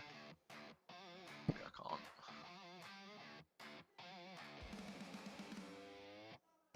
Oh, whatever.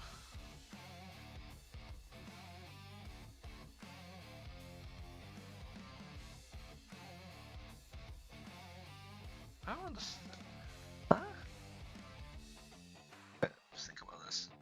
He's suddenly so good at platforming. I'm not good. I'm pants.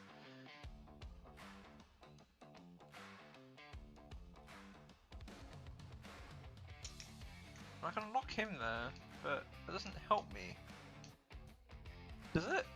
Can I get through that if I just hug left 4? I mean, I guess I'll try it. I don't actually know. I have a feeling I can't, but no. How the fuck does that work then?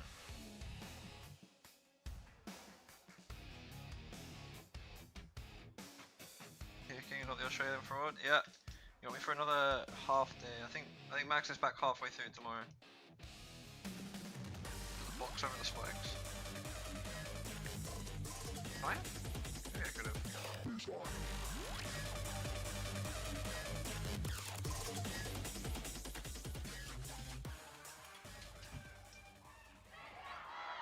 Oh, we're starting the Overwatch. I've got to go I'm back. Just in time. Oh. Hello, Morocco. That was a quick trip. Had to do a proper goodbye. It's time to say goodbye. Wife gone, GG.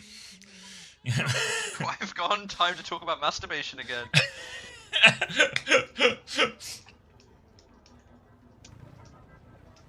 Alright, what are we at? Alright, is a die on the sword? It's a max savior situation? Please don't die on the sword. I saw Stalker on Hanzo! He knows. He's gonna keep it for sure. It's definitely not Sonic.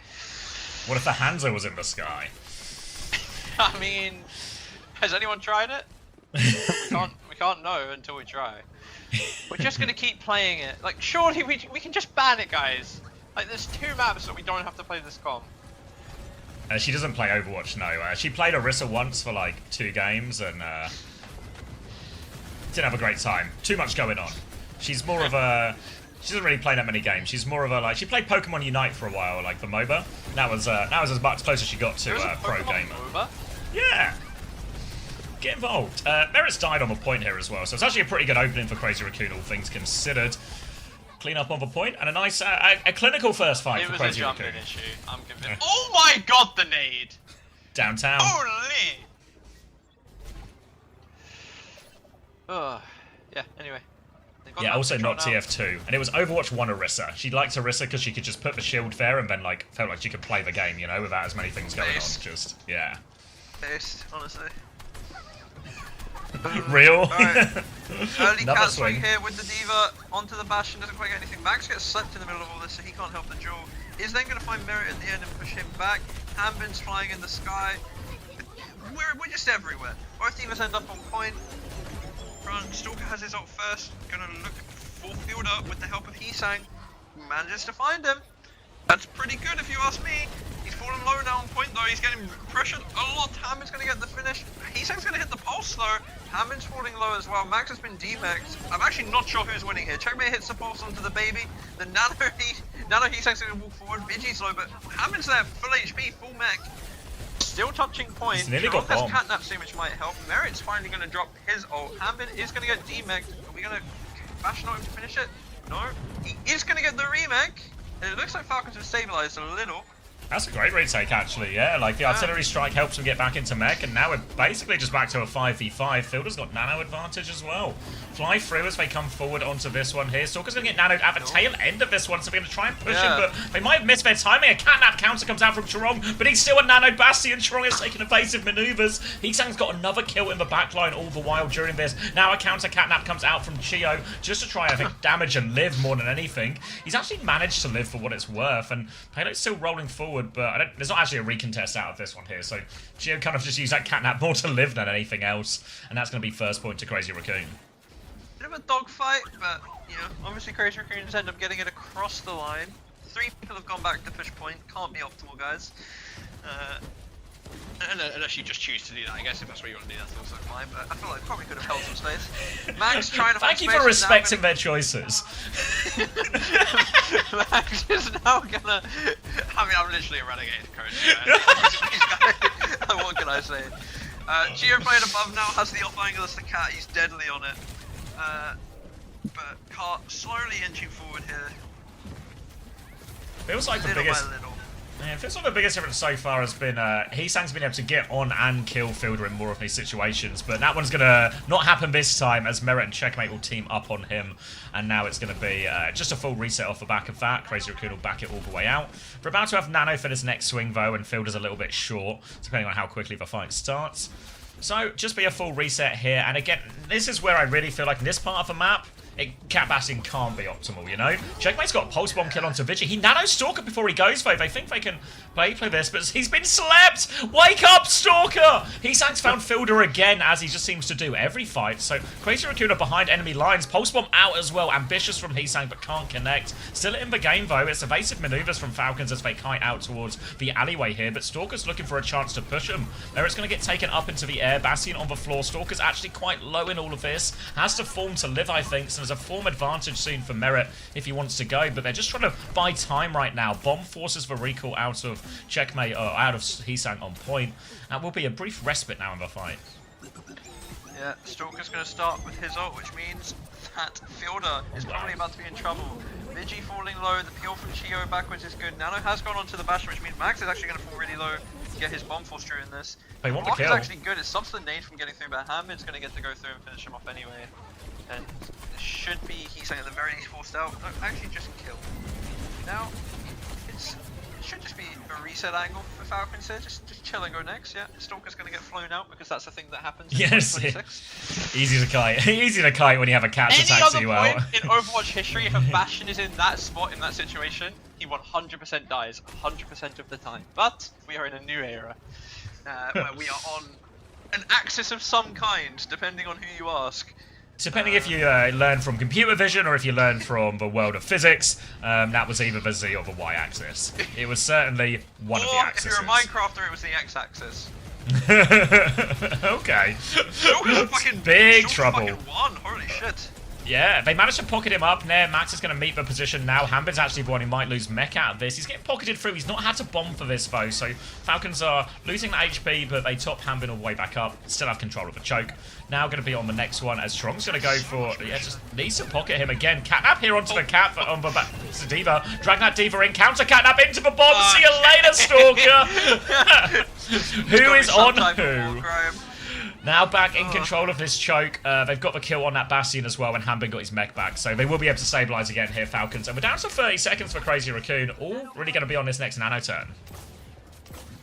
Yeah, Fielder should have it in time. It's obviously going to be harder for the attacking Bastion to properly get in without getting chunked off, marked by Diva at all. But he's just going to swing up main. Actually, tempo's past Hambin a bit, but he does make it. Fielder's falling low. He doesn't have nano nano yet. for Fielder, which means he's going to get the later one, but he ults at the same lives. time, and the form's gone.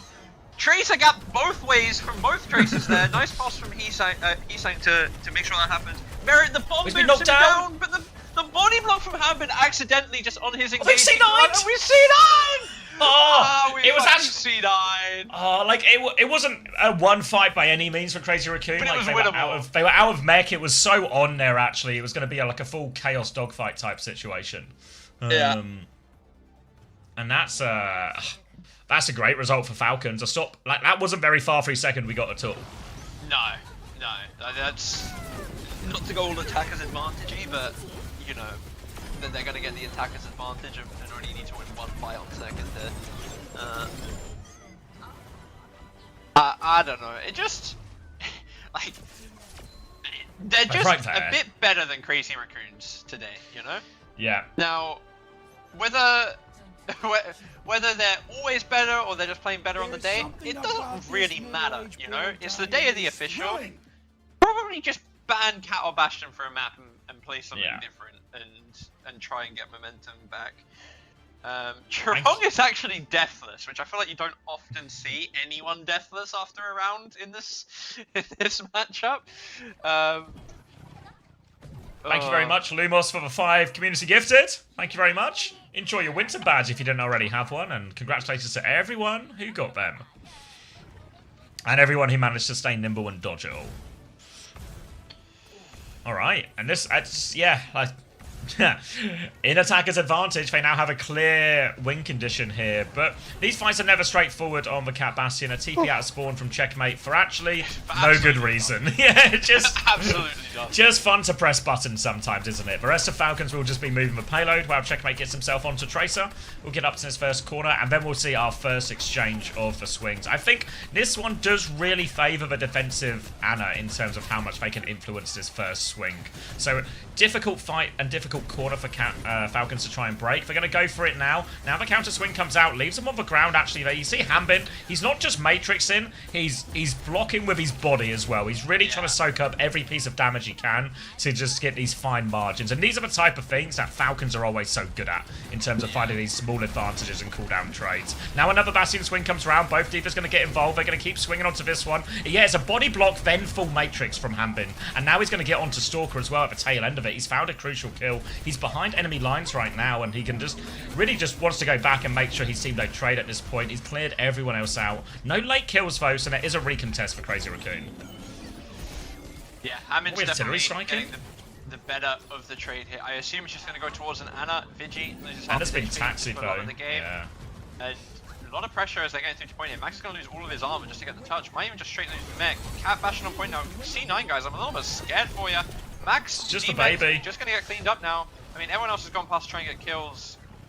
I mean, they're just better.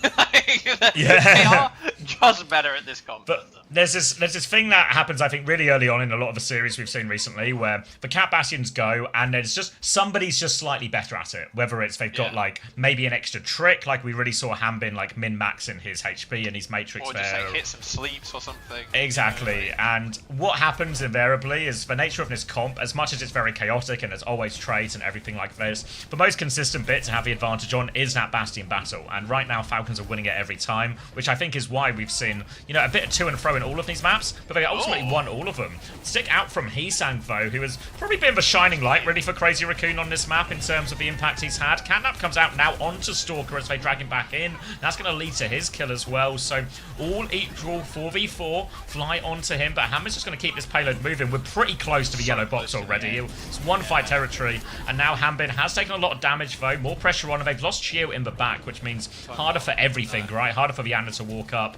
it leads to the D-Mech as well, and Crazy Raccoon stabilize. Good call from Hanbin to not try and bomb clutch there. Chio's dead. Like, I think you've got someone else that's still on their way back from spawn. Just go next. Wipe your hands of it. Slight nano advantage for Field, but I don't think it'll matter. But yeah, I mean, literally as I've said it, it's basically been negated. Both Bastions have their ult, so assume to see the Tracers. I assume we will see the Tracers looking for the Anas with the help of that, or maybe they'll use it as the second HP bar. Seems to be a bit up in the air about how teams want to do it. Early form from Stalker though, and they're just going to kill Merit on the side. Just tempoed him, didn't see it coming. Checkmate is on the backline now, but is just going to get run down as he tries to exit here. Maybe his Ana can help him yet, is going to force it out.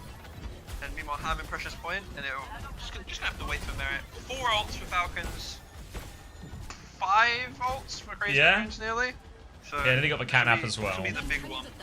Nano onto Merit now, round the corner. Little Matrix first. Sleep goes through onto Max actually now. So Stalker doesn't have Matrix for his next swing, so he has to back away from that, even with the latent Nano. Turns his attention to the Cat. Does force the Bastion out as well. Pulse bomb from downtown. Heesang follows him up on that one. Will get the kill, crucially, but they have to stay attached to point. Artillery strike comes through. Hanbin is low. Does have the bomb. Does choose to invest it this time. They think they can win it, but Checkmate has died. Hanbin's about to be back, but Field has found an important trade. He's stuck in this position versus Vigi. Vigi's about to have nade though, so Field is in big trouble. Max will clean that one up right now. Full Matrix to get Chio out of there, but Crazy Raccoon have got enough trades to win the fight, and we're down to the final 2 minutes, and Crazy Raccoon very much still in this. Yeah, I mean, we've probably got one more big ult fight like that if it manages to get that far. But yeah, Crazy Raccoon's doing a good job. Like, some of the tempo plays just to catch Falcons off guard, get a pick. Couple like minor misplays from Falcons, like getting picked as well. Like Chio's died a couple of times that he probably shouldn't have. Point pressure early now, pressuring top right Falcons, shooting Heesang out to make the point touch really hard. Early form here from Merit. Catnap onto the Bastion. Counter Catnap is so good from Chirong. Keeps Stalker alive, negates the threat of that. Just gotta make sure we don't see 9 now. Do manage to get through and get there. Sleep and Vigi crossing up is not gonna get it. But Stalker's dead actually. I'm not sure what's happening. Be careful. They've just overextended or what? But Merit's on main now. Pulse goes out, doesn't hit anything. Nano for Fielder in a second. There's no Bastion or anything. He might just nano his D.Va. Just looking towards Max now. Has the bomb. Nano Tracer on point. Gonna be able to kill that mini. Can anyone touch? Yeah, Heesang's got the touch. Cleaning up backline and that's just it. Bit of a whimper of an ending, really. Yeah, Stalker just gets caught on the push forward there, even though they had that clear advantage. Like, they get the better of a Catnap trade, right? Chirong outplays Chio, and then should be in a good situation, but Then they just overextend, then it's all to play for, the Nano comes through. I feel like, Nano Tracer and Nano Diva is actually a little bit underrated to a degree here because everything else just gets neutralized so well, People are so used to these Nano Bastion swings by now. That in fact, actually, just able to trade their way out of it there. Checkmate gets all the kills. And that's going to be 3-0 for Falcons right now. Yeah, we'll see if we can somehow get it. Oh god, I'm so bad at platformers, it's actually insane. Right, let's cheese it. Yeah, we'll see if they can if they can turn it going forward, but I don't know, like I'm just not convinced that the Cat Bastion is Crazy Raccoon's path to victory. Just want to say kudos to Backbone for filling into shoes. Maybe a hot take. Really happening? Great commentary. They've lost 3 maps in a row there, so maybe a hot take, but... Thank you very much, Lumos, for 1,000 bits. Just want to say kudos to Backbone for filling Unter's shoes. Great commentary, my guy. Thank you. Appreciate Thank you very much, Lumos. That's Backbone's good at it. Thank you. Oh my god, everyone's so kind. He's like the May of casting. What does that mean? I think what I'm trying to actually say is you're like good at casting like you were good at May, but that's not really what I actually said. Okay, so just, you're trying to say one thing, but in your attempt to say it, you're saying something completely different. You're just saying something that doesn't make a lot of sense. Yeah, I see. Just works. Just works. Yeah. Luckily, talking and phrasing things in a useful way isn't a big part of my job, so it's not like a skill I really need to focus on or develop. Falcon's actually not garbage. I don't know, man. Like, it's Cat Bastion, okay? It's literally Cat Bastion. I think they were never garbage. Like, even when they were losing, when I was watching the games, like, some of the series they lost at the start of it was just like, their comps are maybe just a bit shit. And then later on, it was like a lot of unforced errors. And I think this could, these maybe are the ingredients to being kind of shit, but at no point were they ever just getting completely gapped on like a player level or anything like this, It's like, changing the comps and stopping unforced errors are quite controllable things. Like, so all of a sudden, if they stop making those errors, they'll start winning some of these maps, they'll start winning some of these trades. It looked like last week they were slow to adapt for Cat Bastion meta, Like, that very first series, they are only playing counter comps. And losing, to be fair. But then when they swapped onto it, they got quite better in 2 days. Now they've had a whole week. They're now quite clearly better than Crazy Raccoon at it. Yeah. Oh...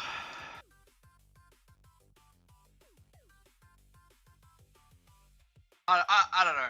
I've not watched much Falcons. All I've really watched is what I've like co-streamed with you in like a couple of the first games. I feel like career as a whole hasn't been super impressive to me this stage. I liked a lot of the, I guess, like the innovation and shit they were playing at the start. Like I liked the thought process behind it. I thought things made sense, but the level of play of a lot of the teams doesn't. I don't know. Maybe I'm just spoiled by TM, Yeah, I still feel like there's like Zeta Division are the scary one because you've seen these situations where on certain comps they just look unstoppable, and they also have all these crazy clutches, right? And all of these crazy clutches are just these players will do this against any team, right? It's like proper and shoe and everything. So you do have to sort of feel that actually these Zeta can actually win any situation. It kind of what you remember what we used to say about a Crazy Raccoon, where even if they weren't like the best team from a macro standpoint or something, there was just a certain amount of aura and certain comps where they were just unbeatable. Yeah. So all they had to do was be decent at a Kiri Lucio comp every now and again to stand a chance, and they could still win in a map pick ban situation type thing. Whereas.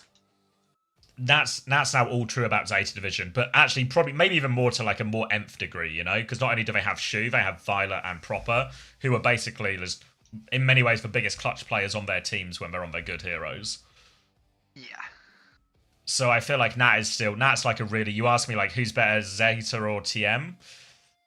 It's so 50-50. It's really just like meta and day dependent, right? Yeah. I think the biggest worry for TM is this Cat Bastion thing.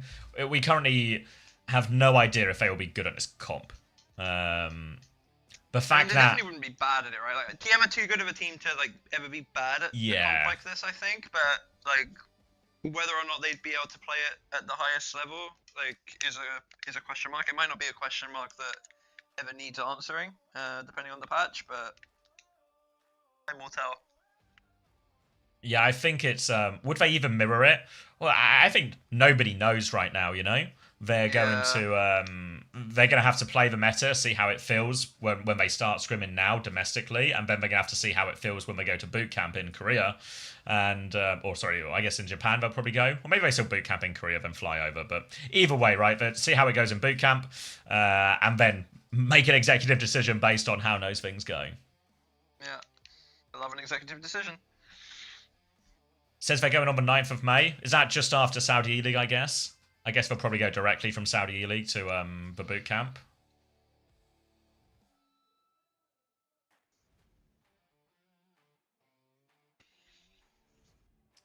If it's a Diva, Kiri, Lucio meta, then team are slightly better. If it's literally any other meta. I think one thing that's really... I don't think it's that simple. Like, yeah, I think one TM have like way more flexibility than that. I think there are certain comps where they know they can't beat them on, right? Like Gibraltar, if Gibraltar's in the map pool, that's always going to be a big problem for some of these teams, for the TM type teams. But I think there's enough other ones where TM have like a really good crack at it.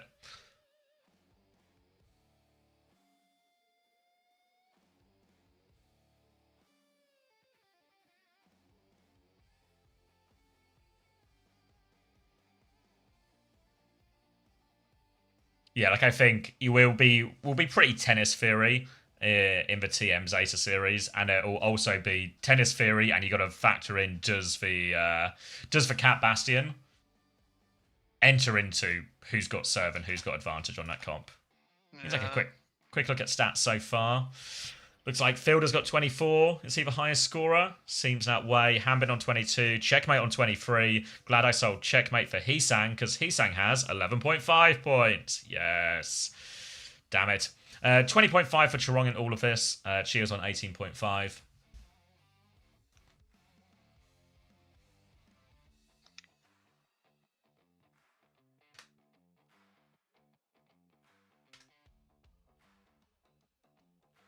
Team are easier to ban out? I don't know. I feel like the Cat Bastion is easier to ban. Like, Cat Bastion's like quite bannable. The Anna's quite bannable. It just depends like what way you want to lean and what you think counters it and how you want to play it. You know? Like, that statement could be true. It could also just be not. Like, it's one of those things that we literally cannot know until we get to the event, you know? It's like, you know, do you remember, like, the best example is probably like Season 6 Florida, where someone was the flexible tank, right? And then obviously, since then, we've sort of learned he's maybe not actually just a flex god. But at the time, he could play Winston, Reinhardt, Sigma, and even a little bit of Orisa if he needed, right? So he had the perfect hero pool for the situation. Yeah. Right now, TVNT's in a great situation because Diva's super powerful, Zarya's super powerful, and Hazard is viable as well, you know? So it's quite hard to ban TVNT off or put him in a situation where he can't play a hero he's still pretty good at. If you fucking nerf all three into the ground, suddenly bit rougher, you know? But yeah. It doesn't mean it's done, but... Same way where it used to be now on a lot of these maps, the fact that you could have like someone like Jumpin who's really good at Winston, really good at Ball would be like, well, what can we do, you know? But now that you could ban Ball and Winston isn't as strong, it's like you can maybe actually put Jumpin in a more uncomfortable situation than you otherwise could, you know, during a lot of 2025 and all of 24. Yeah. Agreed. All right. Crazy Raccoon. Is that a sword I see? Let me kill myself on it. Oh, just how do you do this? You've lost 3 maps in a row. Just take a break. Take a break for a map. Like, yes, you're gonna have to win some more Cat Bastion in the series, okay? You're going to have to. But not right now. Let's get a bit of momentum, you know, a bit of steam. Like, I mean, at least you're able to play the Ball over D.Va advantage, right? Like you're able to do that if you want. Yeah. But that's if you think it's an advantage. I don't know. It feels like it's just the better team wins. You know, it's not about the hero necessarily. But maybe that's a hot take saying the better Overwatch team will win. So there's kind of two different games now at play, kind of like we saw earlier, right? Like, Yeah. the D.Va gives Falcons the advantage in that Bastion battle in the sky, whereas Jumbin is going to be on Fielder's case. Hesan kind of had his number on Havana already, even without a ball to help him, so key for Falcons here is how often can we actually keep Fielder alive in some of these situations? I think for now, they're just going to form up on the high ground, try and live. Full Matrix comes in. Fielder is tucked behind stacks right now. Stalker's going to get flown into danger. Didn't see the Bastion below him there. Saw all realised a little bit too late. So blame the pilot on that one. They're going to try and get Vigi out, but no way out there either. And that's going to be Falcons commandingly dealing with that first swing. It's easy to look at that and almost like blame Stalker as if it's his fault somehow, but Yes, because he's the one who dies. Yeah, the blame has to lie with the cat, right? Like he wide swings his Bastion into the enemy Bastion outside of form. It's going to be a slight nano advantage for Fielder. I don't know if it will really matter at all. Fairly big Bastion advantage from Merit, but won't have the. You need the perk for the extra health around. Oh, they are on Jumbin. So I don't think it'll matter. They're all looking at Jumbin. Sleep is missed. Early point push now. Need use. Time for Nano? Yeah, they got the Nano now. They're chasing him around the corner now. Trong's going to try to take evasive maneuvers, but drives back into danger, cuts him off there as well. And really, yeah, you are right. We talk about like Merit and Stalker there, but this is really Chio versus Charong. Stalker and Merit, they are just puppets, just getting flown around. Just hit your shots like a good hit scan does. It's really the pilots who are the difference maker here.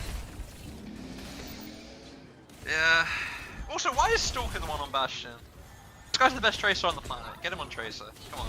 The Bastion's not that hard. Like, I don't even think he's playing bad. It's just, I've literally just hashtag noticed, you know? Anyway, Nano advantage for Vigi now. Nano desync will always favour the attacking team because, you know, they get to decide when they fight. Hesan early recall force means he won't be able to pressure the backline properly. Just rolling and trolling right now. Hammond's half HP already. Nano's going to go out now. Pushing forward. Fielder one. Sleep's good!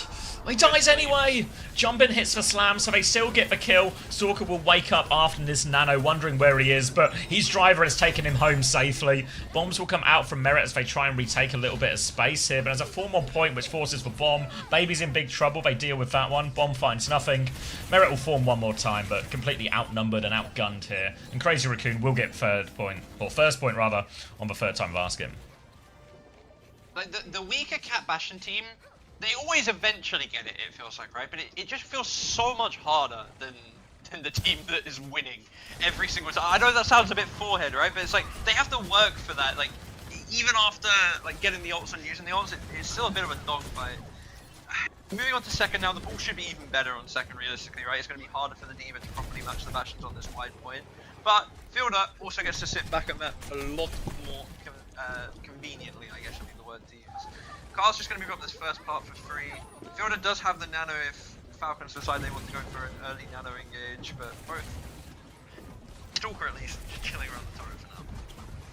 Holds one behind, goes for the Bastion, easy stick onto that one, forces the artillery strike out as Stalker. He's going to throw these ones out, the Anna, but Fielder, nice there's a little evolution, isn't it, you know, like go back and taxi the guy out. He's going to taxi Merit as well. Chio is getting as many people in his cab as possible, and he's saved them all, but there was a Nano invested there on Merit, so they don't get any value. Catnap comes through now, aimed at the backline, 4 dragged into the mines.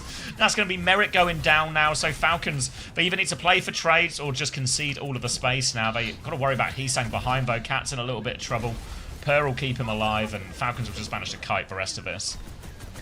Yeah, and it'll be Nano advantage for Stalker now going forward. Obviously, the D.Va will be there to maybe help negate that a little bit, but that should, in theory, leave Jumbin and Hesan open season onto Fielder. Hesan's actually getting forced back right now, and Chio's just going to die pre-fight to Vigi cat spam, apparently. Hesan just going to choose the shoot point now, just leverage the objective whilst this Nano Bastion goes in. D.Va low, Bastion low, Tracer low as well. Hesan is going to get the kill in the end. The Anna's too far to follow up on. Catnap on point now, does get Jumbin. Is he going to be able to get him to the edge? He's low, he drops him but dies anyway. Hesan has the pass, still has recall, slam on the point here. Nano D.Va actually on point to try and clutch this. Merit's going to drop the ult as well. It's not over yet for Falcons. Jumbin's falling low and it's actually... dead? Yeah, they're just dead. Fielder, back on map. Heesang opts to mark checkmate the entire time. I feel like it's the incorrect decision. You let Vigi sit. You let Vigi sit back there, or you let Fielder sit back there. Sorry, you let him farm the Nano, and he's just free farming the entire time. And yeah, the Nano Diva comes through and just cleans up in the end. Yeah, it felt like there was a chance there for Jumbin just to reset a little bit, not have to die on the point there, and maybe just take the fight after the Nano Diva, because Hanbin was in this awkward situation, you know, I want to carry, but I also got to watch the point.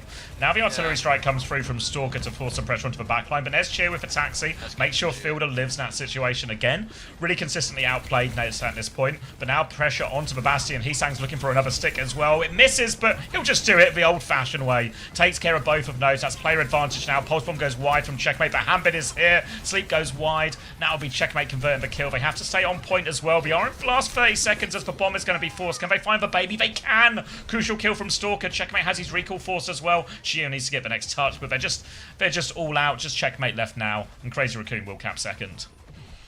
I know they literally lose the fight, but like I just want to like say that the adaptation for Chio to like consistently be trying to dodge this, it really helps Fielder, because so often we see that these free fights is just even like 50 damage onto the Even Ana if they don't enough kill for him, yeah. Yeah, it's enough for the Ana to either then be scared that she can't walk up, or just for the Tracer or Bull to then actually follow up and convincingly get the kill instead of giving her a chance.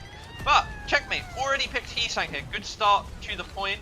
Better would be Jerome killing Hanbin. We're all going down. By Chio, but probably better for Crazy Raccoons, because they should be able to just shoot point here and get it moving, and maybe even get us into one fight territory if they're lucky enough. Checkmate going to be forced back here. Nano for Fielder, Nano for Vigi. Chio has the catnap. That might be the big turner on this one. Bastion on both sides as well is worth looking out for. Eyes on this one, little fly through from Jumbin. Now the Nano into the sky as they look for this one. Form not committed yet as he's looking for a key target. There's a Bastion below him, so he'll commit to this one now. Just getting bobbed up and down, but the Matrix, good from Hanbin, so they have to back it out. No value out of that Nano turn. Jumbin's going to come back in with a minefield, and Fielder has been very much separated here. He is in big trouble. He throws the nade on himself, but Heesang gets the cool, gets that final kill with a bit of shield help there from Jumbin. Now they've got to focus their attention onto point. They need to make sure that they don't lose Vigilante during all of this as well. Artillery strike is out. Vigilante is fighting for Tracer. Nade is out as well. Misses for shot. Checkmate's waiting for the health back. Vigi, one shot away. Couldn't quite find it though. And he will get an important trade now, which means this recontest is way more viable for Falcons. Yeah, it's actually a potential difference maker on whether or not the cap goes through. Obviously, there's still the chance that they win it. Stalker has the ult to chuck down on point. Merit doesn't have a choice, and they just see that. Oh, they get time as well. 6-7. Brutal. 6-7. 6-7. 6-7. It's a 6-7 C9. What can you do? Oh, actually, classic 6-7 C9. That is the fastest I've seen my chat move all day. Yeah, Just 6-7 spam. No, but like that Vigi checkmate 1v1, like that's the type of thing where just winning that duel actually, like, obviously that time it doesn't fucking matter, right? But the small little duels like that, winning or losing that is what changes the map when it comes to these types of comps, right? So much of it is off the Ana. Whichever Ana, like we've said, can maximize their uptime, whether it's by winning their duels, whether it's just by staying alive longer, by doing this, doing that, it's really important. But yeah, gracefully for Vigi, Falcon C9. Alright, 11-1 for Heesang there. It seems like a big difference maker, right? For Heesang actually had a very good Havana in all of this, and continues to shine a little bit here. Felt like the battle in the sky is a little bit more even. I don't know if Stalker's necessarily winning it loads, but he's not losing it loads either. It feels a bit of a neutral in all of this. Yeah. Now, my feeling with this comp is that the attacking team should always have it easier though, because you always, like, the ability to decide the fight timings and shit has to be way more crucial on a comp like this, right? Where if the Ana gets chunked or the Bastion gets chunked and you get pushed, you actually just kind of lose. So let's see if they can do it on defense. Jumbin should have a lot of space on ball to pressure the backline, but time will tell. coming through top now. Just taking the space on the right-hand side as Falcons find their first engage. Checkmate will take a body shot. That will slow him down as the first form timing comes through. Both Bastions again, just stalemating it out. Hanbin not massively involved in that one, but will just be a full neutral. Slam around the corner to try and win this side fight. Little boop onto checkmate as well. Going to try and steal that health pack. Does manage to get away. He's got full pocket angle to his Ana here as well. Meanwhile, Hambin and Merit have cleared out in front. They're stuffed in a corner. Transfer of shields. Still not enough for Vigi to survive this situation. Falcons have no point progress yet, though. So there is still a recontest. A trade on Fielder would go a long way here. Heesang is stuck in, though. I don't think he's getting out of this one. He certainly isn't. That's going to be a late death onto him, but they can still go for it 4v5 if they want. Crazy Raccoon. Yeah, as long as Jumpman keeps his HP here, he's doing a good job stalling actually, giving them a bit of time, but it's just going to be a slam onto the D.Va, isn't really going to be able to do anything, not that there's anyone he really can slam on, he's just going to keep contesting, Sleep's good. Yeah. And yeah, I mean, it's just an instant cap for Falcons, right? Like, if you think about how hard Crazy Raccoons had to work for this, a bit of a rough one to give away instantly, but I do think the ball should fare better on the second point than first, like defensively, like on first, unless you get the hit early on statue, once their Ana actually gets to walk up, it's a bit rough, right? Because you're always going to be within one turn of D.Va. So we will see if that ball value is able to be leveraged here. Yeah, you can see it's just... It just feels a slightly tighter formation from Falcons today, like staying closer to Fielder. So Chio, you can see like immediately in to pocket him in some of these situations a little bit more. It feels like that's a lot easier on first point. Nano Exchange will come in now as Stalker is in deep, but he's going to have to use his ult to survive as well. Throwing the bombs at Fielder, who doesn't have the taxi this time, but does avoid the damage, even though he's now a little bit further back than everything. Now, all the way back. Conceding this space, Falcons have been able to swing the corner. Canap's available for both teams here, but Chorong just waiting for their next form timing. Jumpin, rolling and trolling. Checkmate's found a timing in onto backline. Oh, That's Sleep's the good good. Sleep from Vigi. That's the type of things you need if you want to win. they've got the baby Stalker's too. gonna kill Hambin on the bomb. P-Pod OW, thank you for the tier 1, my friend. Checkmate still killed Checkmate him. as well. Wait, Checkmate killed him? Yeah, he still killed Vigi even after the sleep. The life of an Ana in these comps is not one to envy. But overall, Crazy Raccoon, the kill on the baby ends up being more than enough for him to stabilise, and Falcons will have to find another way to approach this one. They've spotted a ball on the rooftop here, which means Fielder's going to know there's danger around, but there's always danger around for the Ana. They're trying to cross through underneath now, but again, got to worry about Fielder a lot on these crosses. Checkmate's had his recall forced. Bastion form into the sky, and Fielder has used his timing to cross, and actually Merit's found the kill during that too. So now they're marking the ball behind. Fielder's rotated to the inside space closer to payload here, so much better position for Fielder now to survive, and they've got a late kill on Chorong and a late kill on Vigi. Yeah, Checkmate falling low here, but should be fine, and Jumpman's got a minefield on point, but Merit's in form, shooting him out. He's going to die very, very quickly.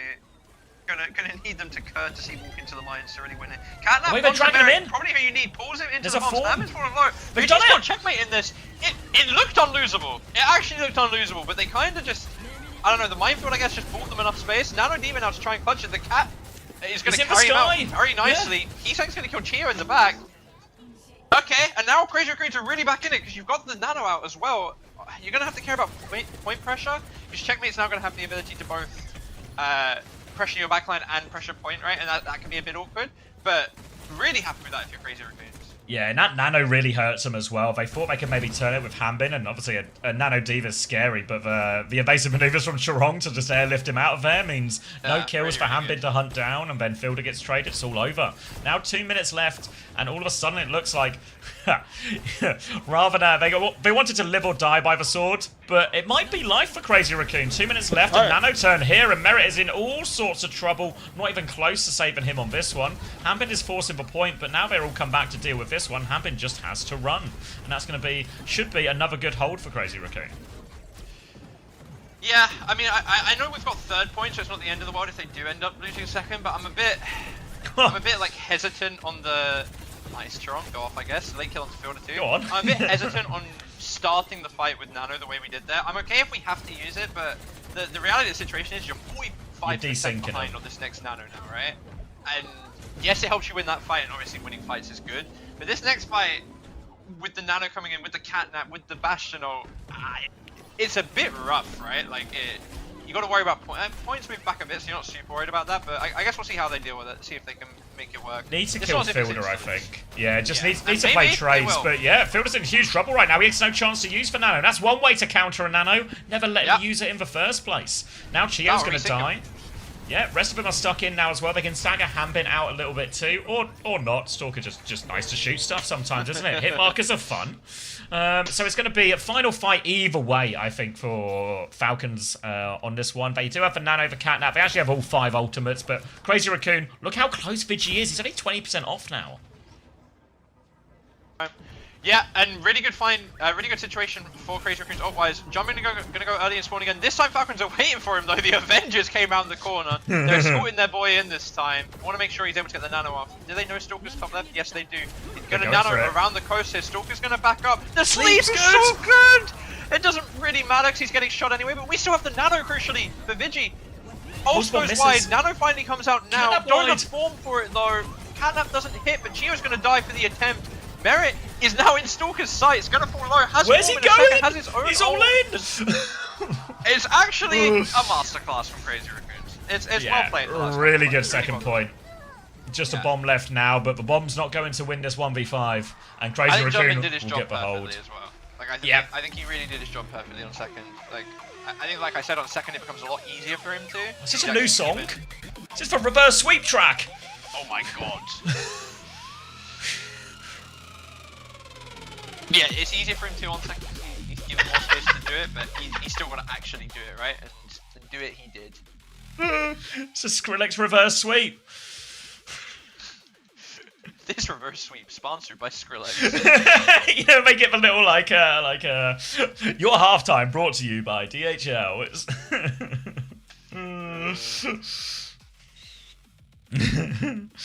But that's actually in a weird way. I mean, you know, he said they had to win the Cat Bastion eventually for this reverse reverse sweep to be possible.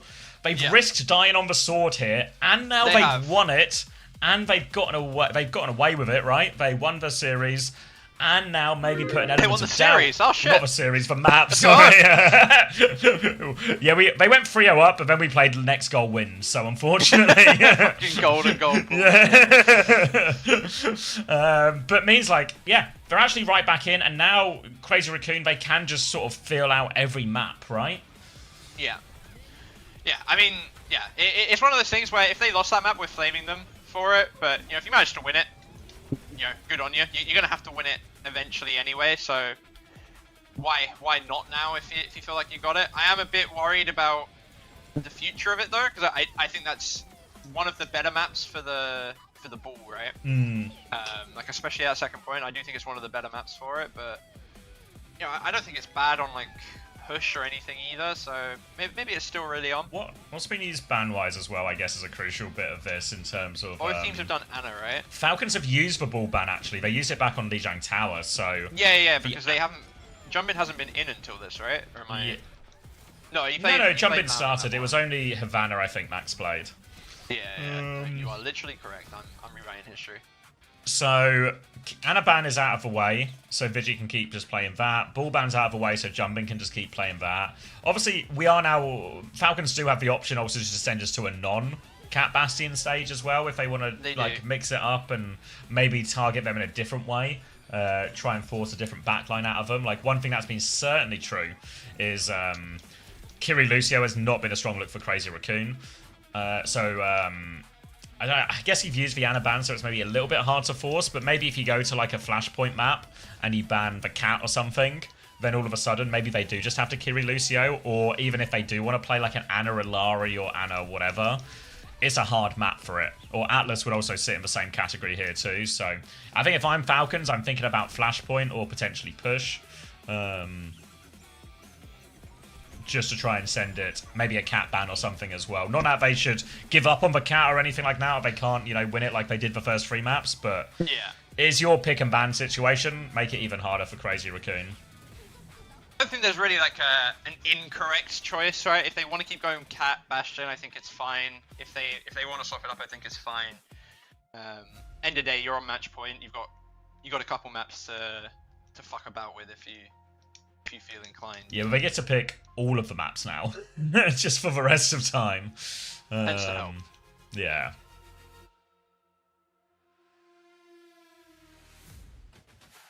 You're not considering the Heesang Farrell of it all? It's true. It's like a good pick for him to worry about, but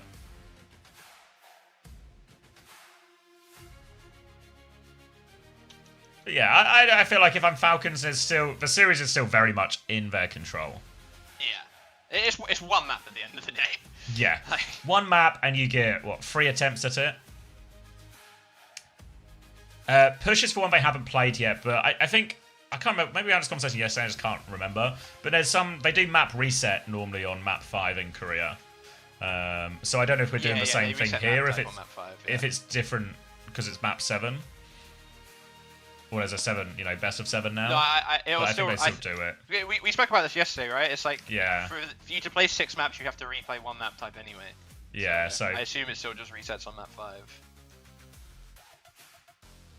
But to be fair, like a Runasapi or Atlas are probably at like the top of maps they'd want to go to anyway. If they were going to force another Cat Bastion comp. All right.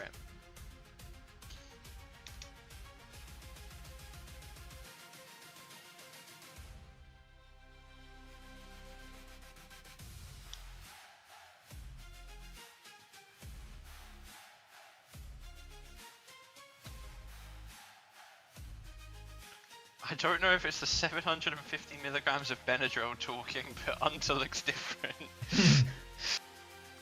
Little column A, little column B. You guys do make me giggle sometimes.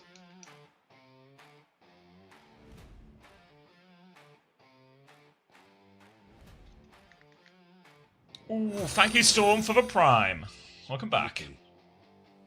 Scoreboard here, Heesang 20-2. I knew I should always pick Heesang and continue to always have faith in Heesang. I just knew it. 29-4 for Stalker goes a long way there. In general, it just feels like, just living. Living and winning is going to be very good for Knees. No way. Winning is good for fantasy. Living and winning is good for no way. Looking into this. Okay. Oh, there's some drilling going on next door. That's fine, though. Can you guys hear that through the mic? I can't hear it through your mic. Okay. You guys can hear it? You can? How bad is it? I can maybe... yes. Yes. Looks like TeamSpeaker's picking it up then, but it's fine. Okay. It's funny. It's funny. Sounds like a wet fart. You might have swallowed a drill.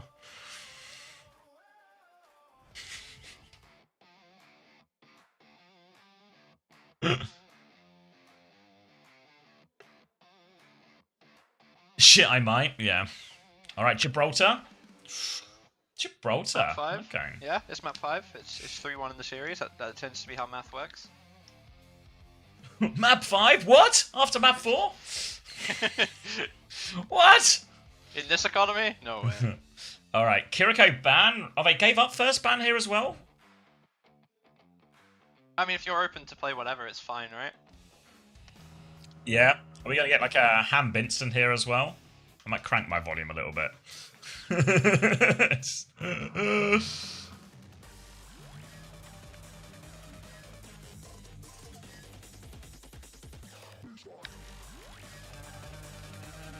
Yes, I'm hearing it. Alright. So, yeah, it's just going to be Cat Bastion, isn't it? Because they're not opting out of it. They've banned Kiriko here to force the Ana Mirror, but I don't think Falcons are actually, Fiddle was playing that anyway. The Tracer ban does force Reaper, which we saw, obviously, both Reapers have a lot of success in our earlier series, and Checkmate had even more success than all of that, I think, last week on this very map. There's an Anran hover. I don't think he's going Anran. He's going Anran, bro. He's not going Anran. Why is everyone saying you're Mr. Boner? Be That's nice, you. Mr. Bone. No. That's his alias. That's his OnlyFans account. Yeah. I wish I had. If I had feminine feet, I'd 100% be on OnlyFans. Like, if I had feminine feet, I'd 100% be on OnlyFans for 10 years. Bang! Everyone in chat should look at their feet, and if you've got feminine-looking feet, go and make your bank king. Oh, free business tips? This really is an Hunter stream.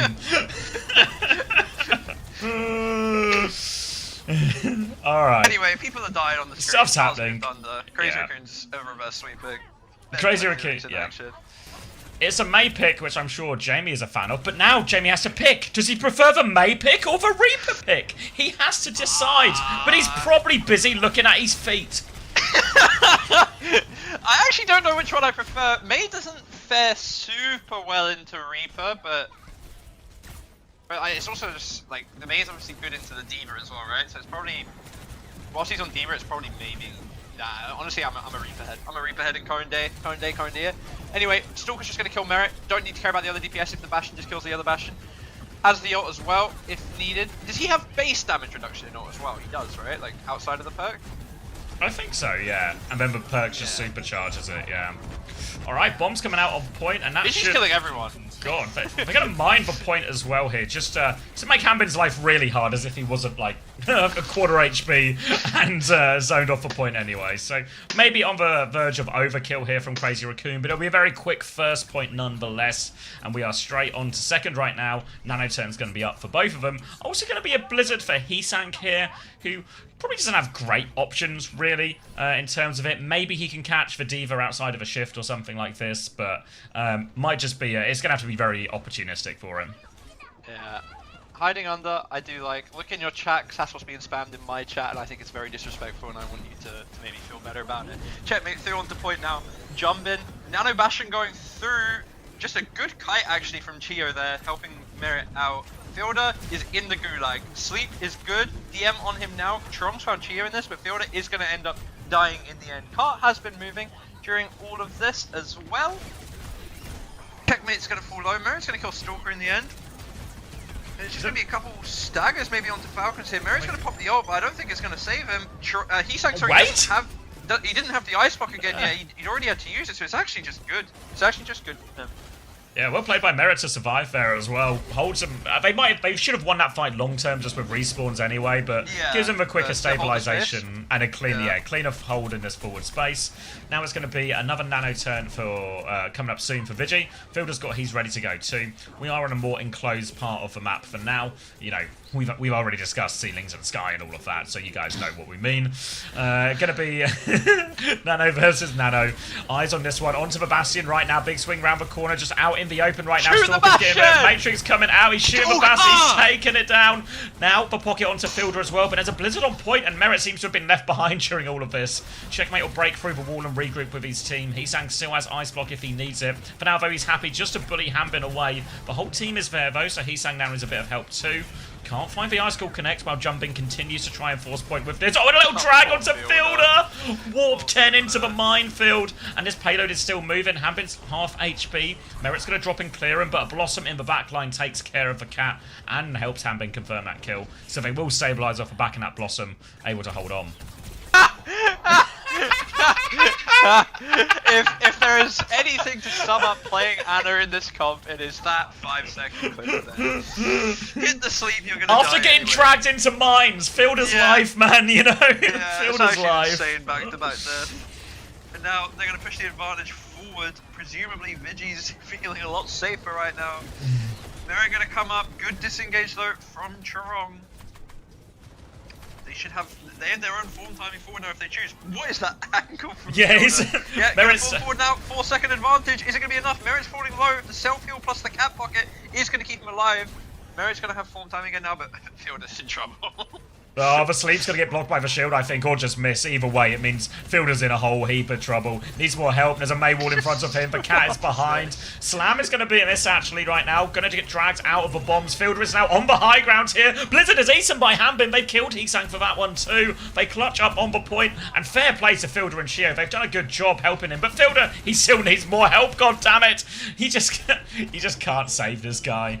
They're trading kills on point. That's both supports down, actually. They're looking for desperate trades. Merit's half HP. Now a Nano Bastion on point, and Merit is in big trouble. Full Matrix comes out, but here's that Nano form timing. Hambin has the bomb. He thinks he can clutch. He might well be wrong. No kills off of that one.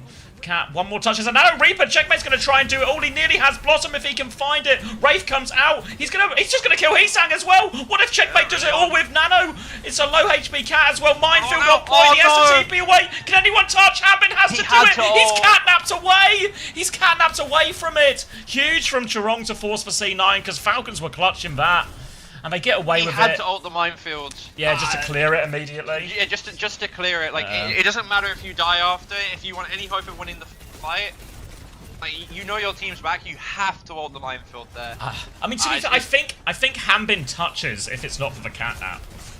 Yeah, but he touches, sure, but he'll lose all of his HP doing it. Like, I feel like it puts you on the back foot, whereas at least if you do it, you're the target, you might die, but you're going to get the DM, you're going to get the pocket. And you're gonna get the damage on point as well, like on the cat and the ball on point. Meanwhile, he's just already back and killing. Poor Anna, man. Where's? It just can't be fun. Bitchy's just dead. Checkmate's in deep behind here. Yeah, but they're all kind of there with him, so he's will be able to get escorted back to the choke. 1.5 minutes left on the clock now, and we'll just be Hambin continue to anchor point. Checkmate playing so aggressively with this one, just happy to TP in, confident for he seems to bail him out. An artillery strike now, because Jumpin is behind, so any damage onto Fielder could be a problem here. He gets slammed up, but he never comes down. He's just going to get lifted out of that one, and he will live another turn, but Merit's not so fortunate. Now Blossom into the backline, he's antied, but the Matrix is good. Checkmate able to get 1 kill out of that at least. The name of the game is trades at this point, but they're only going to find 1 trade, so Crazy Raccoon, 1 minute left on the clock, big opening. They have Nano, but Vigi's going to have to get taxied back from spawn. Yeah, the minefield on point is going to be a real rough one again, especially with this catnap coming in from Chorong soon as well. That feels like it's a kill. Oh, nearly the double dink from Fielder. That would have been a huge turn if he got it. Bit scared to push now himself because of the damage he has taken. Just going to reset a little bit here. Crazy Raccoon jumping, going in. Minefield to start off now. Nano comes out here, Stalker's going to get the counter Nano on it. There's a minefield on point. Bomb is going to clear a lot of these now, though. Hambin is able to get back into mech, crucially, too. Nano and artillery strike used. Geo looking for a little taxi if anyone's ready for it, but he has to play his life for now. They're just getting boots around on point. Catnap comes through on this one. Did we get anyone? Doesn't look like it. Maybe Stalker's been dragged in there. He's dead either way. Now coming back through. Ball is low. Merit will clean that one up, too. And Falcons, their backs are against the wall, but they've held, and there's only 14 seconds left. Yeah.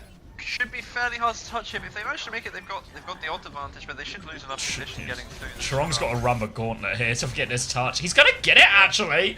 I don't think he can live after this. Can Jumping get the next one? He can. Doesn't have Minefield yet. Heesang's coming back with a Blossom, but a Reaper and a Bastion, that's a lot of damage. Now he's going to have to throw himself at it right now, but full Matrix available, and that's going to be it. Yeah. Oh, I mean, it's a good push, right? Like, good push for Crazy Raccoons. Don't think you can be too unhappy about it.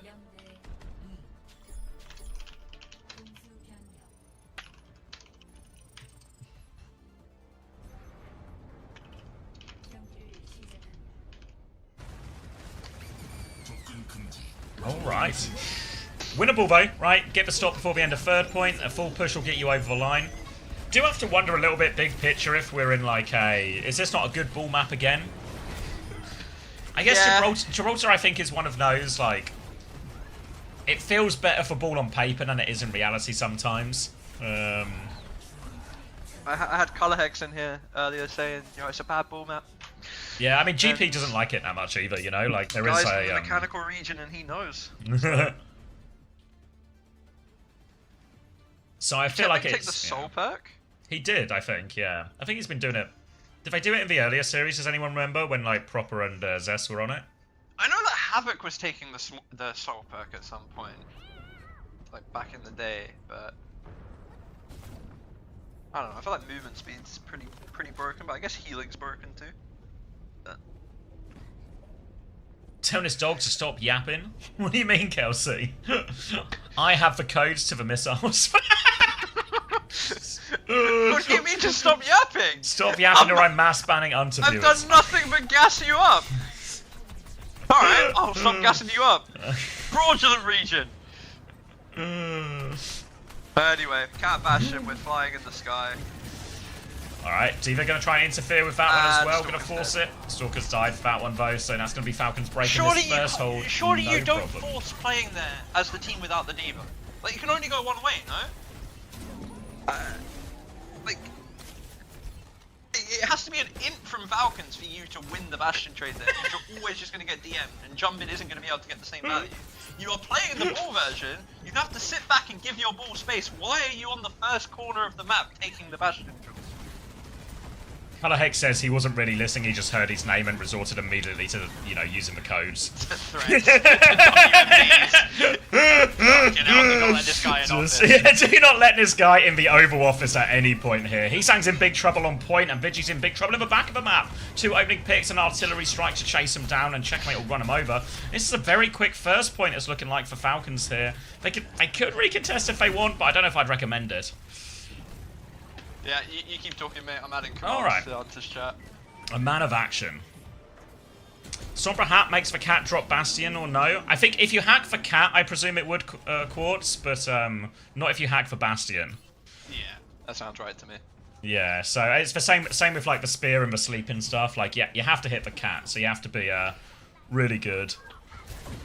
But yeah, the Bastion just gets hacked and just tanks everything. Just keeps getting carried around. Heesang's now going to get slept on the high ground. We'll see if there's an assassination attempt here for him. But they're just going to ignore him and try and clean out this ball on the other side. Trapped in a little bit. There's a Maywall in here as well. They're trying to lift him out. They get him round, or they don't get him round the corner, but they lift him up in time. Heesang finds a trade foe. Nano boost onto him as well, trying to hit these difficult shots on the sky. Now a Bastion is in his face. There's a wall there as well. He'll get run over. But Merit, he's just going to keep ploughing forward. 2 kills for him and Hambin, but they have to get the cart moving as well. Falcons have an opening. Now they just have to avoid trades. Nade goes wide. Falcons have a bit of space, but Crazy Raccoon, they can recontest Blizzard and Minefield. Yeah, should be a rough one as well, because presumably the Bastion's going to get a lot of pressure from Hammond on the exit out of Choke. Merit's going to ult early here as well. Checkmate's had his Wraith Force. Mine's out from Jumbin as well. Bit of damage onto Vigi here. Peeking out now, they're just awkwardly boxing this corner though, it's so rough. Catnap goes through. It cancels Heesang's ult! 1E2, 1 Catnap! How can this happen? How can this happen? This guy's not the May guy. Get Backbone in this roster immediately. So we need a super sub. Heesang's going to die on point, Falcons will crack it through, and now all of a sudden, they just need to deal with this ball, and then Crazy Raccoon are having to look at a near 5-minute hold on third point to keep themselves alive in this semi-final. Remember, it's not double elim as well. They'll play a third, fourth match tomorrow, but their chances of winning it will be out the window. Yeah. Good ults for Falcons moving on to this point as well, right? You can take a nano trade, Checkmate can look for something with the Blossom. Heesang's gonna make the swap over to the Reaper. I like the main theory with the ball, right? Especially if you actually play slow, your May just matches the Diva on point. But it can also be... It's one of those where if you're on the May and you ever lose the trade, you can't get out, whereas at least the Reaper can, right? Just dueling over the top right for now. Falcons are really happy with this because they're just pushing the cart up. We're slowly getting to one fight territory. Fielder's going to miss his sleep, which is going to put the money symbols into Jumbin's eyes. Going to require some peeling. The nade's good onto him too, but Falcons have slowly rotated up there. Nano out trade onto point right now, fighting this one in the sky. They're trying it, but Merit just doesn't lose him in the sky. Tracks him out of that one. Bomb's going to be used to make sure he lives. Falcons now pushing forward. Heesang's assassinated on the way out there. That's a 2-player advantage. Catnap onto the ball means an easy kill for Hambin. And Falcons, they want to win the series right here, right now. Artillery strike from Stalker, but it is desperation time. Fielder is in the sky, so he won't be able to get hit. Going to try and target Merit. Venture underneath. They're playing these bombs slow, just trying to buy time right now. But there's a Blossom available on point. They'll deal with the Venture behind. Ball comes back out. Minefield is there. They're going to wraith away from it now. Start clearing some of these mines. Yeah, they bought more time, actually. But, yeah, they back out. 4 players alive now for Crazy Raccoon. Merit is on the high ground. He doesn't spot a bother, actually. Nade is good from Fielder there. But Falcons have had to take a little bit of a mini reset here. Hambin's going to fly through on the right-hand side. And now Crazy Raccoon are back to full strength. Heesang is on Venture, but he might just have to be the point guy for all of this. Does free up Jumbin to go backline, though. And they've just held. Yeah. Again, I feel like I just use it, but I guess if we're just going to wait, sleep's good. Kill. The sleep onto Merit is really good from Vigi. Wake up! Blossom now, he just about survives as well. Jumbin's going to be fine. Stalker's close to his ult. Catnap onto somebody. It's Hambin. Is he going to be able to get him off the map? He's bombed! The bomb! Good bomb from Hambin. Is he going to be able to get back in mech? He's back! Fielder's gonna face tank for him. I don't know why Fielder was there. Stalker's going to fall during all this. Jumbin so low is going to die. It's not going to be enough in the end. Falcons just better. They battled away for it in the end, but Hanbin getting back into mech makes all the difference. He's still pocketed through all of that, and Falcons will 4-1 Crazy Raccoon when it matters. Not matters, but matters slightly more than it did last week and the week before that. It doesn't matter at all. But that's going to be Falcons 4-1, and maybe most importantly for Falcons in the current current time and day is they won on the Cat Bastion, and they won 4 out of 5 maps on that Cat Bastion too. Yeah, very clearly the better team than Crazy Raccoons at the Cat Bastion today. Which, obviously good looks when you're in a Cat Bastion meta, being better 4 out of 5 times. Be interesting to see tomorrow their game against Zeta, because presumably it'll be more of the Diva versus Bull with the Cat Bastion stuff. It'll be. I feel like Hammond's the best Diva I've seen so far at actually leveraging the Diva value. You know, he's min-maxing it for sure. Yeah. Yeah. How much of that is Falcons being good at playing around it? How much of it is maybe Crazy Raccoons not punishing it? Time will tell. I mean, that game tomorrow, Zeta Division against Falcons, because Zeta Division looked good against T1 earlier, right? Like, absolutely, like, worlds apart in terms of that Cat Bastion mirror. Yeah. But that could just be T1 being really wank on that comp. It's a bit scary for Zeta, though, because they looked... The maps off it, they looked worse. They looked rough, Falcons, yeah. And you'd have to back Falcons to be able to play better than T1 on those comps. yeah, I think as well. As good. Yeah, I guess the thing is they don't have like the. I think like Zest is just better at Farah than Proper. Like, do you remember when like it was Proper versus Heesang on those Crazy Raccoon Falcons? The one time Heesang always had Proper's number was if it was ever some type of Farah mirror, you know. Yeah. But I do feel like when I watch Falcons, you know, people will tell you can't see the level of Overwatch, but Falcons feel like they've evolved their understanding way more than Zeta have in some of these situations. Like, Zeta is still world-class, and by no means it's over. Probably still the favourites. But yeah, still the favourites, you know, don't get it twisted. But I think Falcons are really look like they're going to be the biggest contender on this comp for them. Yeah, agreed. It'll be a fun one tomorrow, which I don't think I'll actually be with you for, because I think by that point Max will have taken over. Oh, is he back again. from the wedding? I think I'm with you for first game tomorrow, but I think he's coming like halfway through the stream at some point, so we will see. Is that it for Korea today? Yeah, that's both our series there. So we got, what do we get? 11 maps in the end. Not too bad. Yeah, no, it was the best day I've had so far this week of games after yesterday in Pacific. Like the maps were actually, you know, fairly good. Even, I mean, maybe like the Lijiang in the first series wasn't. That was a bit of a fever dream. Checkmate player of the match.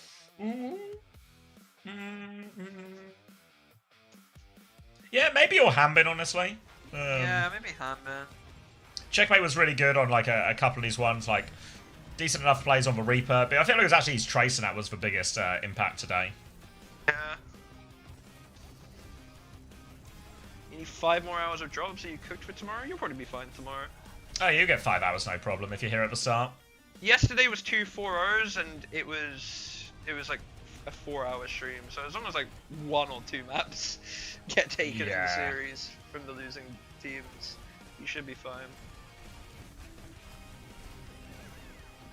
Single, how do you... Yeah, actually, sure, he was big on Checkmate on Flashpoint. Reaper, Yeah, you're right, yeah. He was going fucking crazy. Yeah, I was thinking more of a Gibraltar, but actually, yeah, now we're getting the highlights. It's Cerebasa. Actually, so you guys know are what? right. I'm convinced again. Ziad turns up, player of the match, Checkmate. He deserved it as well, Ziad. He's back. Am I watching Korea Trials on Monday? I don't know. I guess I need to like talk to Illusion or something. But is there any... Why are they doing it on Monday? Sad, so sad. It's alright, Ritzy. They're not out of it yet. They'll still go to the Asia playoffs here as... We now get 3 people for these interviews. Eventually, we'll just talk to the whole team. Just get the whole team. camera shot just gets wider. Just wider and wider. It's just... Eventually, just a group shot. There's like 50 people here. Yeah. 말 그대로 팀팔콘이 무엇인지 팀의 색깔을 정확하게 보여준 오늘 경기가 아닐까 싶습니다. 4세트 가져가면서 결승으로 직행해냈는데요. 승리 소감 한번 들어볼게요. 체크메이트 선수. 4대 0으로 이길 줄 알았는데 1점 You got Team UK today? 하지만 Nope. 그래도 이긴 게 이긴 거니까 기분 Team UK Scrims will be back next week. I think Wednesday's our first game next week, so we'll do the roster announcement in between then. As long as that video's ready, but I have so much faith in Rowan, I think it will be fine. Am I crazy or is that Sparkle? Are you trying to start? Yeah, he's got like a new face than he used to have. Why not though? You can afford a new face. You want a new face? Get yourself a new face. Why not? It's just a crazy sentence. Just Yeah, he's just got a new face. Just got a new face. He's just got a new face.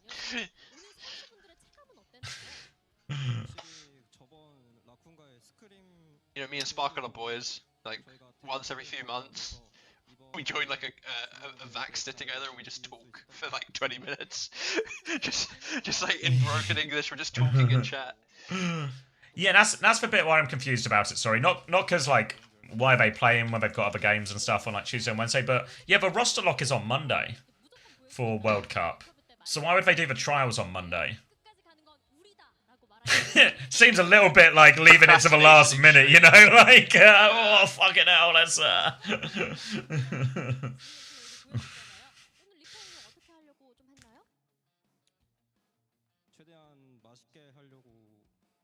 Maybe Asia has a different roster lock time? I don't think so, because all of the Conference Cups start at the same time.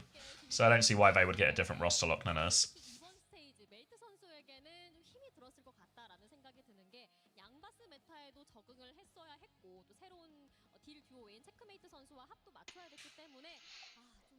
And why am I sitting here listening to this as if I understand it? Just nodding along? Yeah. A play? Okay. Okay, I guess it's time to play.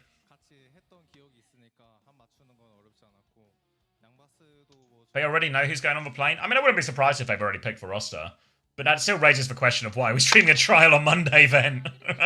It doesn't actually solve the problem. Now, from my understanding, I think it's all of the teams have roster lock. I don't really know, though. I only really care about the Team GB one. For obvious reasons.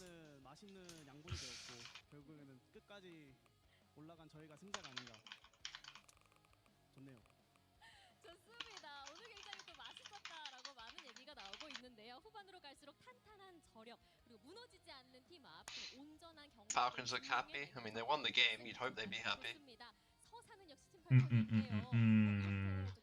Play for the love of the game, I'm in. You're going to win this one, Racer, because you, as we all know, you always win when there's no stakes on the line. You're really the T1 of marbles. Hey, that's the T1 sponsored co-streamer. I can't let that stand. I mean, what's sad about T1 this year is T1 aren't even the T1 this year. They can't even be the They don't even win when it's low stakes. They just lose now. Let's see Marble Factory. I like this one.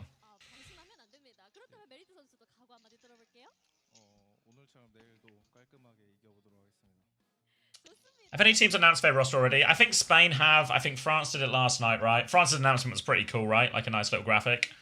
Or nice little, like, video with all the players. I think maybe someone else has.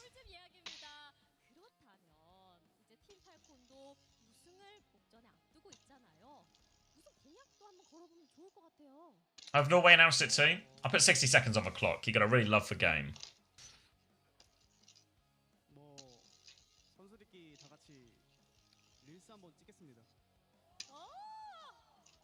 Alright, 50 seconds on the clock.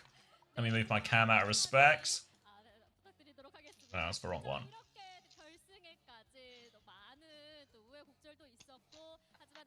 There we go. Ooh. KSA will announce soon. We all expect to be shocked and surprised.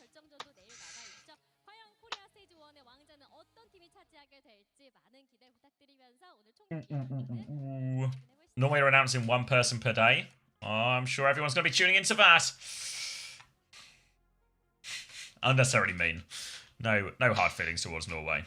Just because they're Sweden adjacent, even though Norway have been perfectly fine, you know? Just no good reason. Just blame the Norwegians anyway. Alright, we're off to the drop. Love of the game, courtesy of Hilarium. We're dropping.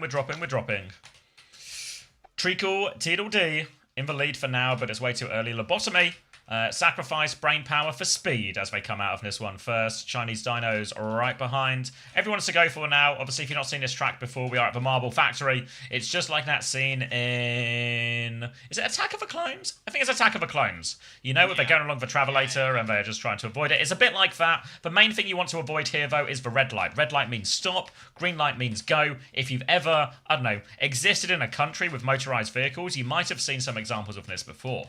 Ham to Beef is going to be on the right-hand side into the lead first. Overshoots the corner a little bit. Looks like it's actually Tolan Ose, presumably from Ose, who actually makes that one the quickest. Vigorboyd trying to get their way out of this one as Angel of Pax is going to die. Tolan still through first. Vigorboyd in second. Vaporized is actually, as for Ghost Ball from the last time, but Tolan Ose is actually maybe setting some sort of world record pace coming through here for chasing Packers. Oh my god, I'm actually near the front for once. He's actually caught up a little bit right now as we come through. Is this the superheating bit? Yeah, I think that's the superheating bit. Vigorboyd's come out first, Fargon in second, and Grillis 008 in third place here. Everyone else trying to filter their way in, but Vigorboyd has a pretty significant lead. But there's a red light up top. They're all going to get slowed down. They lose a bit of their momentum, but Vigorboyd and Fargon still in the lead. Another red light. These guys can't win.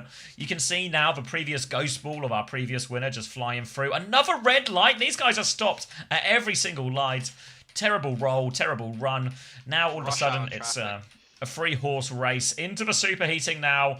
Boil these guys alive as they're going to try and get out of this one as quick as possible. Vaporize will be coming through. Again, that's our Ghost Ball. Fargon and Vigorboyd still neck and neck. Grillo's still a solid third place, but this is where it gets treacherous. This bit, don't fall off the edge. Don't fall off the edge. Fargon, Vigorboyd all in cleanly, as is Grills. Nice smooth run from our front runners. Unrelenting Sea Masked Ninja though. Not so smooth from them. Another stop right at the end. Just need to get through this one. Fargon's been stopped. Vigorboyd, has he got more momentum? No, he stopped again. Grills, can he steal it at the 11th hour? He's got no speed. It's going to be a photo finish as we go into the drop now. Out of nowhere. Fargon, Vigorboyd. He gets the better ping on the corner. Vigorboyd first. Fargon second. Tolan in third in the end. JTD actually nearly robbed everyone there out of nowhere. Finishes in fourth. Grills in fifth. No Time in 6th, Sand 7th, Scraggy 8th, Antarius 9th, and Dirtmaster in 10th.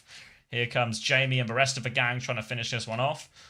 Everyone except for Faris, who Faris seems to have stopped at every single light, maybe stopped for donuts or something as well somewhere along the way. Stop for donuts. Will not be available. Absolute cinema. Lemon also slow. Blue Mars. Faris might actually overtake these guys in the last few bits right now. Lemon will be getting through. Blue Mars, Faris. Just terrible rolls from everyone here. Now they've got to take on the treacherous part as well. Looks like Lemon and Blue Mars will be good for it. Faris, also good for it. Doesn't really have any sort of speed or momentum to actually overshoot this or mess it up. Lots of people. 5 won't make it in the end. All of them will be executed. And Vigorboyd is our love of a game winner. Love me some donuts. Fair play, Faris. As long as you brought enough for everyone, it's a reasonable decision. There was one stuck at the finish line. I think that's the highest placement I've ever got, I won't lie. Where did you go in the end? All right, I hear 30th. 30th. All right. Seems I might have. I've ever been. Seems like I might have died, which is a problem. All right, let's close that one. Should we look at a few numbers before we go? Or maybe I'll just hang out for a bit. Maybe there's like a hangout angle here. Maybe it's a hangout, watch the replays, but I could do with some type of lunch. You're watching me watch your stream. That was yeah. As fuck for a second there. All right, Merritt with a big point score there as well. Who did I have in this game? I had Vigilante, who got 35. I can get behind that. I had Heesang, who got 18, which, probably some of those May ones as well. It's okay, I'll cope by watching more OWCS. Thanks, Ritzy. Enjoy the videos, don't worry. They can still get third, and they're still going to Asia next week, so Crazy Raccoon's still in the mix now. And in many ways, it's better to lose now than it is, obviously, next week. So maybe a useful wake-up call. Other big winners point-wise, Chirong on 27.5, Jumbin. If anyone went that direction with 36, Hambin on 33.5. Merit 36.5, Checkmate 34.5, 36.5 for Fielder, 28 for Chio. Everyone's scoring pretty well except for Max, who only got one map and got 6.5 out of it, and Heesang, who got 18. So a bit disappointed with that one for Heesang, especially for me. Sausage rolls or lasagna for lunch? Neither. What am I going to have for lunch, actually?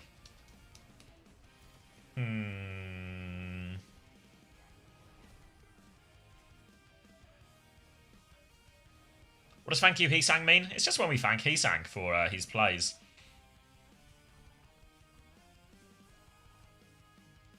Ooh. It's from like the image. If you see it, it's like an old tweet. I think was it when the Shock got rid of him? Maybe when they sent him to Titans. Whoa! No way. Thank you very much. I'm going to quickly end this recording so I don't get DMCA'd on YouTube. Thank you very much, Jamie. No problem. I know you said that you weren't sure if you're going to keep going, but there's literally like no one live. So I figured I might as well give it to you even if you're already on for a little bit. Who we got? Gala, OC, Avril. It's all like most all of the other people co-streamers. Other co-streamers. Yeah. And it's like, well, most likely what are they to going go. to do? They're probably going to stop their stream soon. Yeah. All right. Does anyone know if the replay codes are out yet? Maybe I'll just check myself. I'm not asking you guys to do it. I can handle this. I can handle this. Crazy Raccoon. They're literally live right now. All right. Should we dick about for a bit, and then we should look at? Let's dick about and play some games, and then maybe we can look at some of the replay codes. Yeah, actually a speed run from the gang this time. Can we see the shoe slip? Yeah, we can go for a little explore. Let me just, obviously, thanks to all the supporters here. Actually, unbelievable the number of supporters they have. Push to champion. Yeah, we're pushing for champ. I don't know how far we'll get, but we can push. I will see you tomorrow, Xavier. It's same time tomorrow, all right? Yes, 7 AM start. It says on Wikipedia. Again, 7 AM yeah. start again. That's okay. There was a point yesterday where I thought it was like a 5:30 start tomorrow. Surely not. But yeah, see you tomorrow. Good luck. Have fun. Bye bye. Laters. All right, cool. Let me run these ads. Let me get a drink. Maybe I'll get. I think I got pork pie snack. Yeah, they need to censor all of these names. We've got a lot of supporters, but they all have a very foul mouth.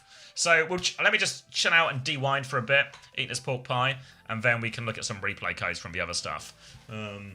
Maybe I'll slam like a ranked game or two. Just tilt myself before we do a VOD review for no reason. Oh.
Alright, let's boot up. Let's just...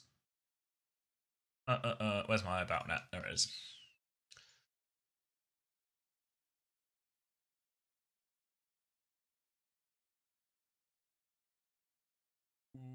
Play. Not that type of play. So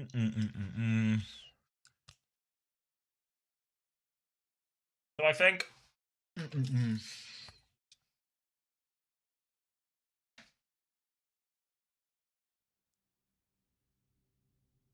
I think the name of a game is play a little bit of Overwatch, maybe like an hour or so.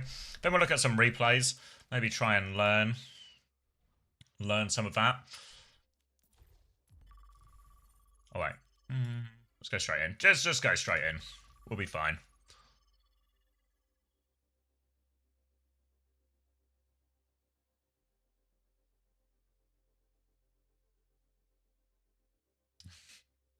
Yeah, notepads at the ready. But until then, let's lose some ranked games.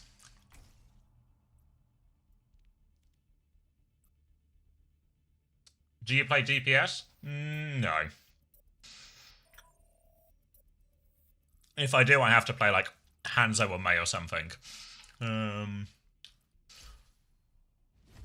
Because aiming's hard. I can only hit projectiles, as is the nature of being a TF2 player.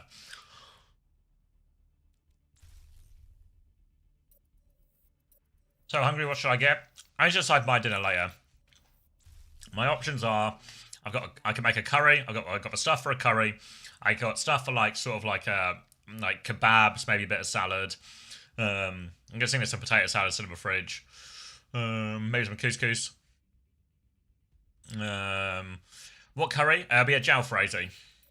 That's the one I normally make. But wait, let's ban Zen. Hate Zen.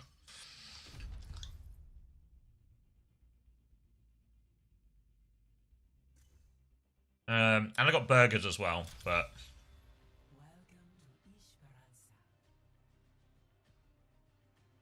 the tomato one. Oh, it's got tomatoes in it.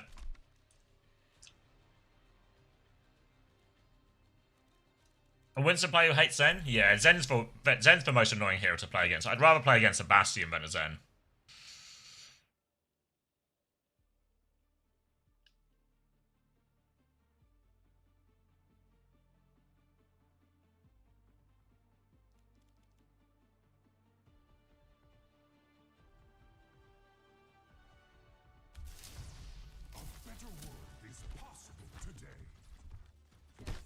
Yeah, no Team GB today. We'll next be playing Wednesday and Thursday, where we get to unveil our final squad to you.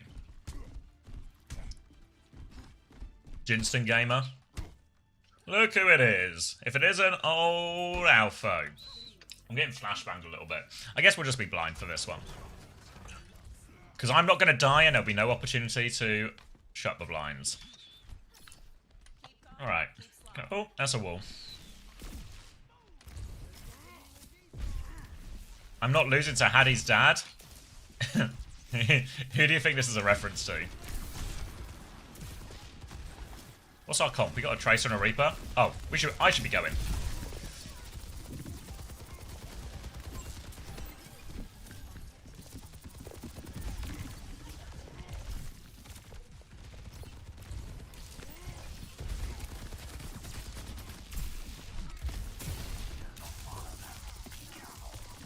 I got healing here. Help me, Lucio, help me.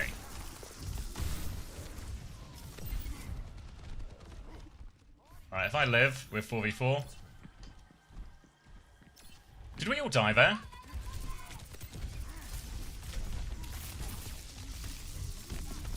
Ping 1000. Yeah, okay. we're not the most healy team, right? We're not the most healy team.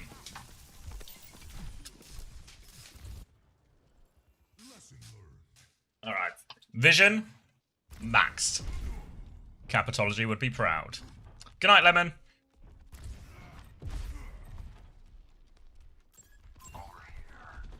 We are the same rank? How interesting. See you in the next game then, Beast.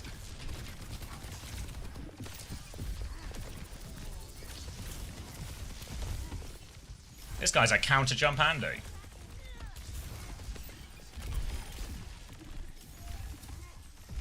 Oh, he's just killed our guy.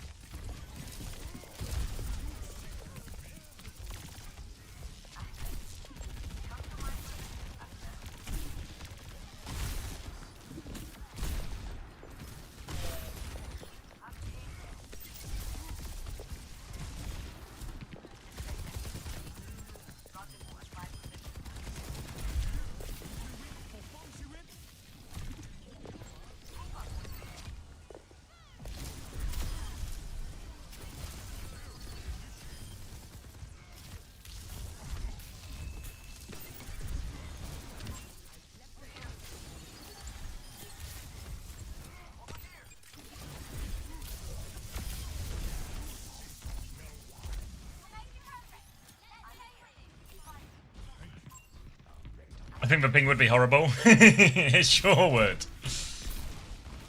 They swapped Cass.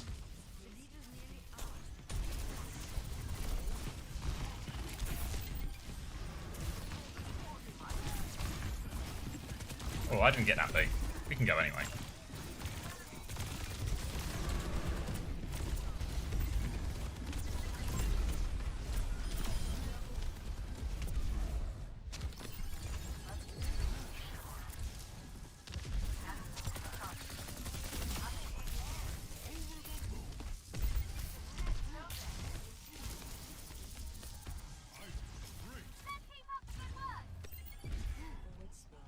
Nasty Axia fan hops, thanks mate. Oh god, this is maybe an in jump. Oh, visor. Oh, we ain't kind out of this one. Oh, we've got Anna now. We've got 1,000 healing as well, or just over 1,000 healing. Oh, this has late backline death written all over it, doesn't it?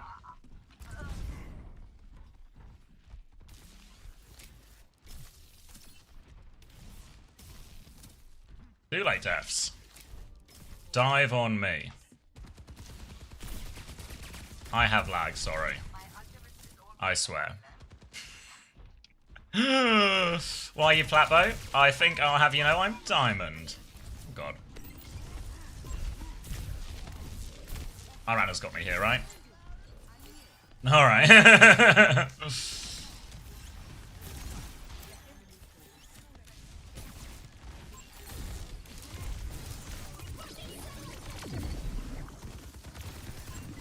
Oh my god, are we just too dead? Let's get a trade. Oh. Biggest nade of all time. Fuck, it's gonna be a hard one, this one, I think. We already lost lead. Their Winston's literally not died, even though we've got an Anna Reaper.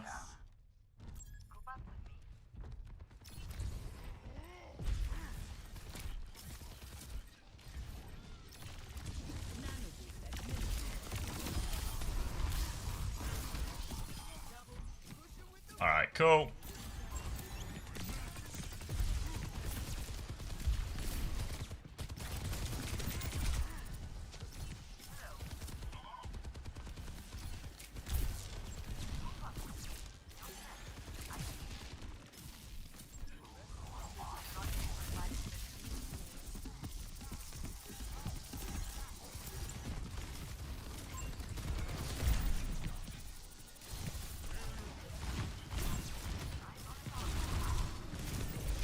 Oh, I thought I had Primal. I jumped and I pressed Primal.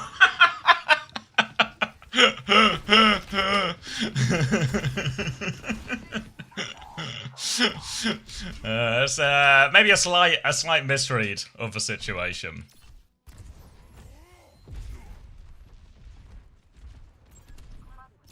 Stranger's not pleased with you. I mean, this guy has like barely 3k healing, 5 deaths. Dunno.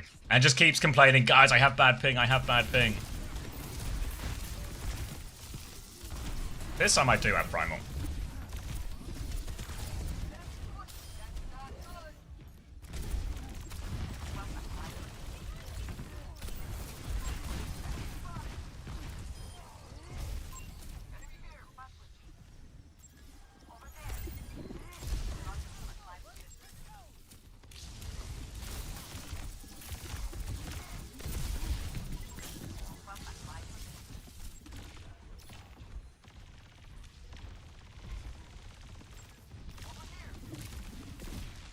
What's our Tracer up to, by the way?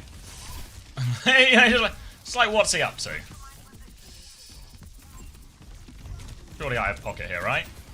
What the what are we doing?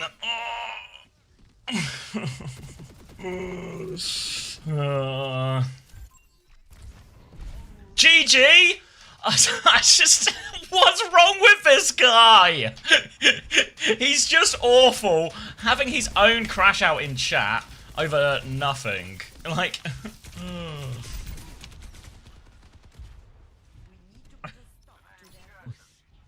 Just time and mindset. Second jump on me.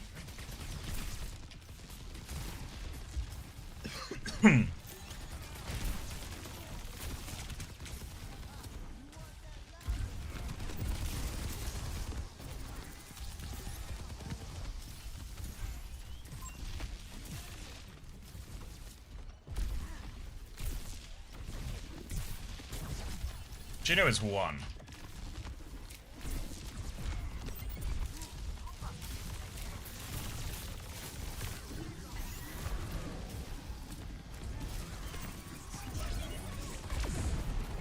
Do you think I killed him? Oh, this is the die on point angle.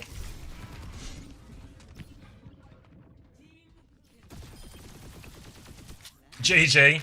Ah.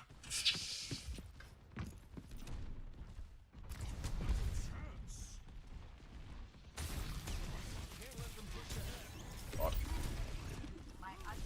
Got both support ults. We can use these support ults.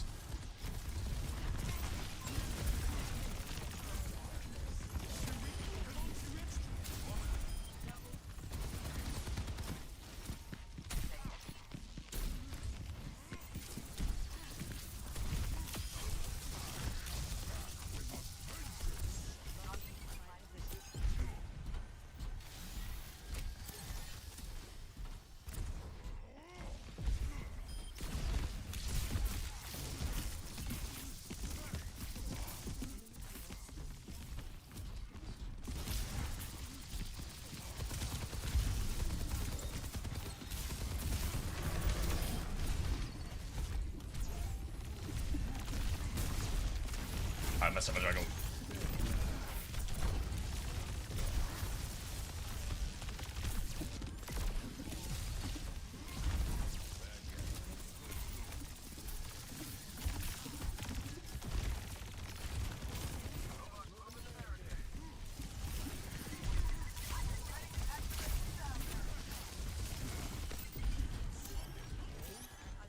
We've still got his beat ready to go, guys. Come on.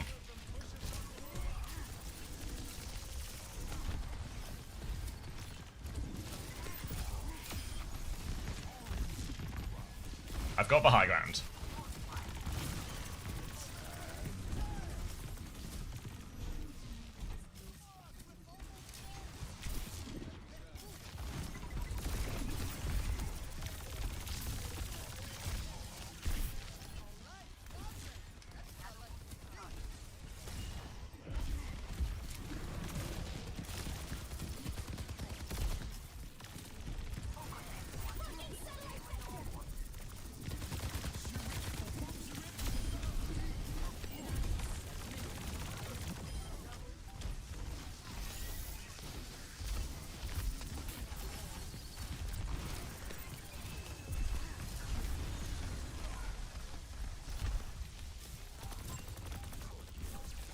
Does anyone have a point? I'm so scared of C9ing.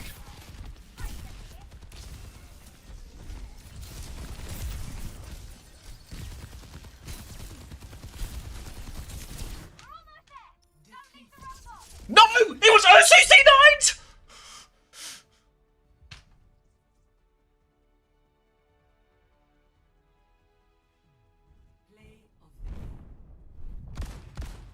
Half of you were dead? Should have been more scared. Oh. Old man Winston, GG. Fuck off, I saw this guy. Sorry I have lag. Oh, fuck me. I don't know, it was just a Winston on point, right? Did I not have everyone bubbled off? Immediate replay check.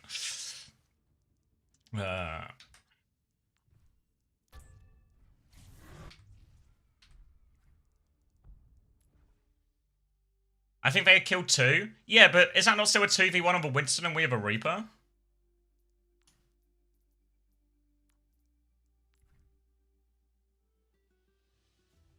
Ready for battle.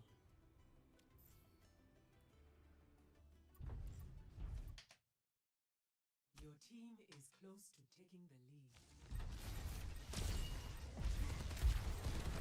So it's past this, right? We keep it moving. I'm keeping the backline zoned. I get the kill, we jump back. We kill the Weaver.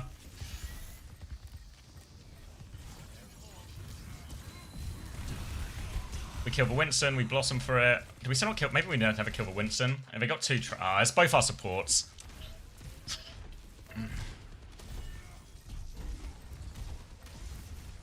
Yeah, where's our third person? Does he die at the start of the fight? He died at the start of the fight. Maybe it was just a 1v1 then.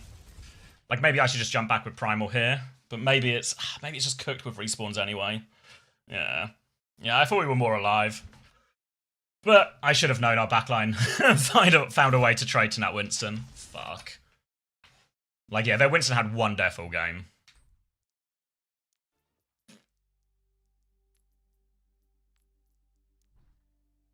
Paper backline, yeah. I don't know. Not like I don't think I played too bad for like a first game of the day. Just I don't know. Just never fun when you get like the babies in chat just immediate complaining. Oh, I have high ping, blah blah blah blah blah. All this. Ooh, ooh, ooh, ooh, ooh. Oh, at least it was fine though. I think our Reaper was good as well. Oh, Saravasa for sure. In your opinion, how did Falcons went from losing 3-0 twice in a row to winning in such a dominant fashion with 4-1? So I think one of it like sort of becomes irrelevant to today's game because they was just a completely different comp, right? Because the Cat Bastion and all of that wasn't a thing in the first one of no series. Ooh, let's just do that. So I think that first one ends up not being that relevant. Then I don't know. Last one, it felt like they tried to counter the Cat Bastion, didn't work at all. This time they just took it over and mastered it themselves. So I think this feels more like a coach gap or like comp understanding gap throughout all of it as well. Before I forget as well, I'm actually going to end the YouTube stream here as well. I don't know. Is anyone actually watching on YouTube? Because I don't necessarily want the VOD to be super long, but I guess at the moment it's only 5.5 hours. And 12 hours is for cutoff, and we're not going to hit 12 hours. I'm watching on Twitch, thanks Turlins. Liam's watching? Alright, I'll leave the YouTube stream on, because the VOD's not actually that long anyway. Normally it's a bit longer for... Normally it's a bit longer. T1 and Falcons are going to the LAN right now, Zeta and Falcons. No, it's not decided yet. They're going to the Asia LAN, if that's the one you mean, but Champions Clash isn't decided until the Asia LAN next week. How long have I been playing Overwatch for? I would have first played when it came out, but I've hardly been a regular player over the years.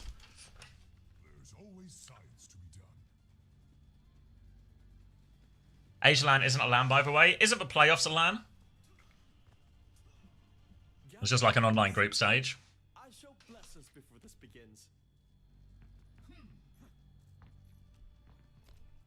Is it online as well? Why wouldn't we just play it at the WDG arena? No?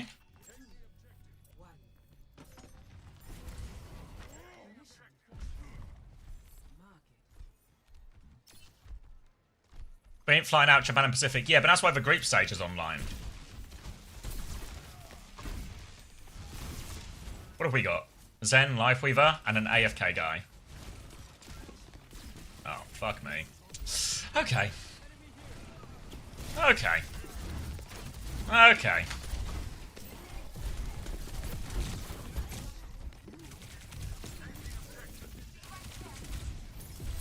Oh, is he in? He's back, he's back. We're so back. Alright. I got a load of ult charge as well, guys. Good news.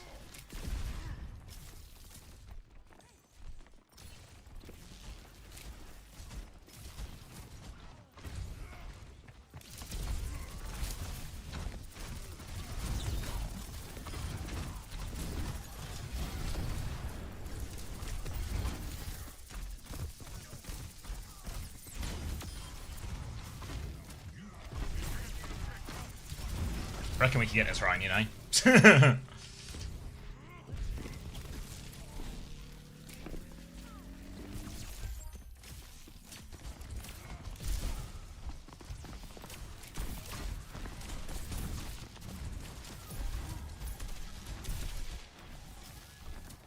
We can bait him in here a bit. Where are we holding? On point?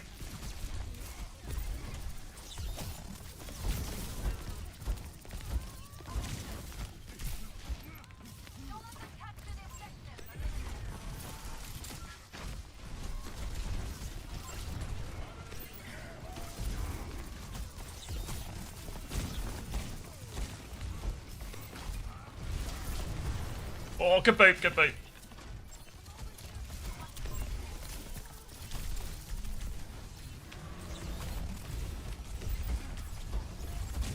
Oh, I fucking gave a flip. Got him. That's how you primal, if you're from England.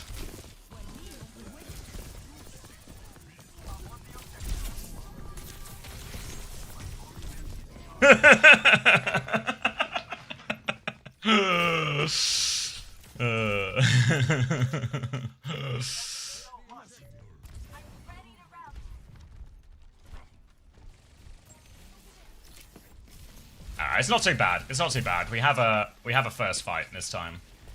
On this next point. I've gone to the wrong point.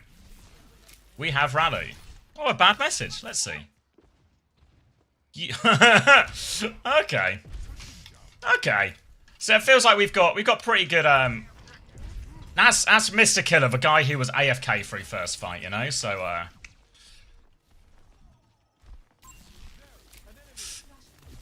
you can't. Oh wait, is my cam on the wrong side? Oh god.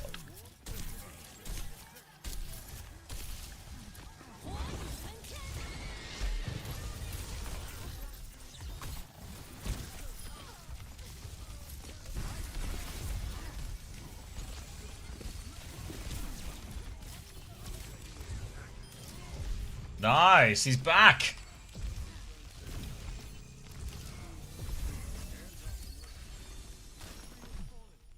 Your camera's still in Marble's position? Yeah, hold on. I can fix it properly now. Alright, there we go.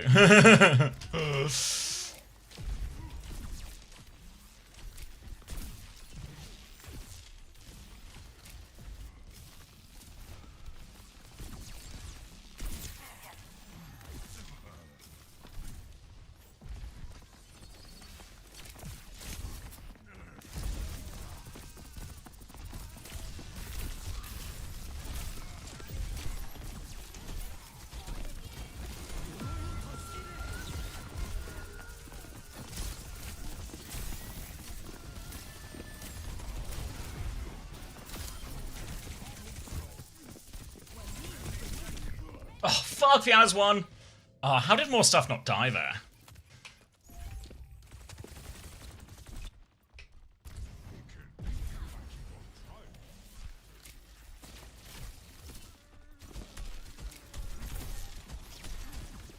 Anran is like... Are we all here? Oh, fuck.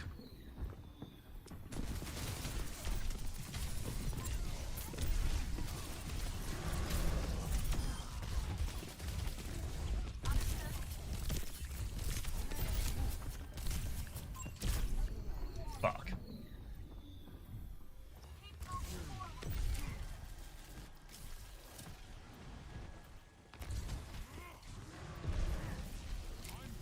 I'll just tap.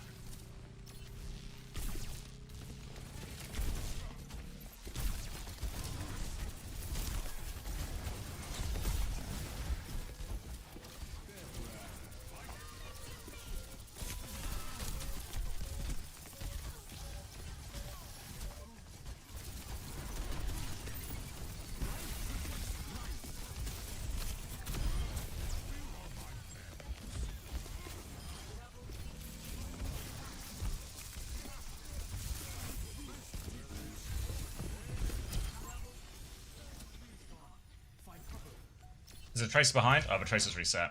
I don't think they get a touch here. How long will the stream go? Yeah, until I hit champ. Give him 4 hours. I appreciate your confidence in me, Tom. 4 hours should be enough, though, I reckon.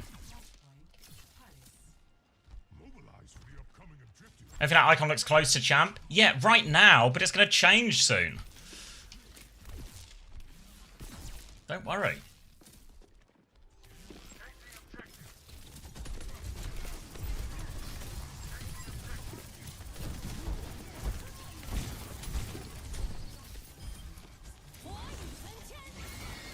Oh god. Oh, nice grip.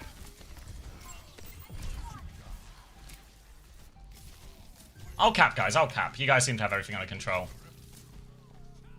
Yeah, Outbreak has everything under control. What's my peak? I don't know. It was probably when I first played, like 3,500. What's that, like Masters maybe?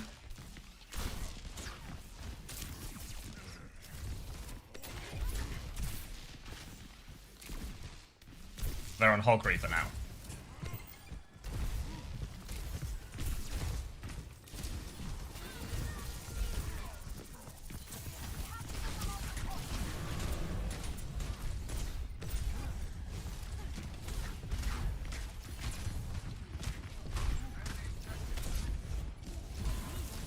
Oh, fucking hell.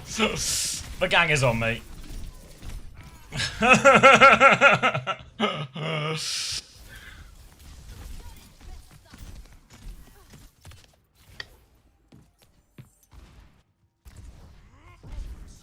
They use what? Rally, Nano. They have Blossom soon, maybe.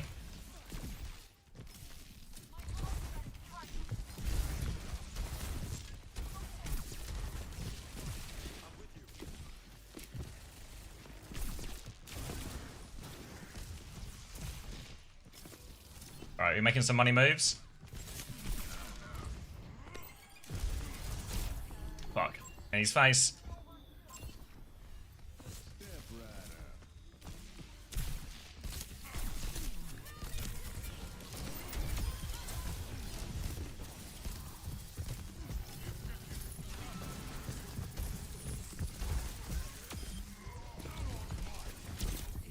Oh, fuck.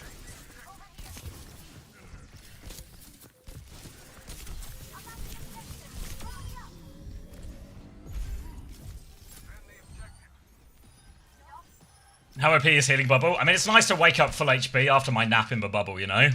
It's like my favourite place to sleep.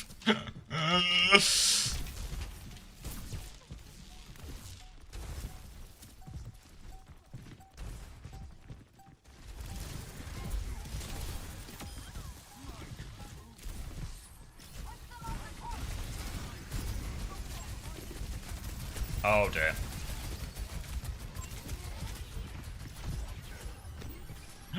Thanks for the grip.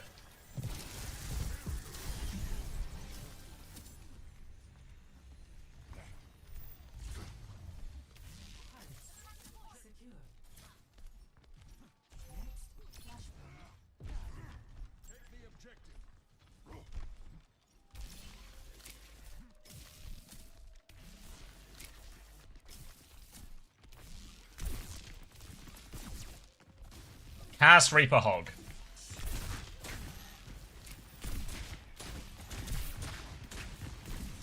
He's had his Wraith Force.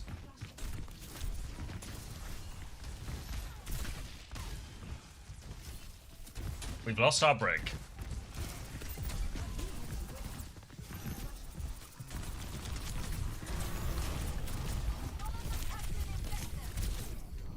Oh, I lost so much. I'm dead as well.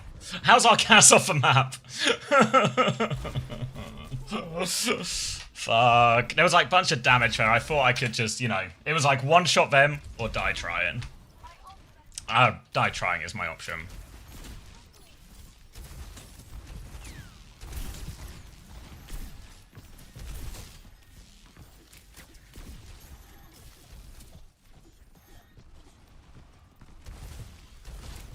Oh dear.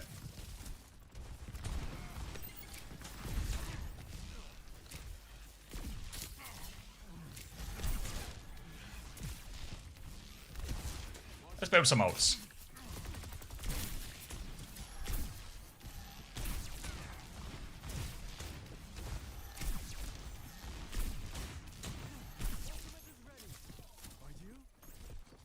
Alright, Genji's back.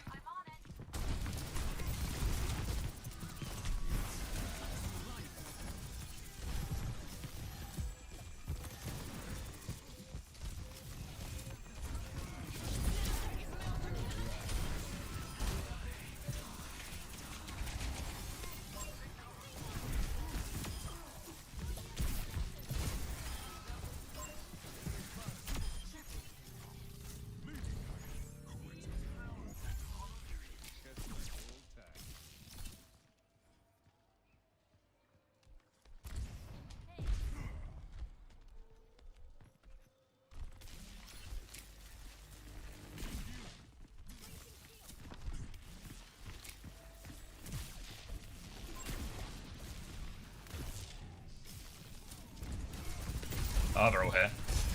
It's a scary jump, but Genji's going. Oh, I can't quite get the kill.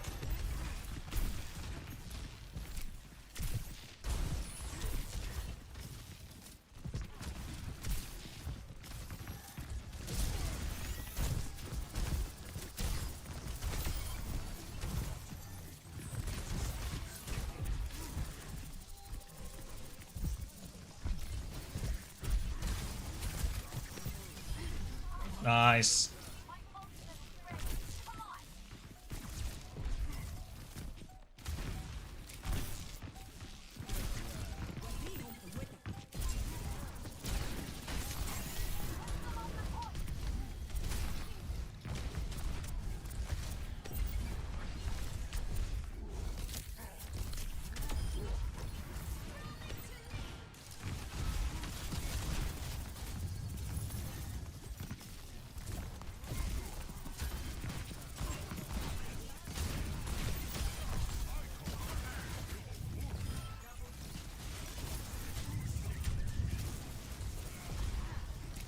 If I was a good Winston, that would have been like an 85,000 kill thing.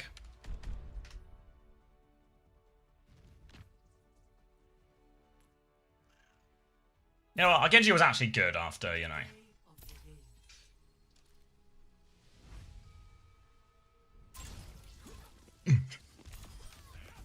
Oh, go on. Look at him go. No way! What a clip! I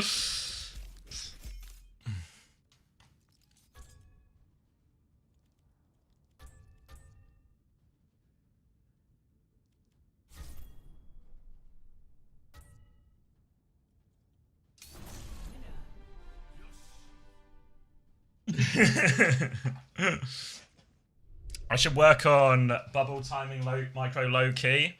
I think free sack baby, you might be completely lost. I think you're completely lost in what you think is happening here. What you are watching is a guy in his mid-30s just chill out and play some ranked for a bit. This is not an improver stream. This is not a think about it too much. This is just lock a Winston in almost every situation stream and play for a little bit, then look at the replays.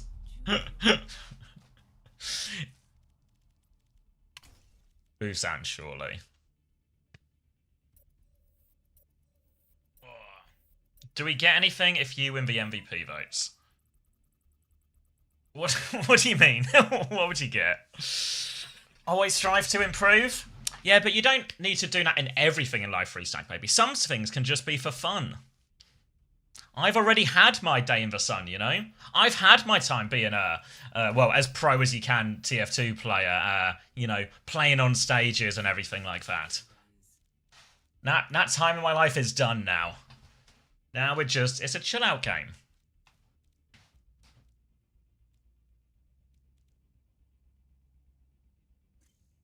I mean, there's nothing wrong with improving, but, you know, like, I'm playing to win in these situations. Do you not think I care? Does it not look like I care when I play in these games?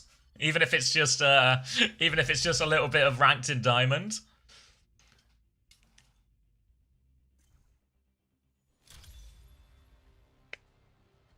You can still care without having to lose your mind playing.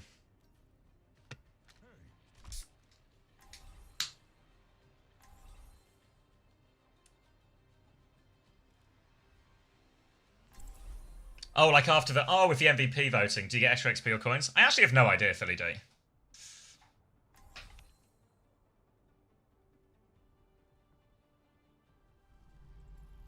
better world is possible today.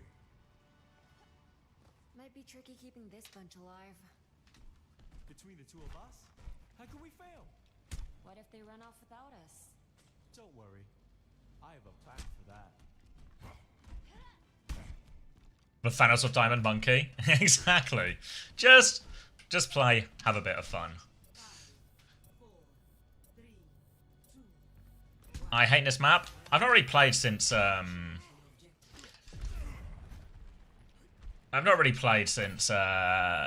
changed the map. So I guess this is going to be an exploration mission. All right, this point looks kind of similar.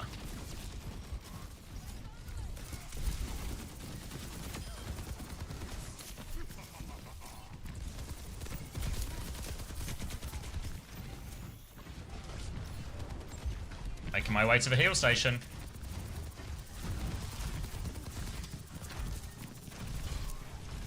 Alright. Show me how to bubble for that, but we're still capping the point. Is the run gonna drop?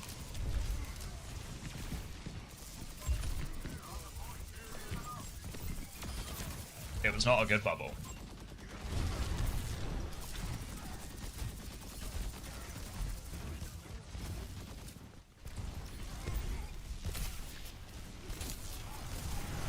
Oh dear. No way our cast took that on for me. We're all dead.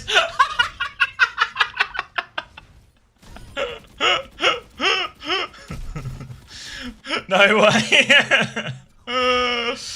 Was not expecting our cast to come on now. And that was more just like see if I could get the kill. Didn't feel like I could. Don't worry about it, you know?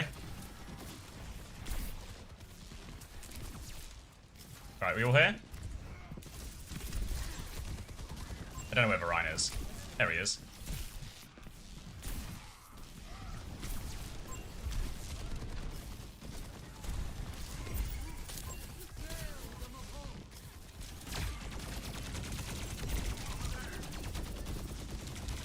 Oh, damn, I'm just dead. Fuck.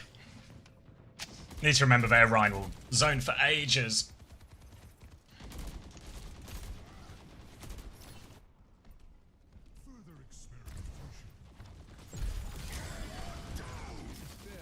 Is that oh, what a fucking pedal.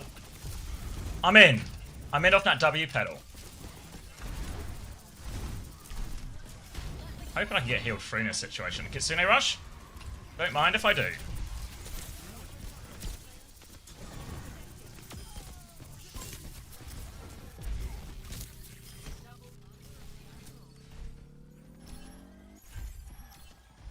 Thanos on Weaver. I mean, it's actually I've never seen a higher value petal in all my life. Need to also Sierra kills me like quicker than I think he will as well.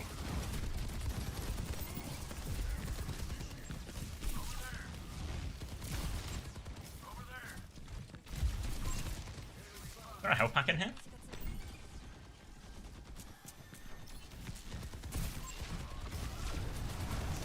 Oh, no way that gets me.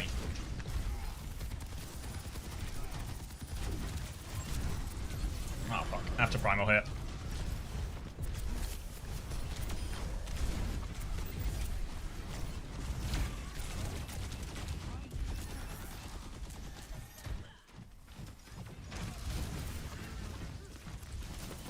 Music. Let's get out of here. I should go out the other side. What do we got? Got a tree? We can keep fighting. Where am I going?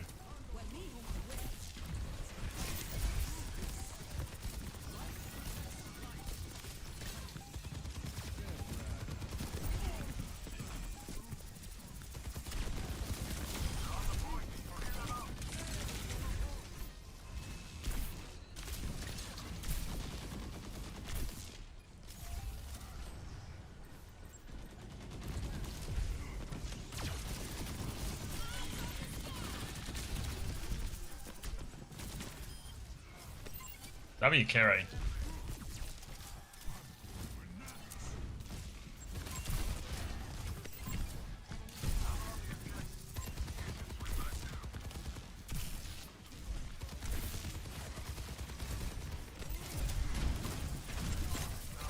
I thought we were...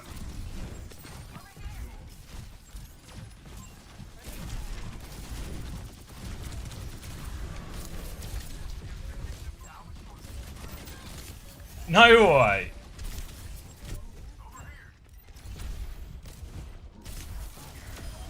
Got him.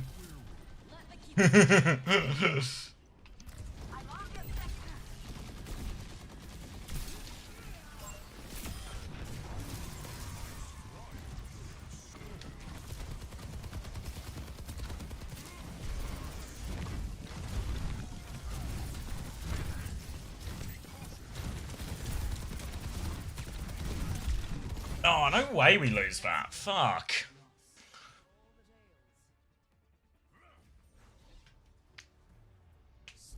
Yeah, I mean, I took Vienna for a ride. They only had the Moira in the fight, but I guess we're just not killing the Moira. We're kind of on double hit scan, right? So the ride just sort of shields everything. Maybe Vienna's just like a Kappa target. And I just are they on double hit scan as well, right? It was like a Sierra and Soldier, so I should just be on them more. Getting flamed in team chat? Who, me? Tank, please. Please what? I can be on the hit scans more. The tank, please, implies the problem is so obvious. Even an idiot could know what it is.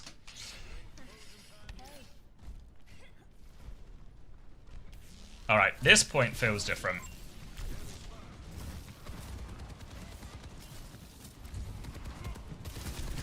Oh my god, can you not stand on that anymore? Oh, W grip.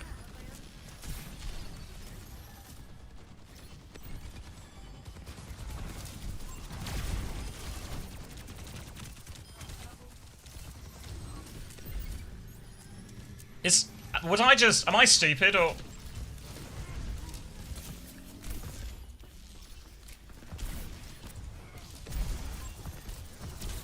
Oh, he's won. Oh, nice, Susie.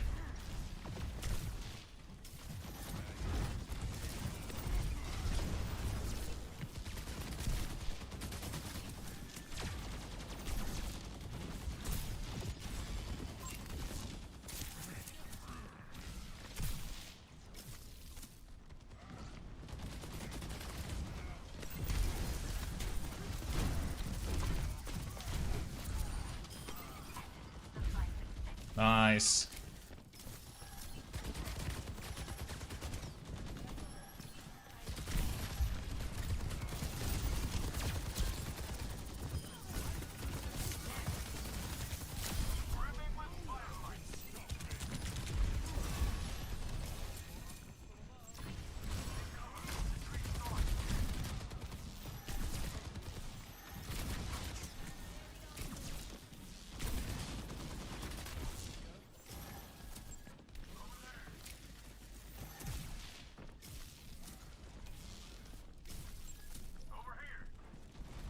Oh, I maybe missed the timing.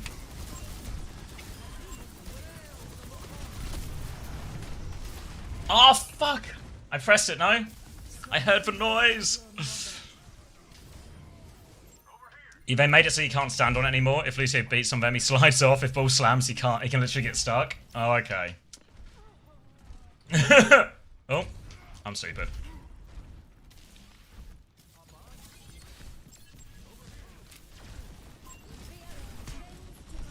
Alright, we're doing a sim wall.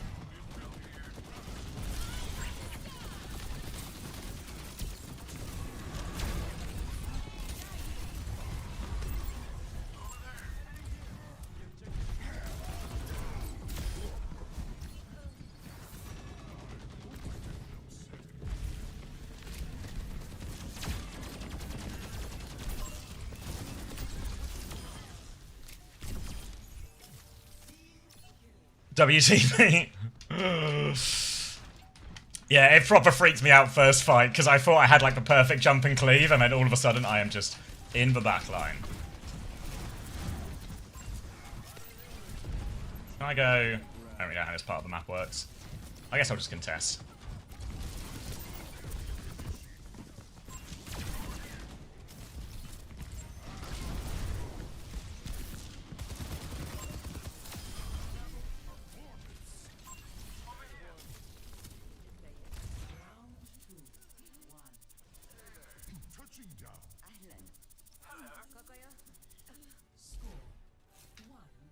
That one was a good round. I don't know if I was particularly on hit scans more at all. I think they were just all grouped up more so when I was on them. I was just on everyone. Now this is surely the worst map for me, right? Have they fixed this map for Winston? Right? They must have fixed this map for Winston. Better than Bernard Monkey? Thanks, guys.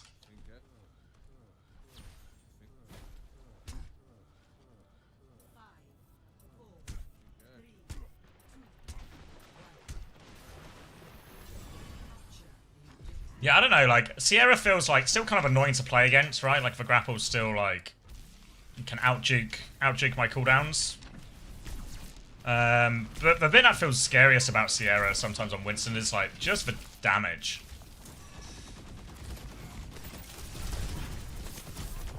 Oh, what have I been slept? How have I been slept? The Moira's won. The Hanzo's won.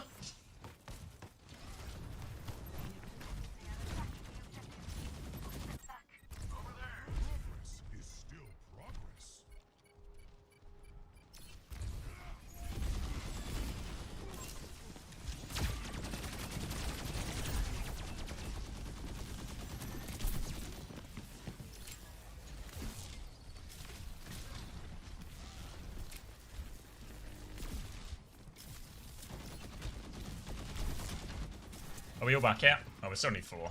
Let's chill out. Chilling out.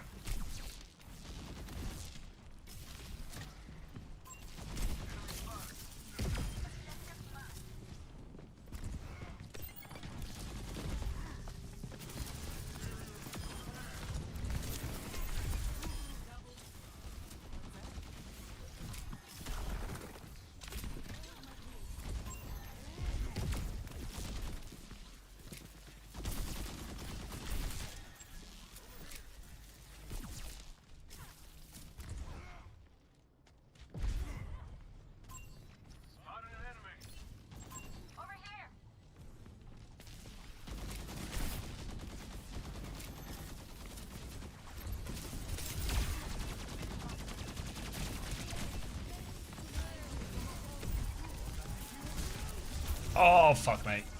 I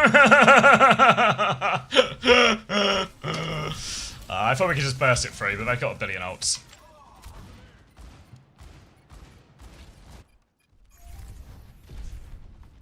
Yeah, I mean, when I play against the Sierra, it doesn't feel, like,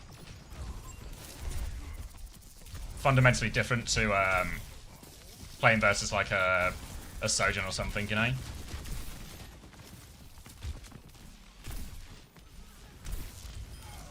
Nice, AFK Moira down. Use this to our advantage.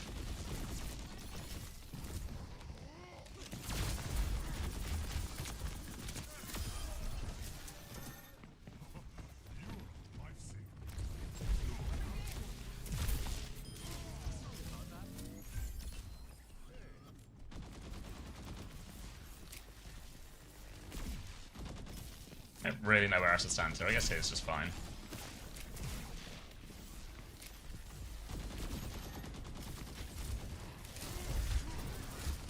Bit early, bit early.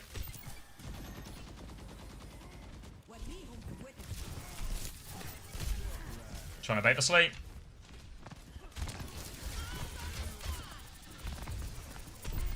Oh, fuck, he's won.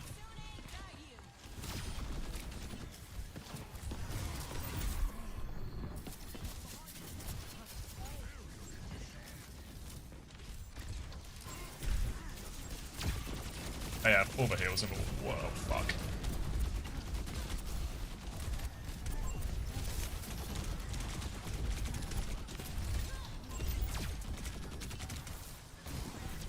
Oh fuck, there's a high ground up there!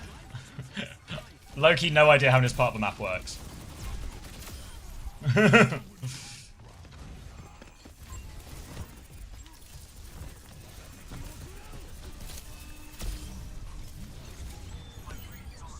Nice. You only joy in life is to counter-tank, says Wayne.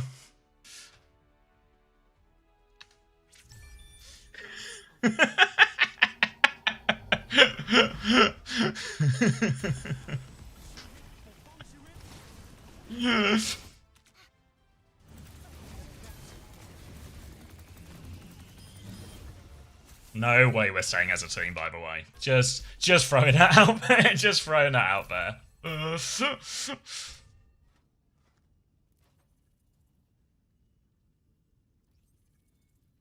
You didn't take the honorable my mirror? I've like never played Rhine in my life. Like back when I first started playing, I mainly just played Zarya, I think. Zarya. And then was it really just Zarya? Maybe Zarya, a bit of maybe a bit of Winston. Yeah, honestly I think it was mostly just Zarya. And then I didn't play for like years and years and years and years. It's really only like the last maybe 2 years or so I've started playing a bit more again.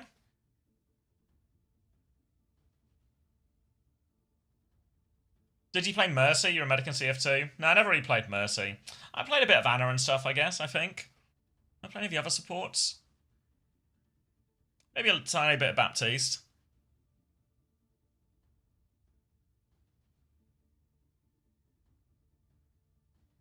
Maybe if Mercy could surf rockets. I remember I was talking to my friend Matt, who was a TF2 player as well, and he played Overwatch when it came out.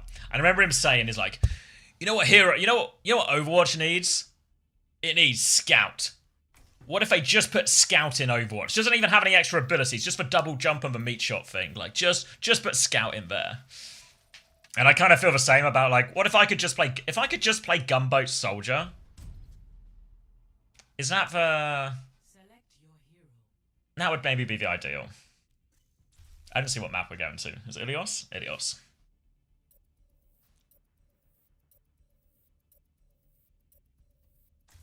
Select heroes to ban.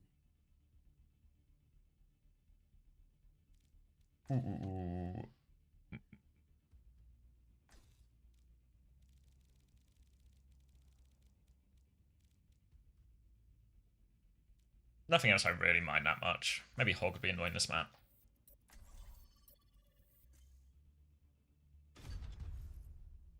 Gunboat Soldier with TF2 physics only for him wouldn't be that bad. Yeah. I mean, just imagine landing on Viana, hitting the rocket, hitting the juggle shot, just like a medic. Easy.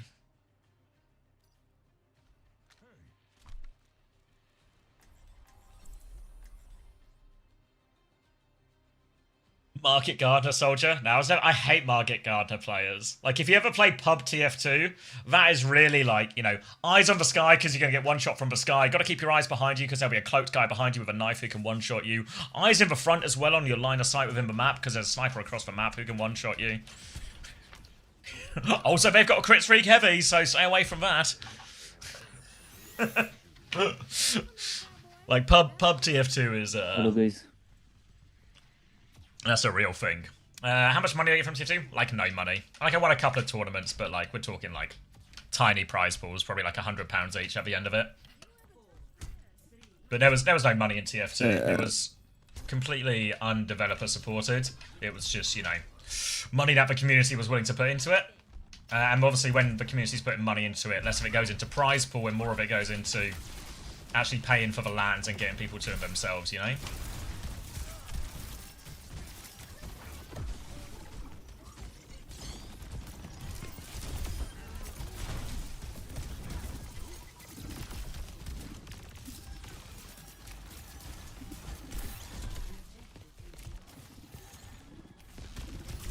We can go again if we're feeling it, team, but it doesn't feel like we're feeling it.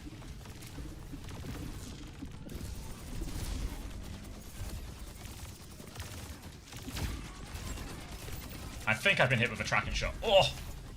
Maybe not.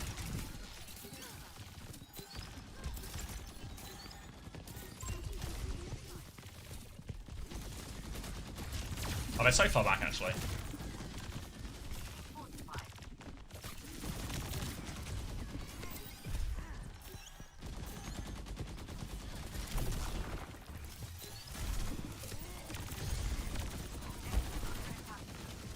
They're all kind of low.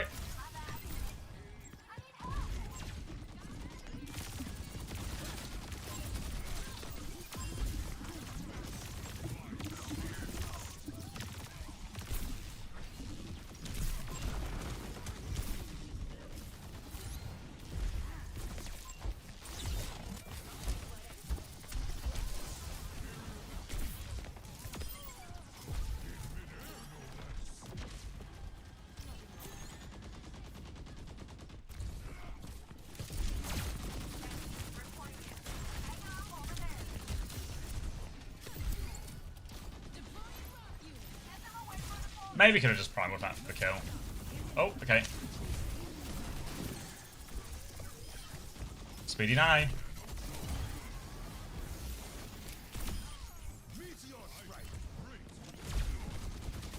Oh, there's a Sierra there. Can I go get him? No.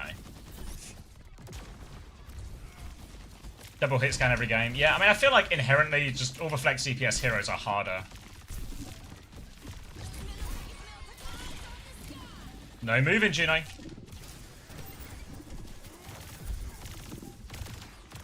Oh, I need to reload.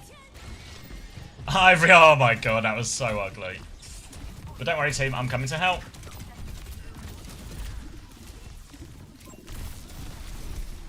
I shouldn't ult for this.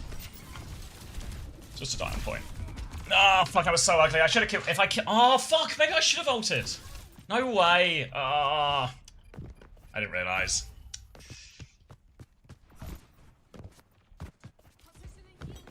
If I killed for Juno, I reckon I ult that, and then maybe we actually just super clutch. But we got some stuff to retake.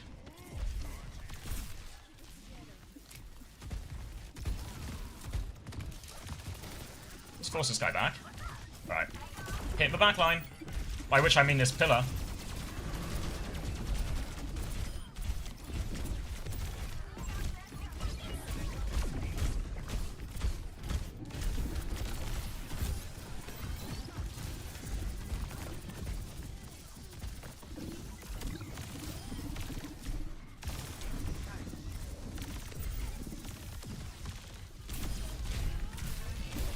Oh, fuck.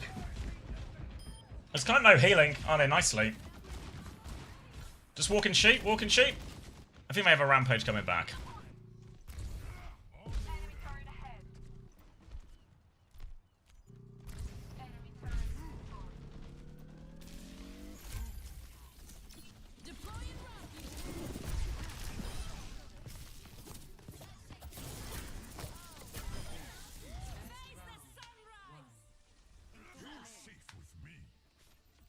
Ooh. Should I go watch the Slippy Slot? Yeah, actually pretty decent games today. Like, no classics, no all-timers, but plenty of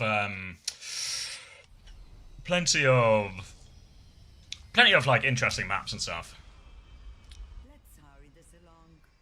There's a beaching treat with my name on it. You think mid-season will touch Catch Bastion?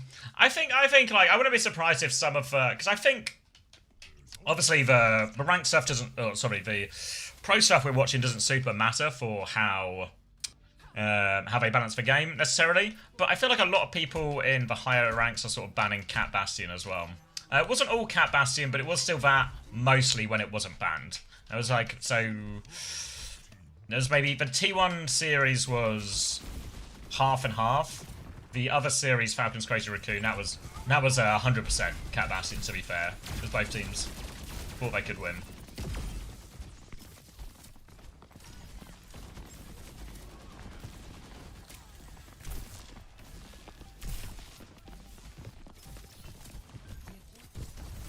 Whoop.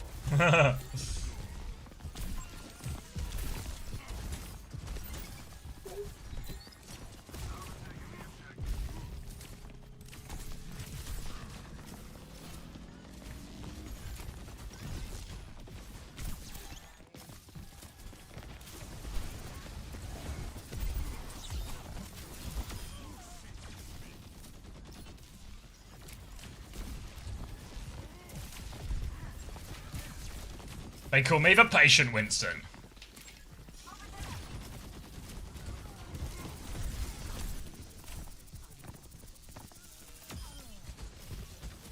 Maybe I want Chain Lightning here, because we're all kind of just... It's a controversial choice, but...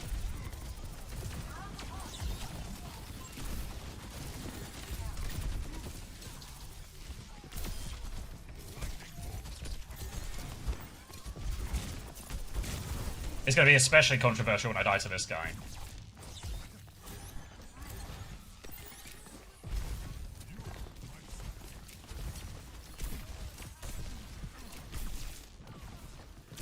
I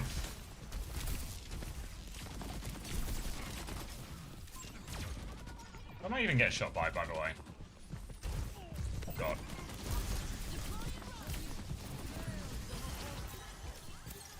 No way he got a kill.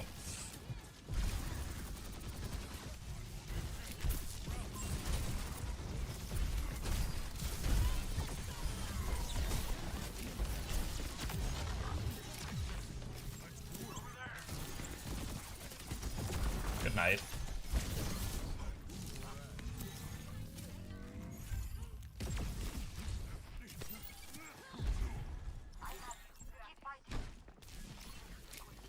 Wish I got to be able to farm an extra 25% of a primal. Imagine if Nat was for passive. I know the healing one in the sky is kind of broken, but imagine if he also had that passive.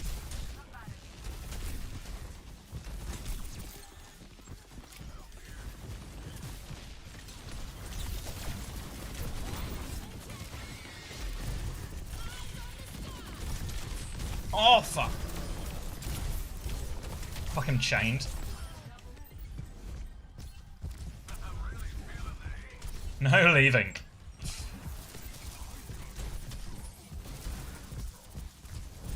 No! Okay, we got him, we got him. It was like maximum stagger as well. I don't know if the drops are still on now. I'd maybe imagine probably not by this point. But they should be back on for Korea tomorrow. I should maybe update my stream title now I think about that.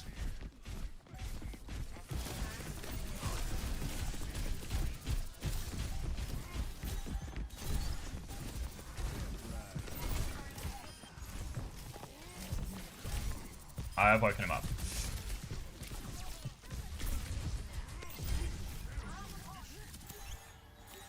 Report DPS. Which one? The 5 and 8 guy? This sounds having the time of my life, nading uncontested. I know, right? A real chill. That was like a really chill one. I don't know. Maybe Crusher did well. Fuck.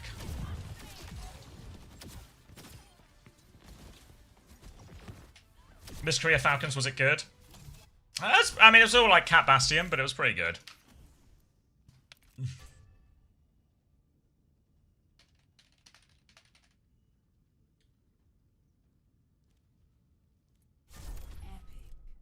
Epic.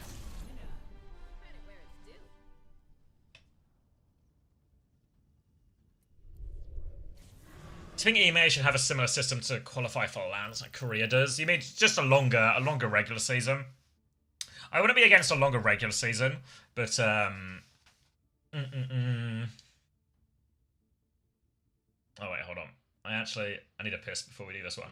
I wouldn't mind a longer regular season, but I think I would rather it just like a double round robin into then like maybe a longer playoffs or something rather than this whole sort of qualify into LCQ and seeding. I think that's not like a great. It's not a great version of making the season longer. I think there's maybe like more interesting ways to do it potentially, especially with a 16 format.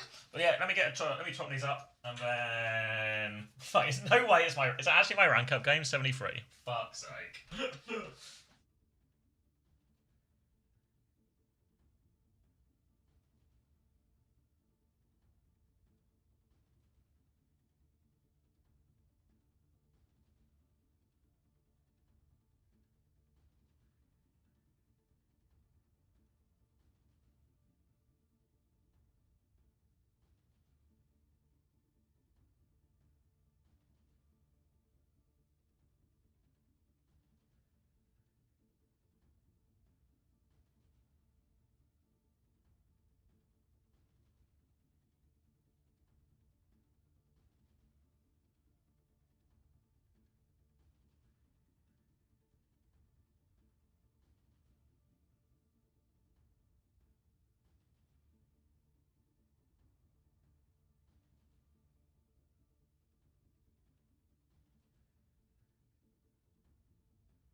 Alright. Going again. Oh. I think 8 teams is optimal for EMEA. I mean, I think we got a higher quality of games. I think we got a higher quality of games. Or maybe Oasis. I think Oasis. Oh, looks like everyone agrees. Thank God we're not playing Havana. Imagine it was Havana for my rank up game. Fuck. Yeah, I had Zest on my fantasy team, so what can you do, huh? What can you do?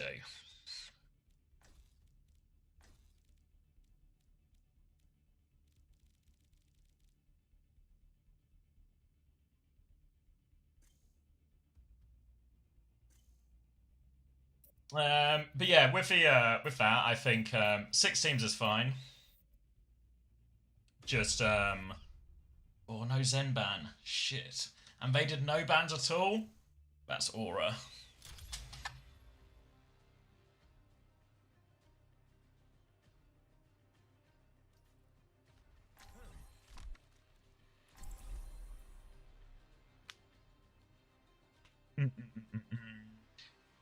But yeah, I think if you did like double round robin at the start and then maybe a slightly bigger playoffs, like a full double elim or something. I guess they did, but that's kind of hard with like 6 teams.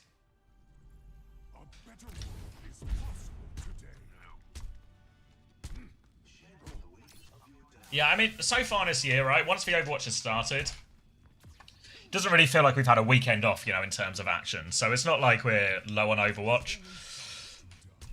Just think I would have enjoyed EMEA more if there was a bit, pardon me, a bit more double round robin. Like, one thing that's nice about Korea and the longer format is you get this all sort of, you know, you get this roller coaster of Crazy Raccoons are shit. Oh no, wait, Crazy Raccoons are back and Falcons are shit. Oh wait, no! Falcons are good again. Crazy Raccoon are in trouble. All of this, you know. Oh, there's a Hulk here.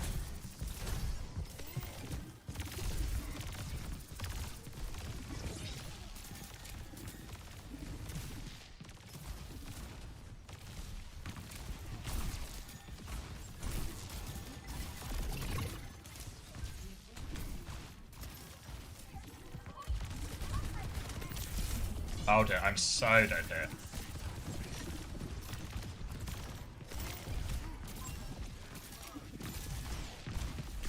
This cat has my number. Juno! Fuck! Oh my god, this cat hates me. Fuck. I was hoping they could pocket me through that. Oh. Just taking 1 billion damage at the expense of my team. Don't need to do anything fancy. Just let my Zen carry.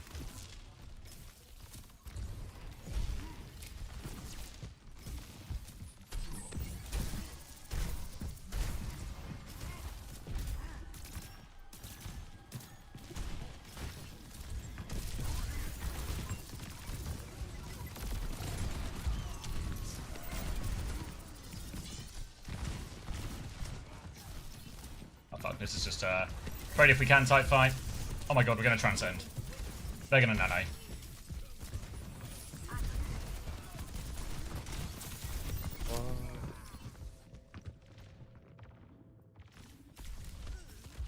I guess at least we traded nano for it.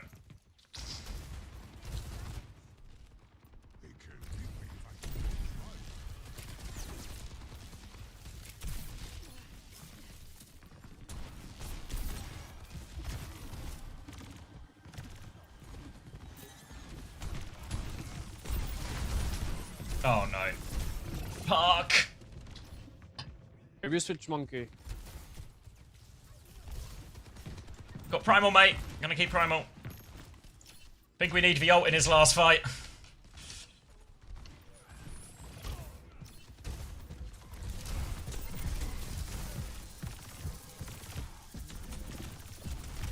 Fuck!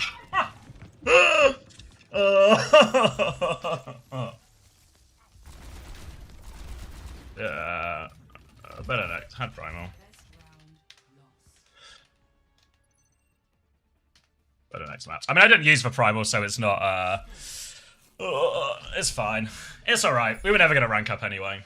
I would swap tank here. I mean, I can, but I think one thing that people always forget in these ranks is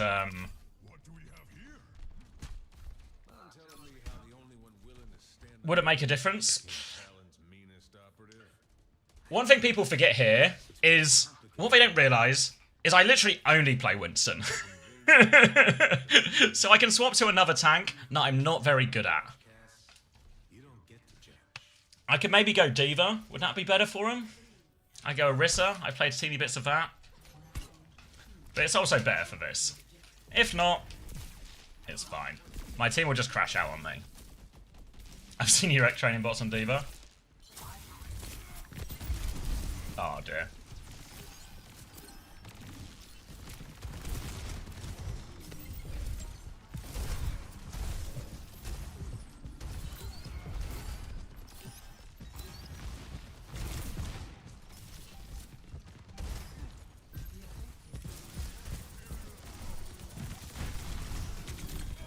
Fine, I'll swap. Ugh. I just feel like, you know, like just swap from a tank I'm really good at and can carry on to a tank I'm bad at is normally always a worry, but maybe it will give my team the boost we need.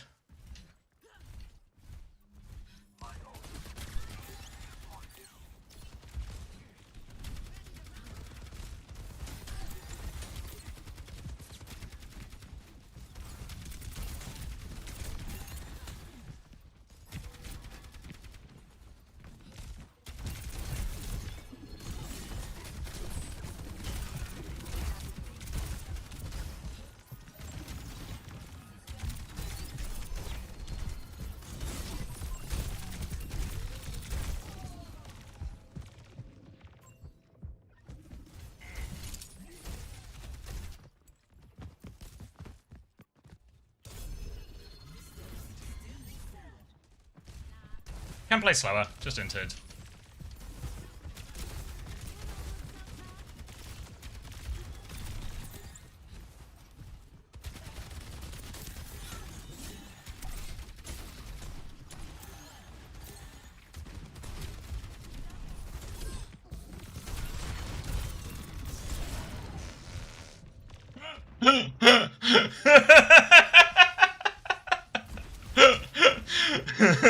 I've actually James Bonded it.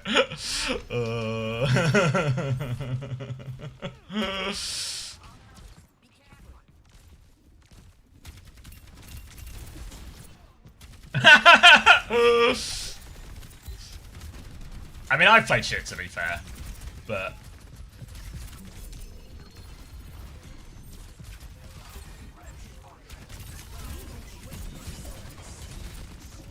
Gotta walk through the gauntlet here. Fuck.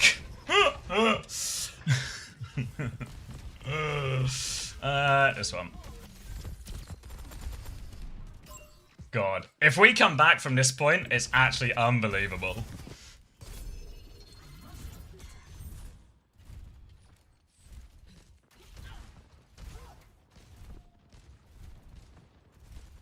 I mean, no, it's been a terrible map, but...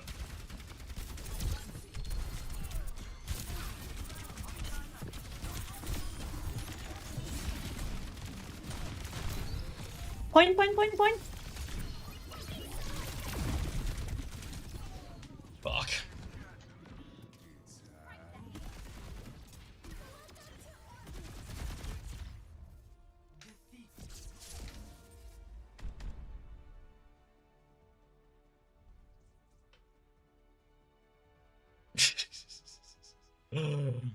How did your Sierra fall off the map? Nobody knows. Nobody knows.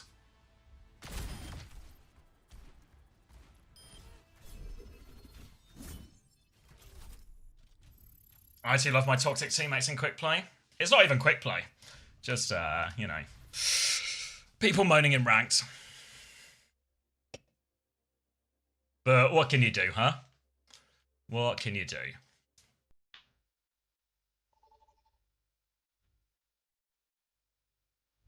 No way. Thanks, Scala. Welcome, everyone.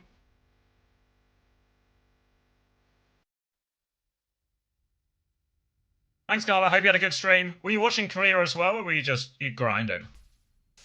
Because if you were grinding and I'm grinding longer than you, what does that say about, you know, who's going to end up being the better Illari player?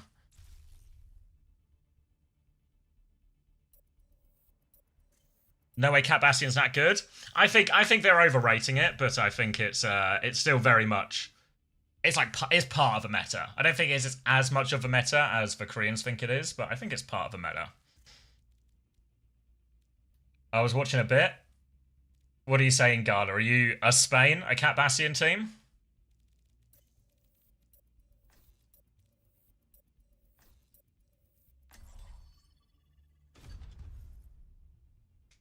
Cannot leak? I mean, we'll find out shortly. Nice try on that one, bro. And we're going to find out groups soon, though. And then we can, and then we'll just know. Fuck. Maybe I actually have to go D.Va here. Do you think TM will play it?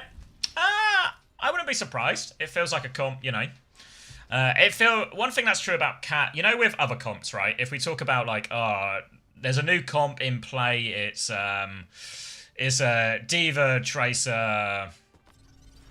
I don't know. I've just named the most common comps. But let's say it's like, it's an Orisa, Pharah, Emre comp or something, right? I feel like I give you a pretty good idea at what sort of teams are good at comps that kind of play like that, or, you know, the teams that have players who are good on those heroes. When it comes to Cat Bastion, I have no idea who's good on those comps or not good on those comps. You just kind of have to wait and see, you know? But the fact that Falcons were able to improve at it so much, I think is actually probably, that's a good omen for a team like TM. That it's actually, even though it feels very chaotic, it's quite a set play comp. The biggest worry for TM on a comp like that is if Ana is truly the,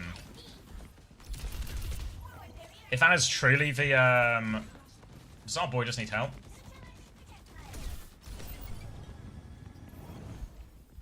What's going on? I was coming to help. I was coming to help you, Genji.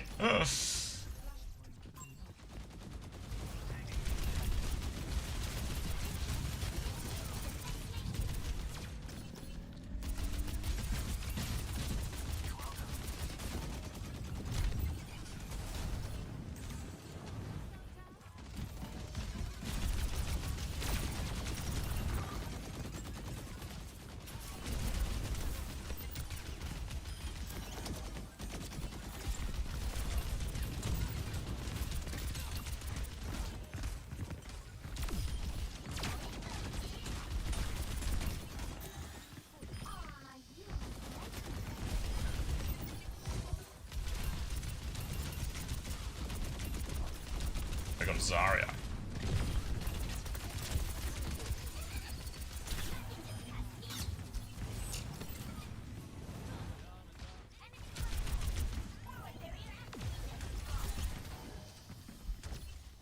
Don't get carried away here, but we can hold outside and make it. No.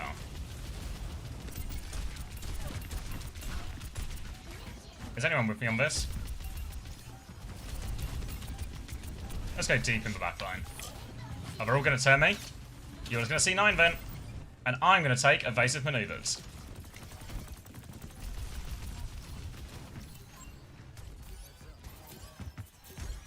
The point's behind us left.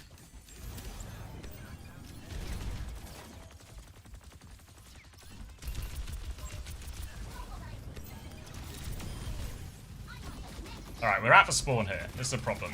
Evasive maneuvers. Alright, are we all making it? Just leave the spawn, guys. Guys, leave the spawn. Come on. We're all out. We're all out. Let's keep walking. Keep walking. Keep walking. We're capping the point.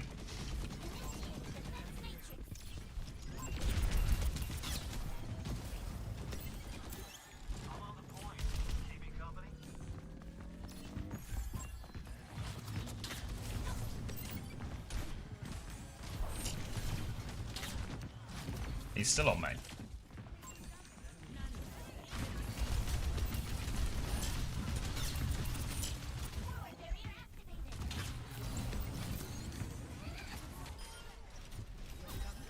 I'm doing like fuck all, you know, but I'm just not tying.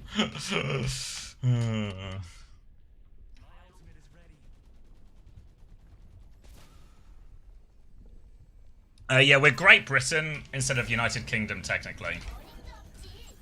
So I think do we just not include Ireland?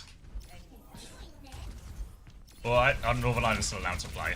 I don't really know the rules. There were sort of no Irish players, not really.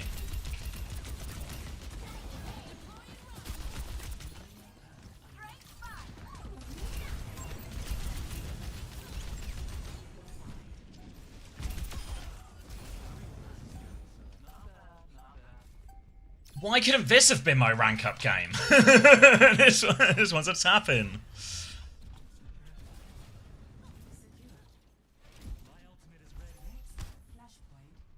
Maybe I'm just that good at DV, you know?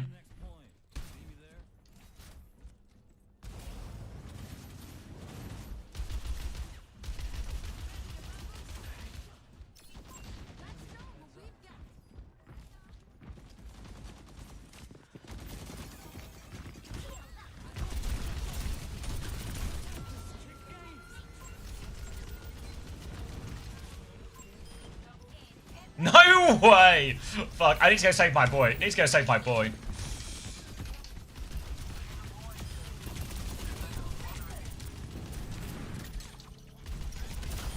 Got him.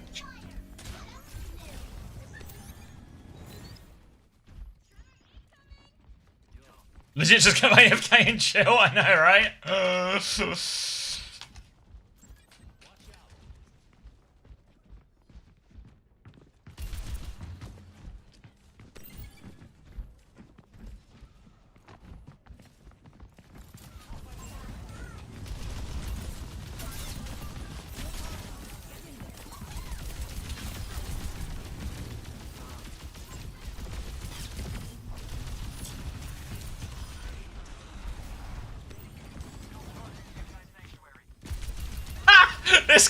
This guy's crashed out.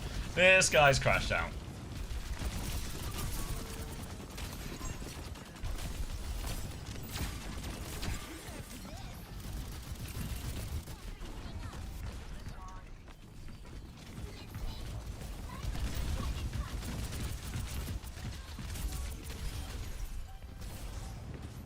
Where's this hammer gone?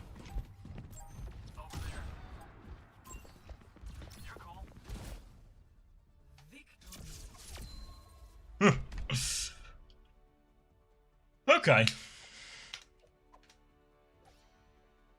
What's a 180 from last game? Yeah, I mean, again, our trace was just insane, no?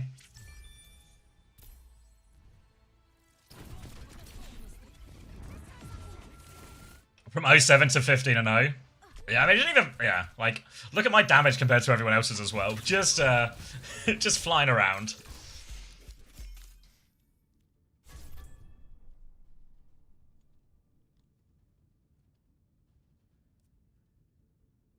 Oh, can I endorse from this screen now? It's kind of cool. Ugh.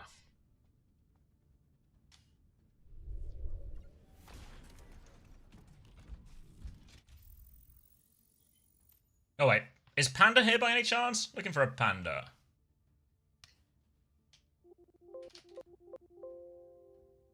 I just need to sort of what out. Hold up. Is he working?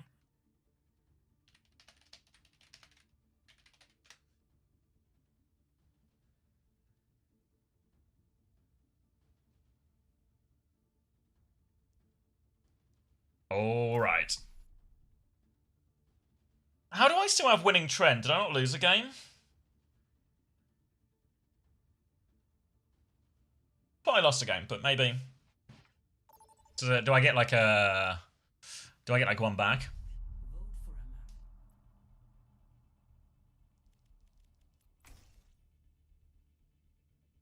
You don't lose it. Oh, okay. I thought it was. I guess like. I thought it was more like a win streak type thing.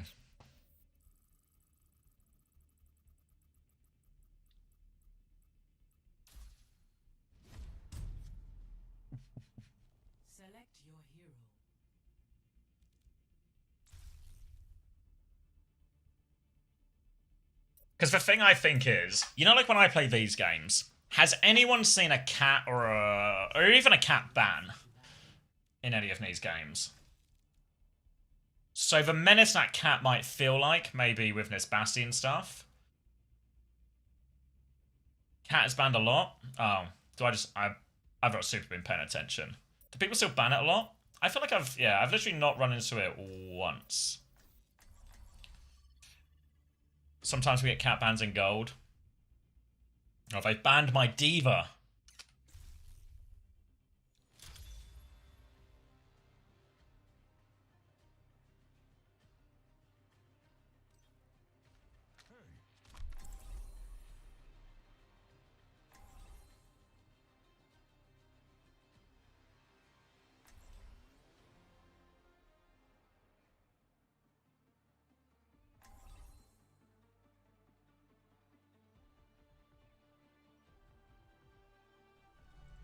A better world is possible today. Hey, Kiriko, do you do a lot of office work? No, why? Because you always leave a paper trail.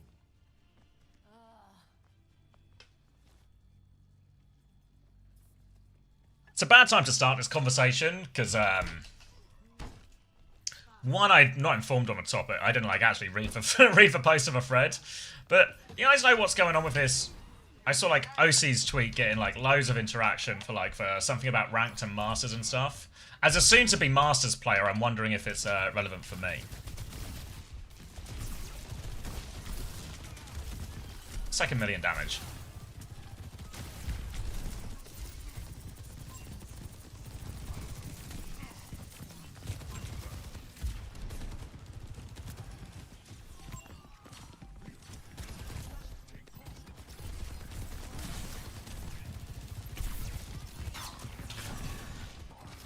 Yeah, I'm okay. Worry more about yourselves.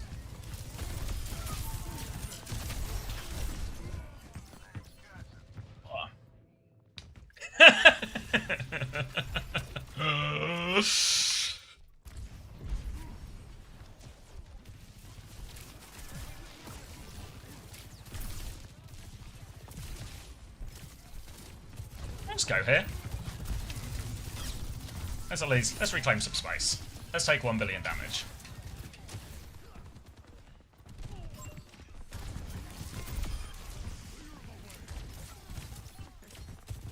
We can fight this.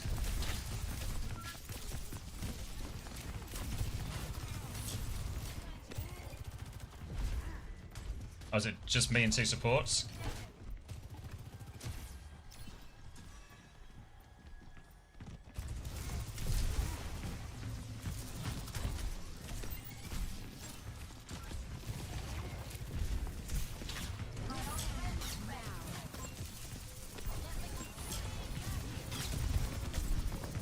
Just no motion.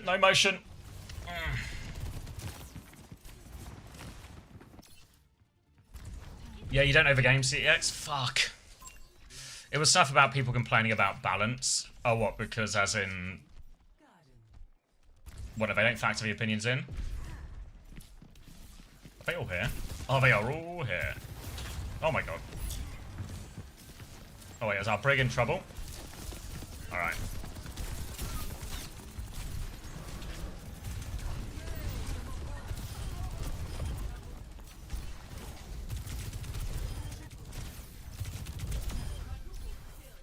How many ults did we use? 2? Right, we just got the high noon.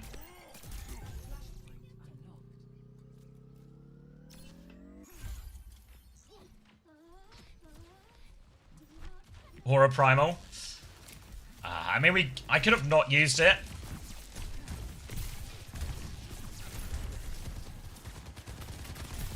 Oh god. Let Zarya walk up, go over Zarya.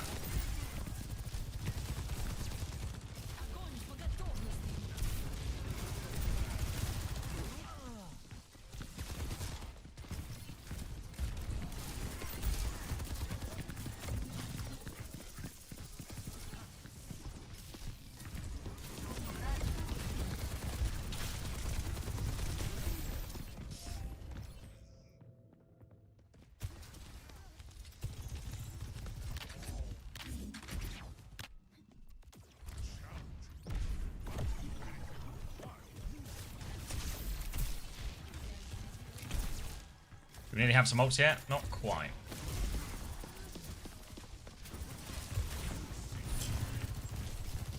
Real Commander X from Fame Mogs. Unfortunately, that guy's been Fame Mogged because he's asking if I'm a real one of me, but I'm not asking if I'm a real one of him. Oh my god.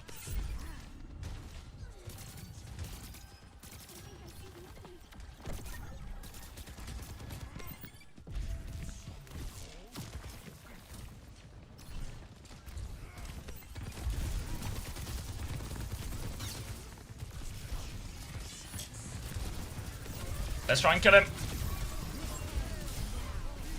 That'll work, that'll do, that'll do. Fuck. Ah.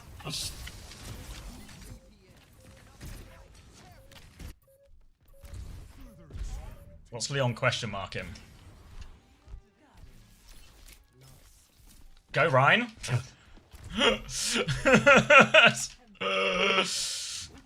Winston's good in Cesaria. What? Go, Ryan! Does he think he's talking to the tank player? You know what? These Masters players on my team, I'm not sure if they know the game.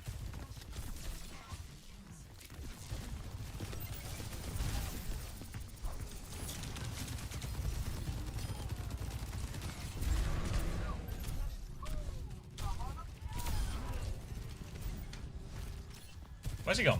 Oh, no, here he is.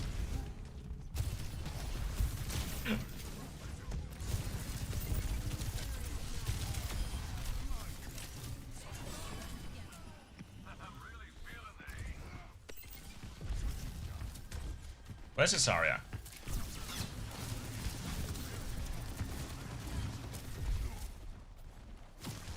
I don't think you're Korean. Hattie would go Ryan here? Yeah, but the key part of that to remember is Hattie is good at Reinhardt, you know?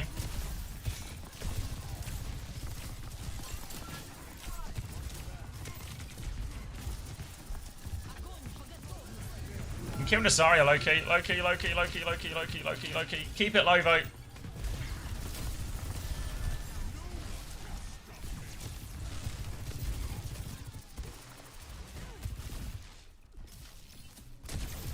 Ah, I fucking hit my head. It's fine, he's been scared away. Just get Cesaria, no?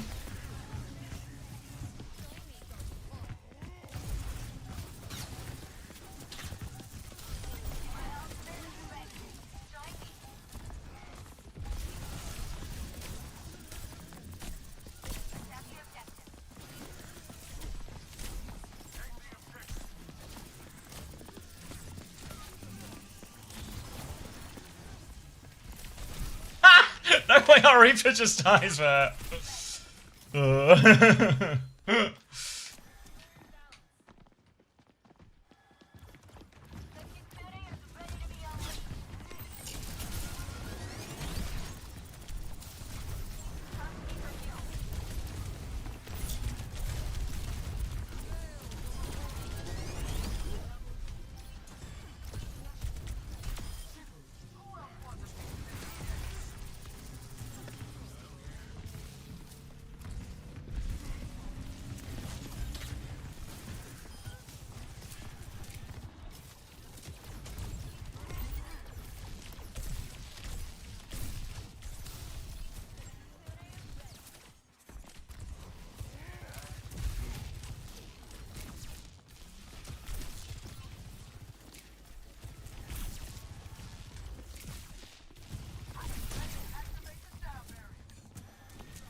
We have some ults to push with here. We doing a push? I've been grabbed. WB.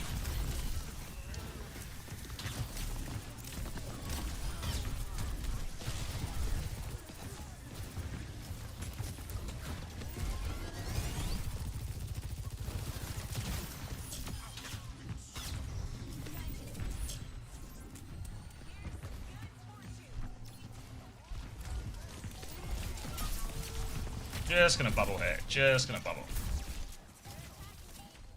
That's enough.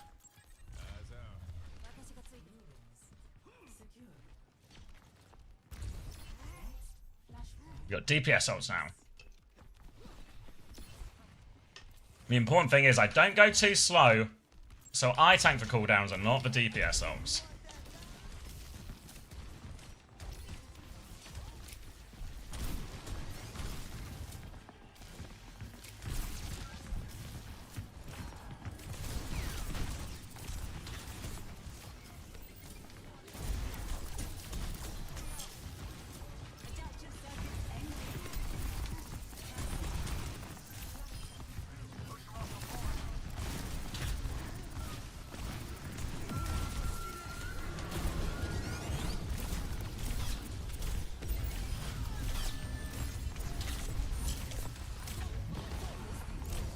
Jumped out of it!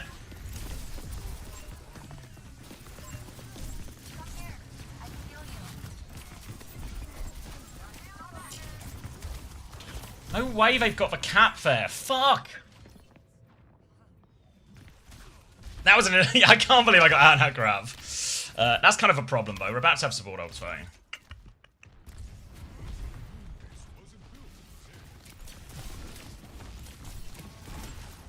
Oh, fuck. Right, we can just get beaten going. Just get beaten going.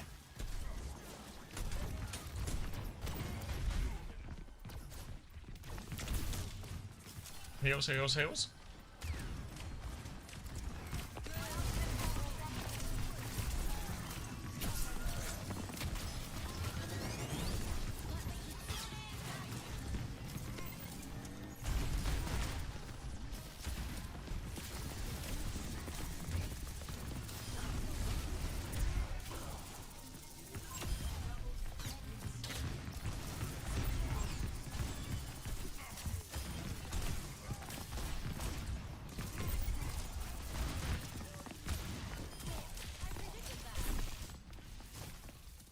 Had to use double support up for it, fine.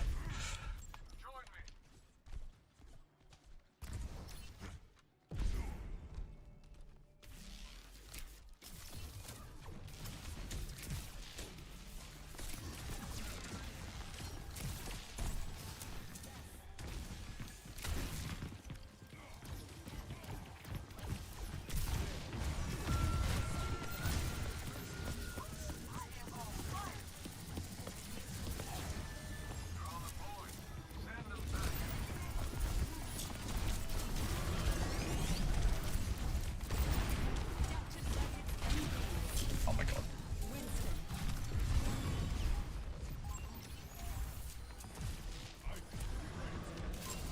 Oh dear. Ah, it's just over, isn't it? They've just got the ults to win.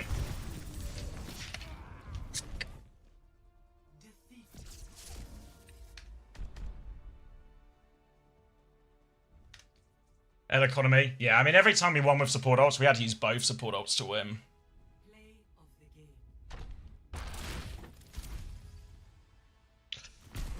You gotta do the window jump melee combo. What's the window jump melee combo?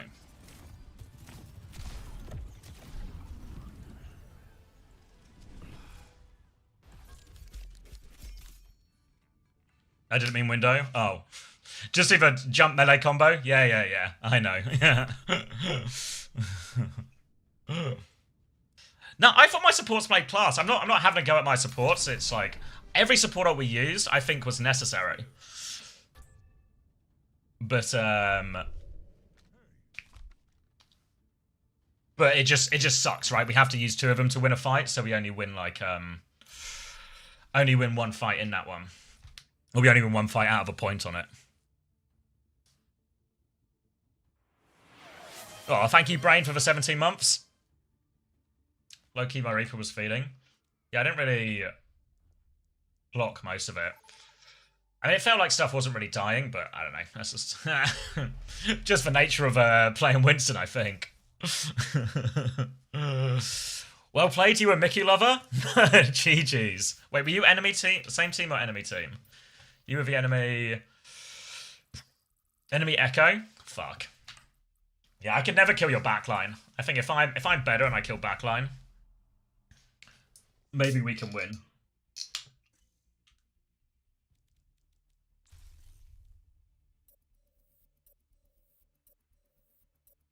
Thanks for vote, Brain. Hope you're all good.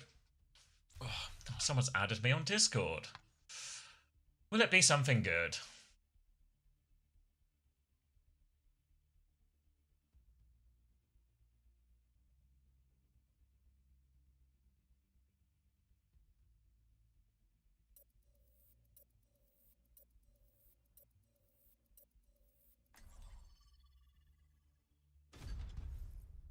Yeah, Zazzy. They sometimes leave them on for a bit afterwards, like after the game finishes. But so you sometimes get like a bonus half hour or something.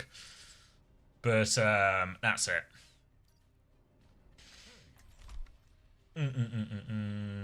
It's Gibraltar. I'm going Winston. The Google Doc is out now. Someone invited me to cast some tournament, but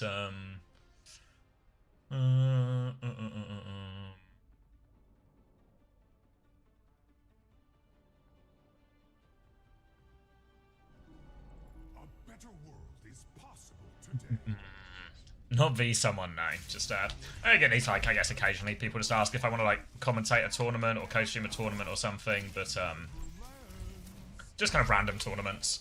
This one was actually for a stadium tournament. I respond to them after I'm streaming, or after I'm done streaming, but not gonna do it because I don't know anything about stadium, and I've got enough on my plate. Hungry, always eating, etc., etc.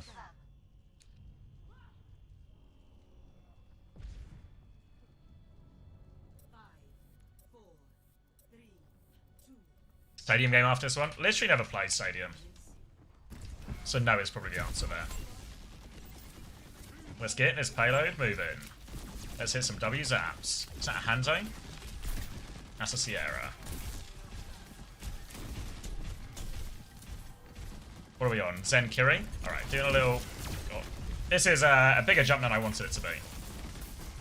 But we got the payload underneath.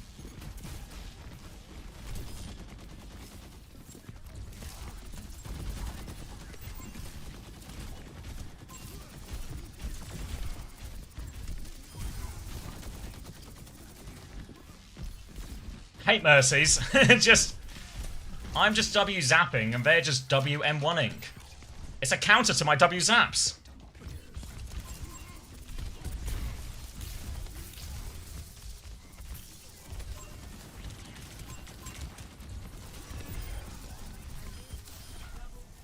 Right, nice Reaper.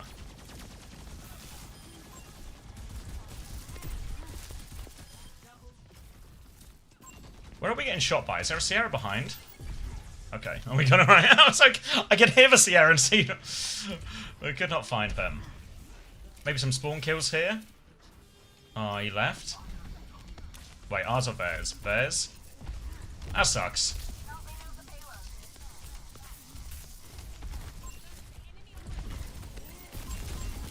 Have I overextended here? Oh, how? Oh, he's not got out. Fair enough.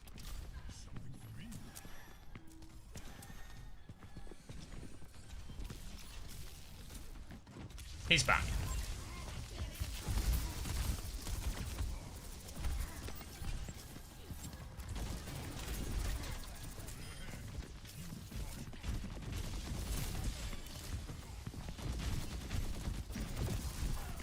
Ah, fuck.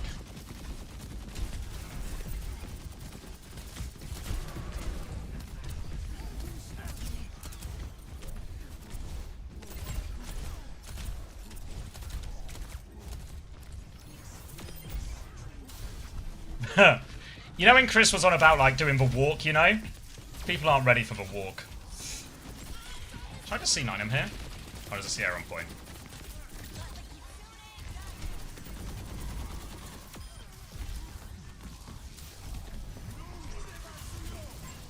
Oh, I should have jumped this window.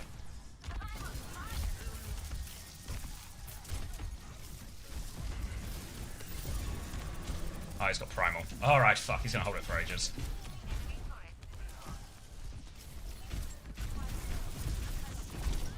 Oh god. Oh, he's outplayed me by a mile. Well played him.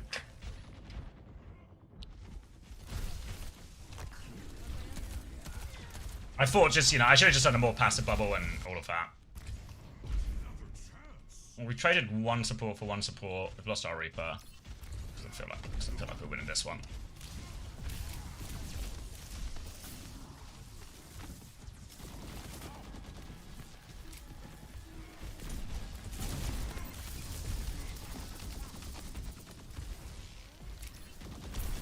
He didn't use bubble. Oh, careful, Gary.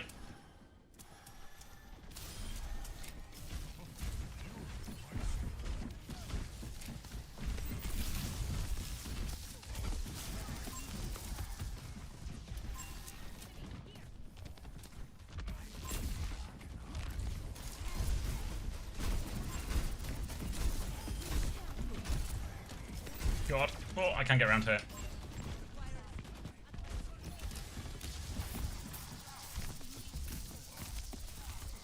Like you don't know where my team is.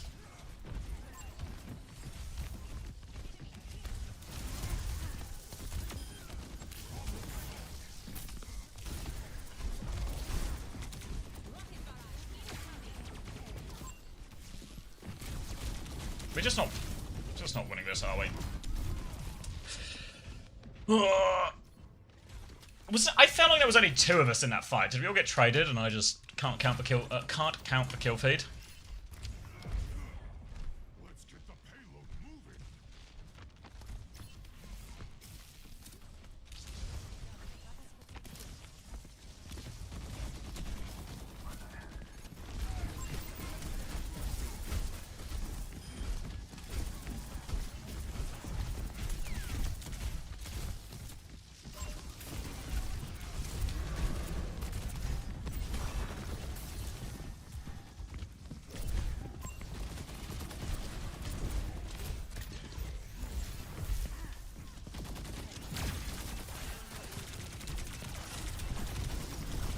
Just all dead. Nobody shooting Mercy, full uptime. Doesn't feel like anyone's shooting anyone.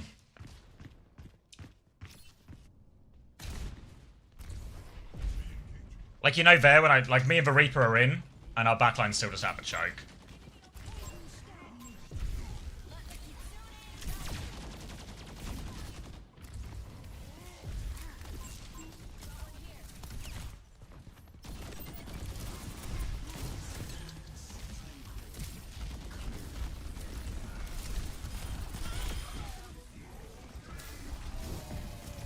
Oh god. Waiting. Patiently waiting. Patiently waiting. Patiently waiting. Alright, wait is over.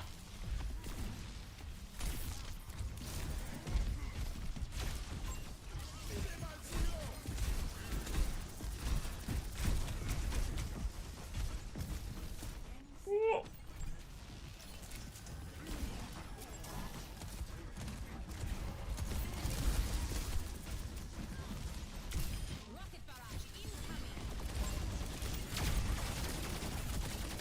Oh god, they're all here, all here, all here, all here.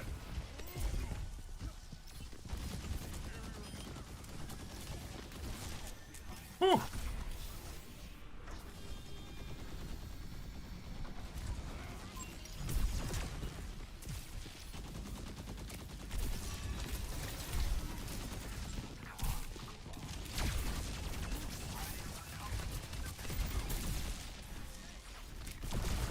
Oh.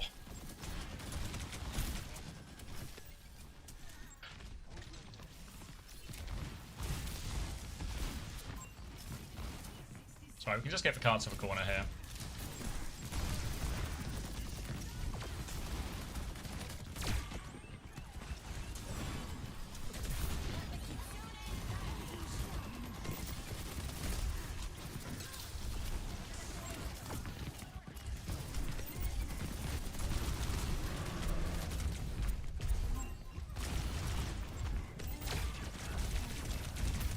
No way! No way he's on the map! What? Am I... Did each roll really get him that far? We've also got a lever. Fuck. One of those. Like, I saw him roll, but I didn't think it would be, like, far enough, you know?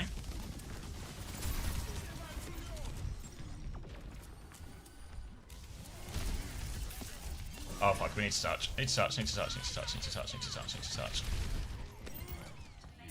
Oh.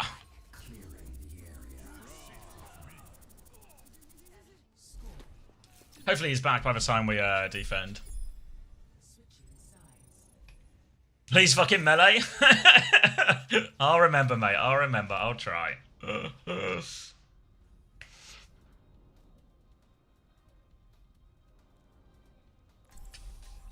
Though I don't know if the melee combo is going to get me out of a 4v5, but it can't hurt, can it?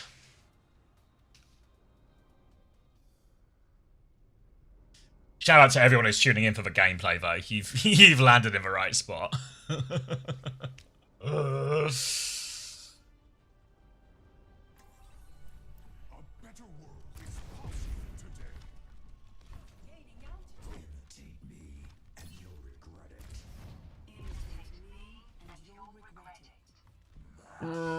This is rough. One support as well. Just gonna hope he comes back. Stay in sight, and I'll keep you safe. Scaling up.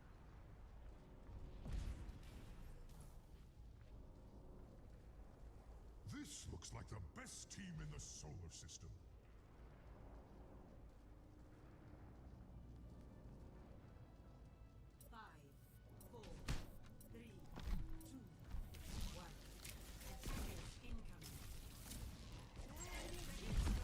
Alright, we're playing out.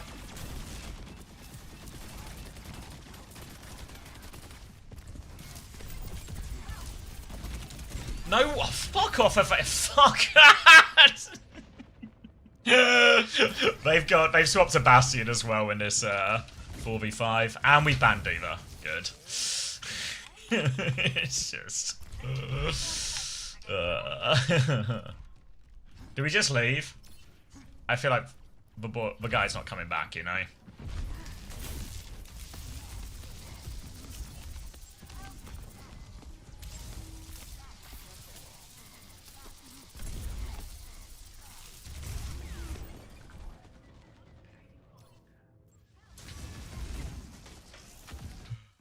Yeah, it doesn't feel like anyone's playing, does it? I mean, I was happy to give for 4v5 a crack because we got to like third point and stuff, and maybe there's you know, there's a chance, there's an outside chance. Happy to try, but it doesn't really feel like anyone else was trying.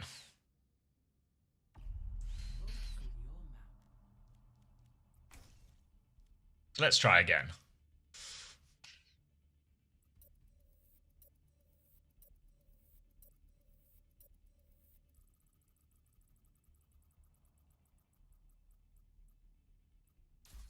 What time is it? 10 to 2? Maybe one more. I'll put on like, I guess sort of a late lunch, early dinner type thing. That might take like 10-15 minutes.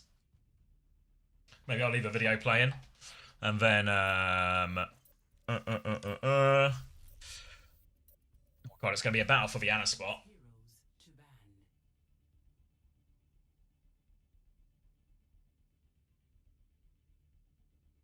You winning? No, we're probably about... I've not been keeping track, but I reckon we're about even for the day. But the even has been win a bunch, lose a bunch. So we're in the loser bunch right now.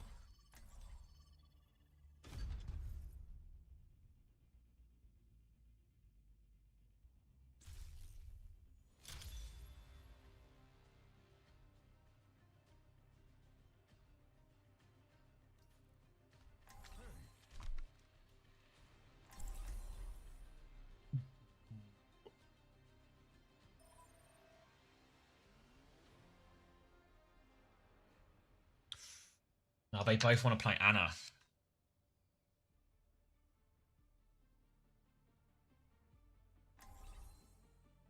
Are the games worth watching? I mean, it was all Cat Bastion in the Falcons Crazy Raccoon one, but T1 was probably actually the more back and forth series. But even then, probably only 50% of the maps were close. Oh yeah, I've remembered again now at the worst possible time. But what was this OC thing then? She was just like, Masters players don't understand the game, and the Masters players don't like that. I bet. You're lucky you've got each other. Was that basically it? 5, 4, Alright, we've traded Annas. And now we've got an Anna Alari. Oh my god, we're Zeta Division. And ran Zeta.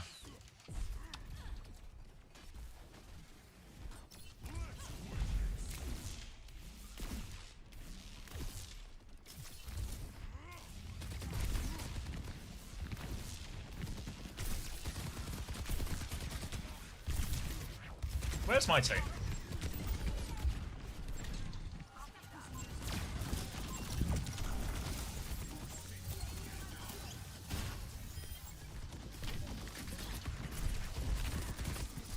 Let's see though.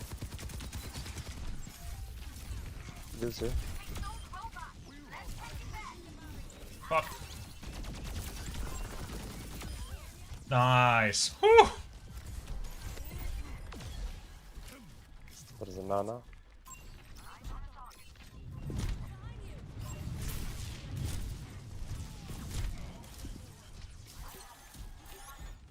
Barricade's making progress. Don't get distracted by the ball, you're not a cat. Care.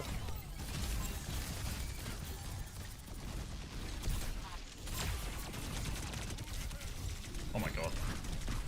Fuck. Just nuked.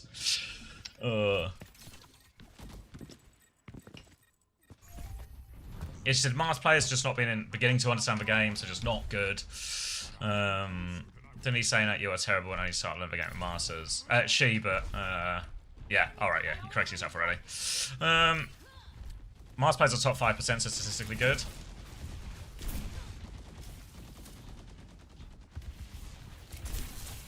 Oh my god.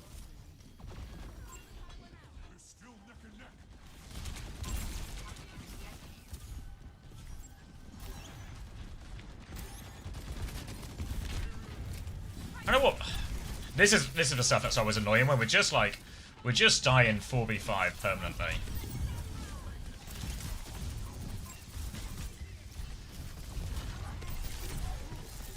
Sierra 1. Lucio half 1.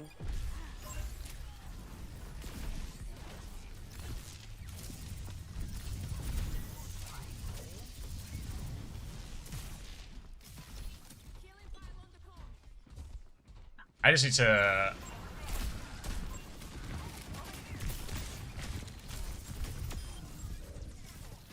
Really don't want to ult. Really don't want to ult.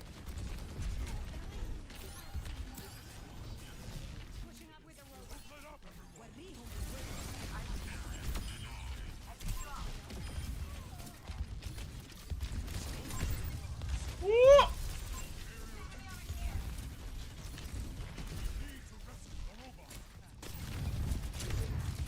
I don't know what the state of the fight is.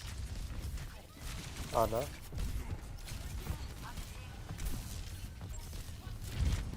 Oh fuck. Just getting taken for a ride here.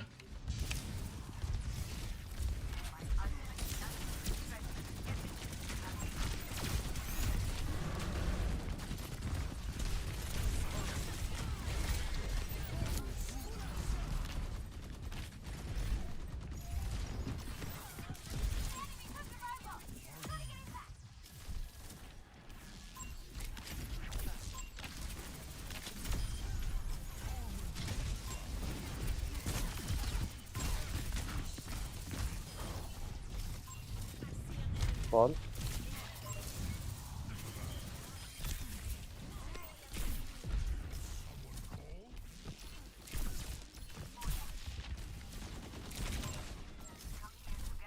Oh, no way Vienna kills our Tracer there. Fuck. Alright, I can be in charge of point.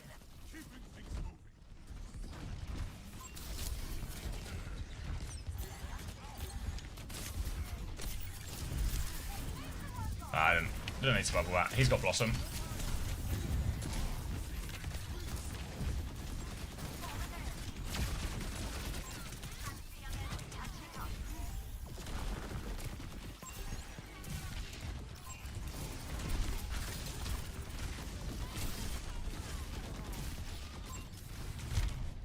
Oh, let's just get a trade if we can. We can't.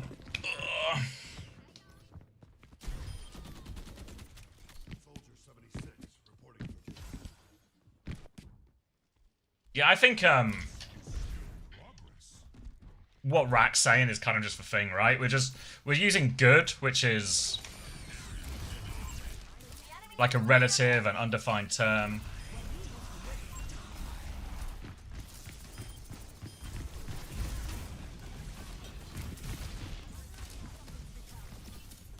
He's getting a payload here. Like, look at the payload, guys.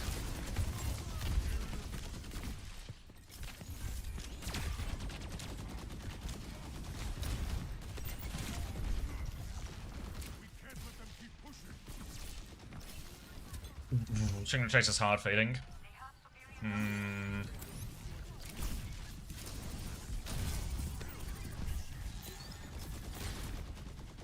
Okay, I think I just have to place a carry.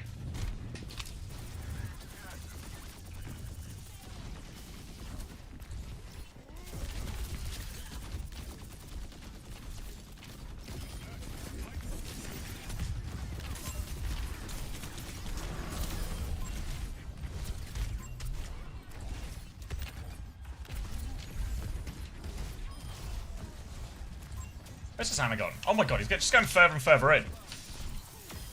I was expecting... he broke my ankles with that one. I was expecting him to go backwards.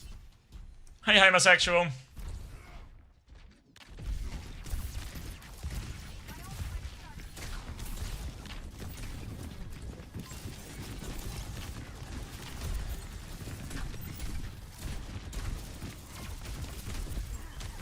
He's one.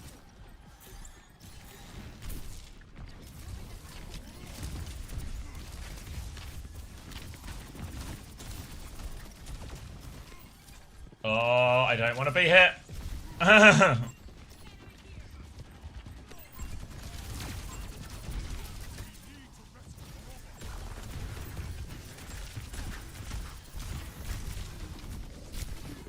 Fuck. Did we have both support ults in that?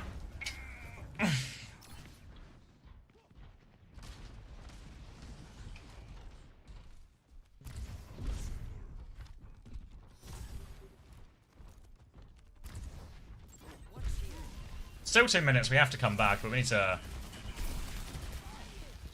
Alright, we're dealing with... Oh god, we're dealing with mines for a while. Alright, the ball is fed.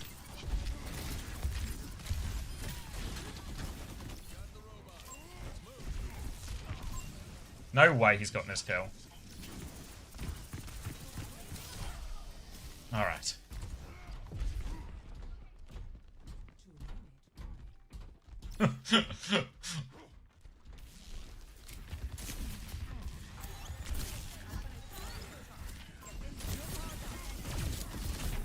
Oh, how does that... Okay, then I force beat. I force beat at least. Oh dear. Oh, I was smashing the button. Fuck.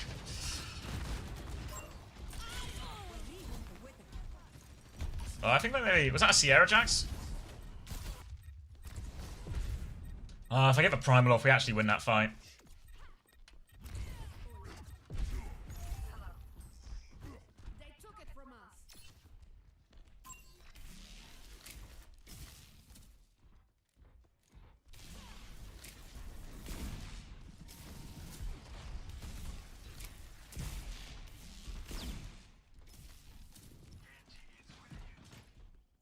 Switch to Genji. Oh, now we got everyone diving.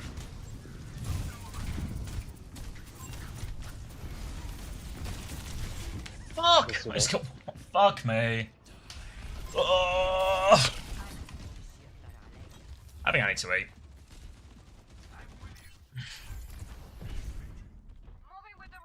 Maybe it's a W ult economy moment. Oh, we're still trading.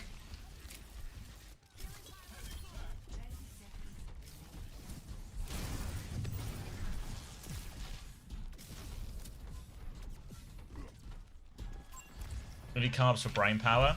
Any kind of food. Like, I've eaten, what, a sausage sandwich today? It's time for lunch for sure.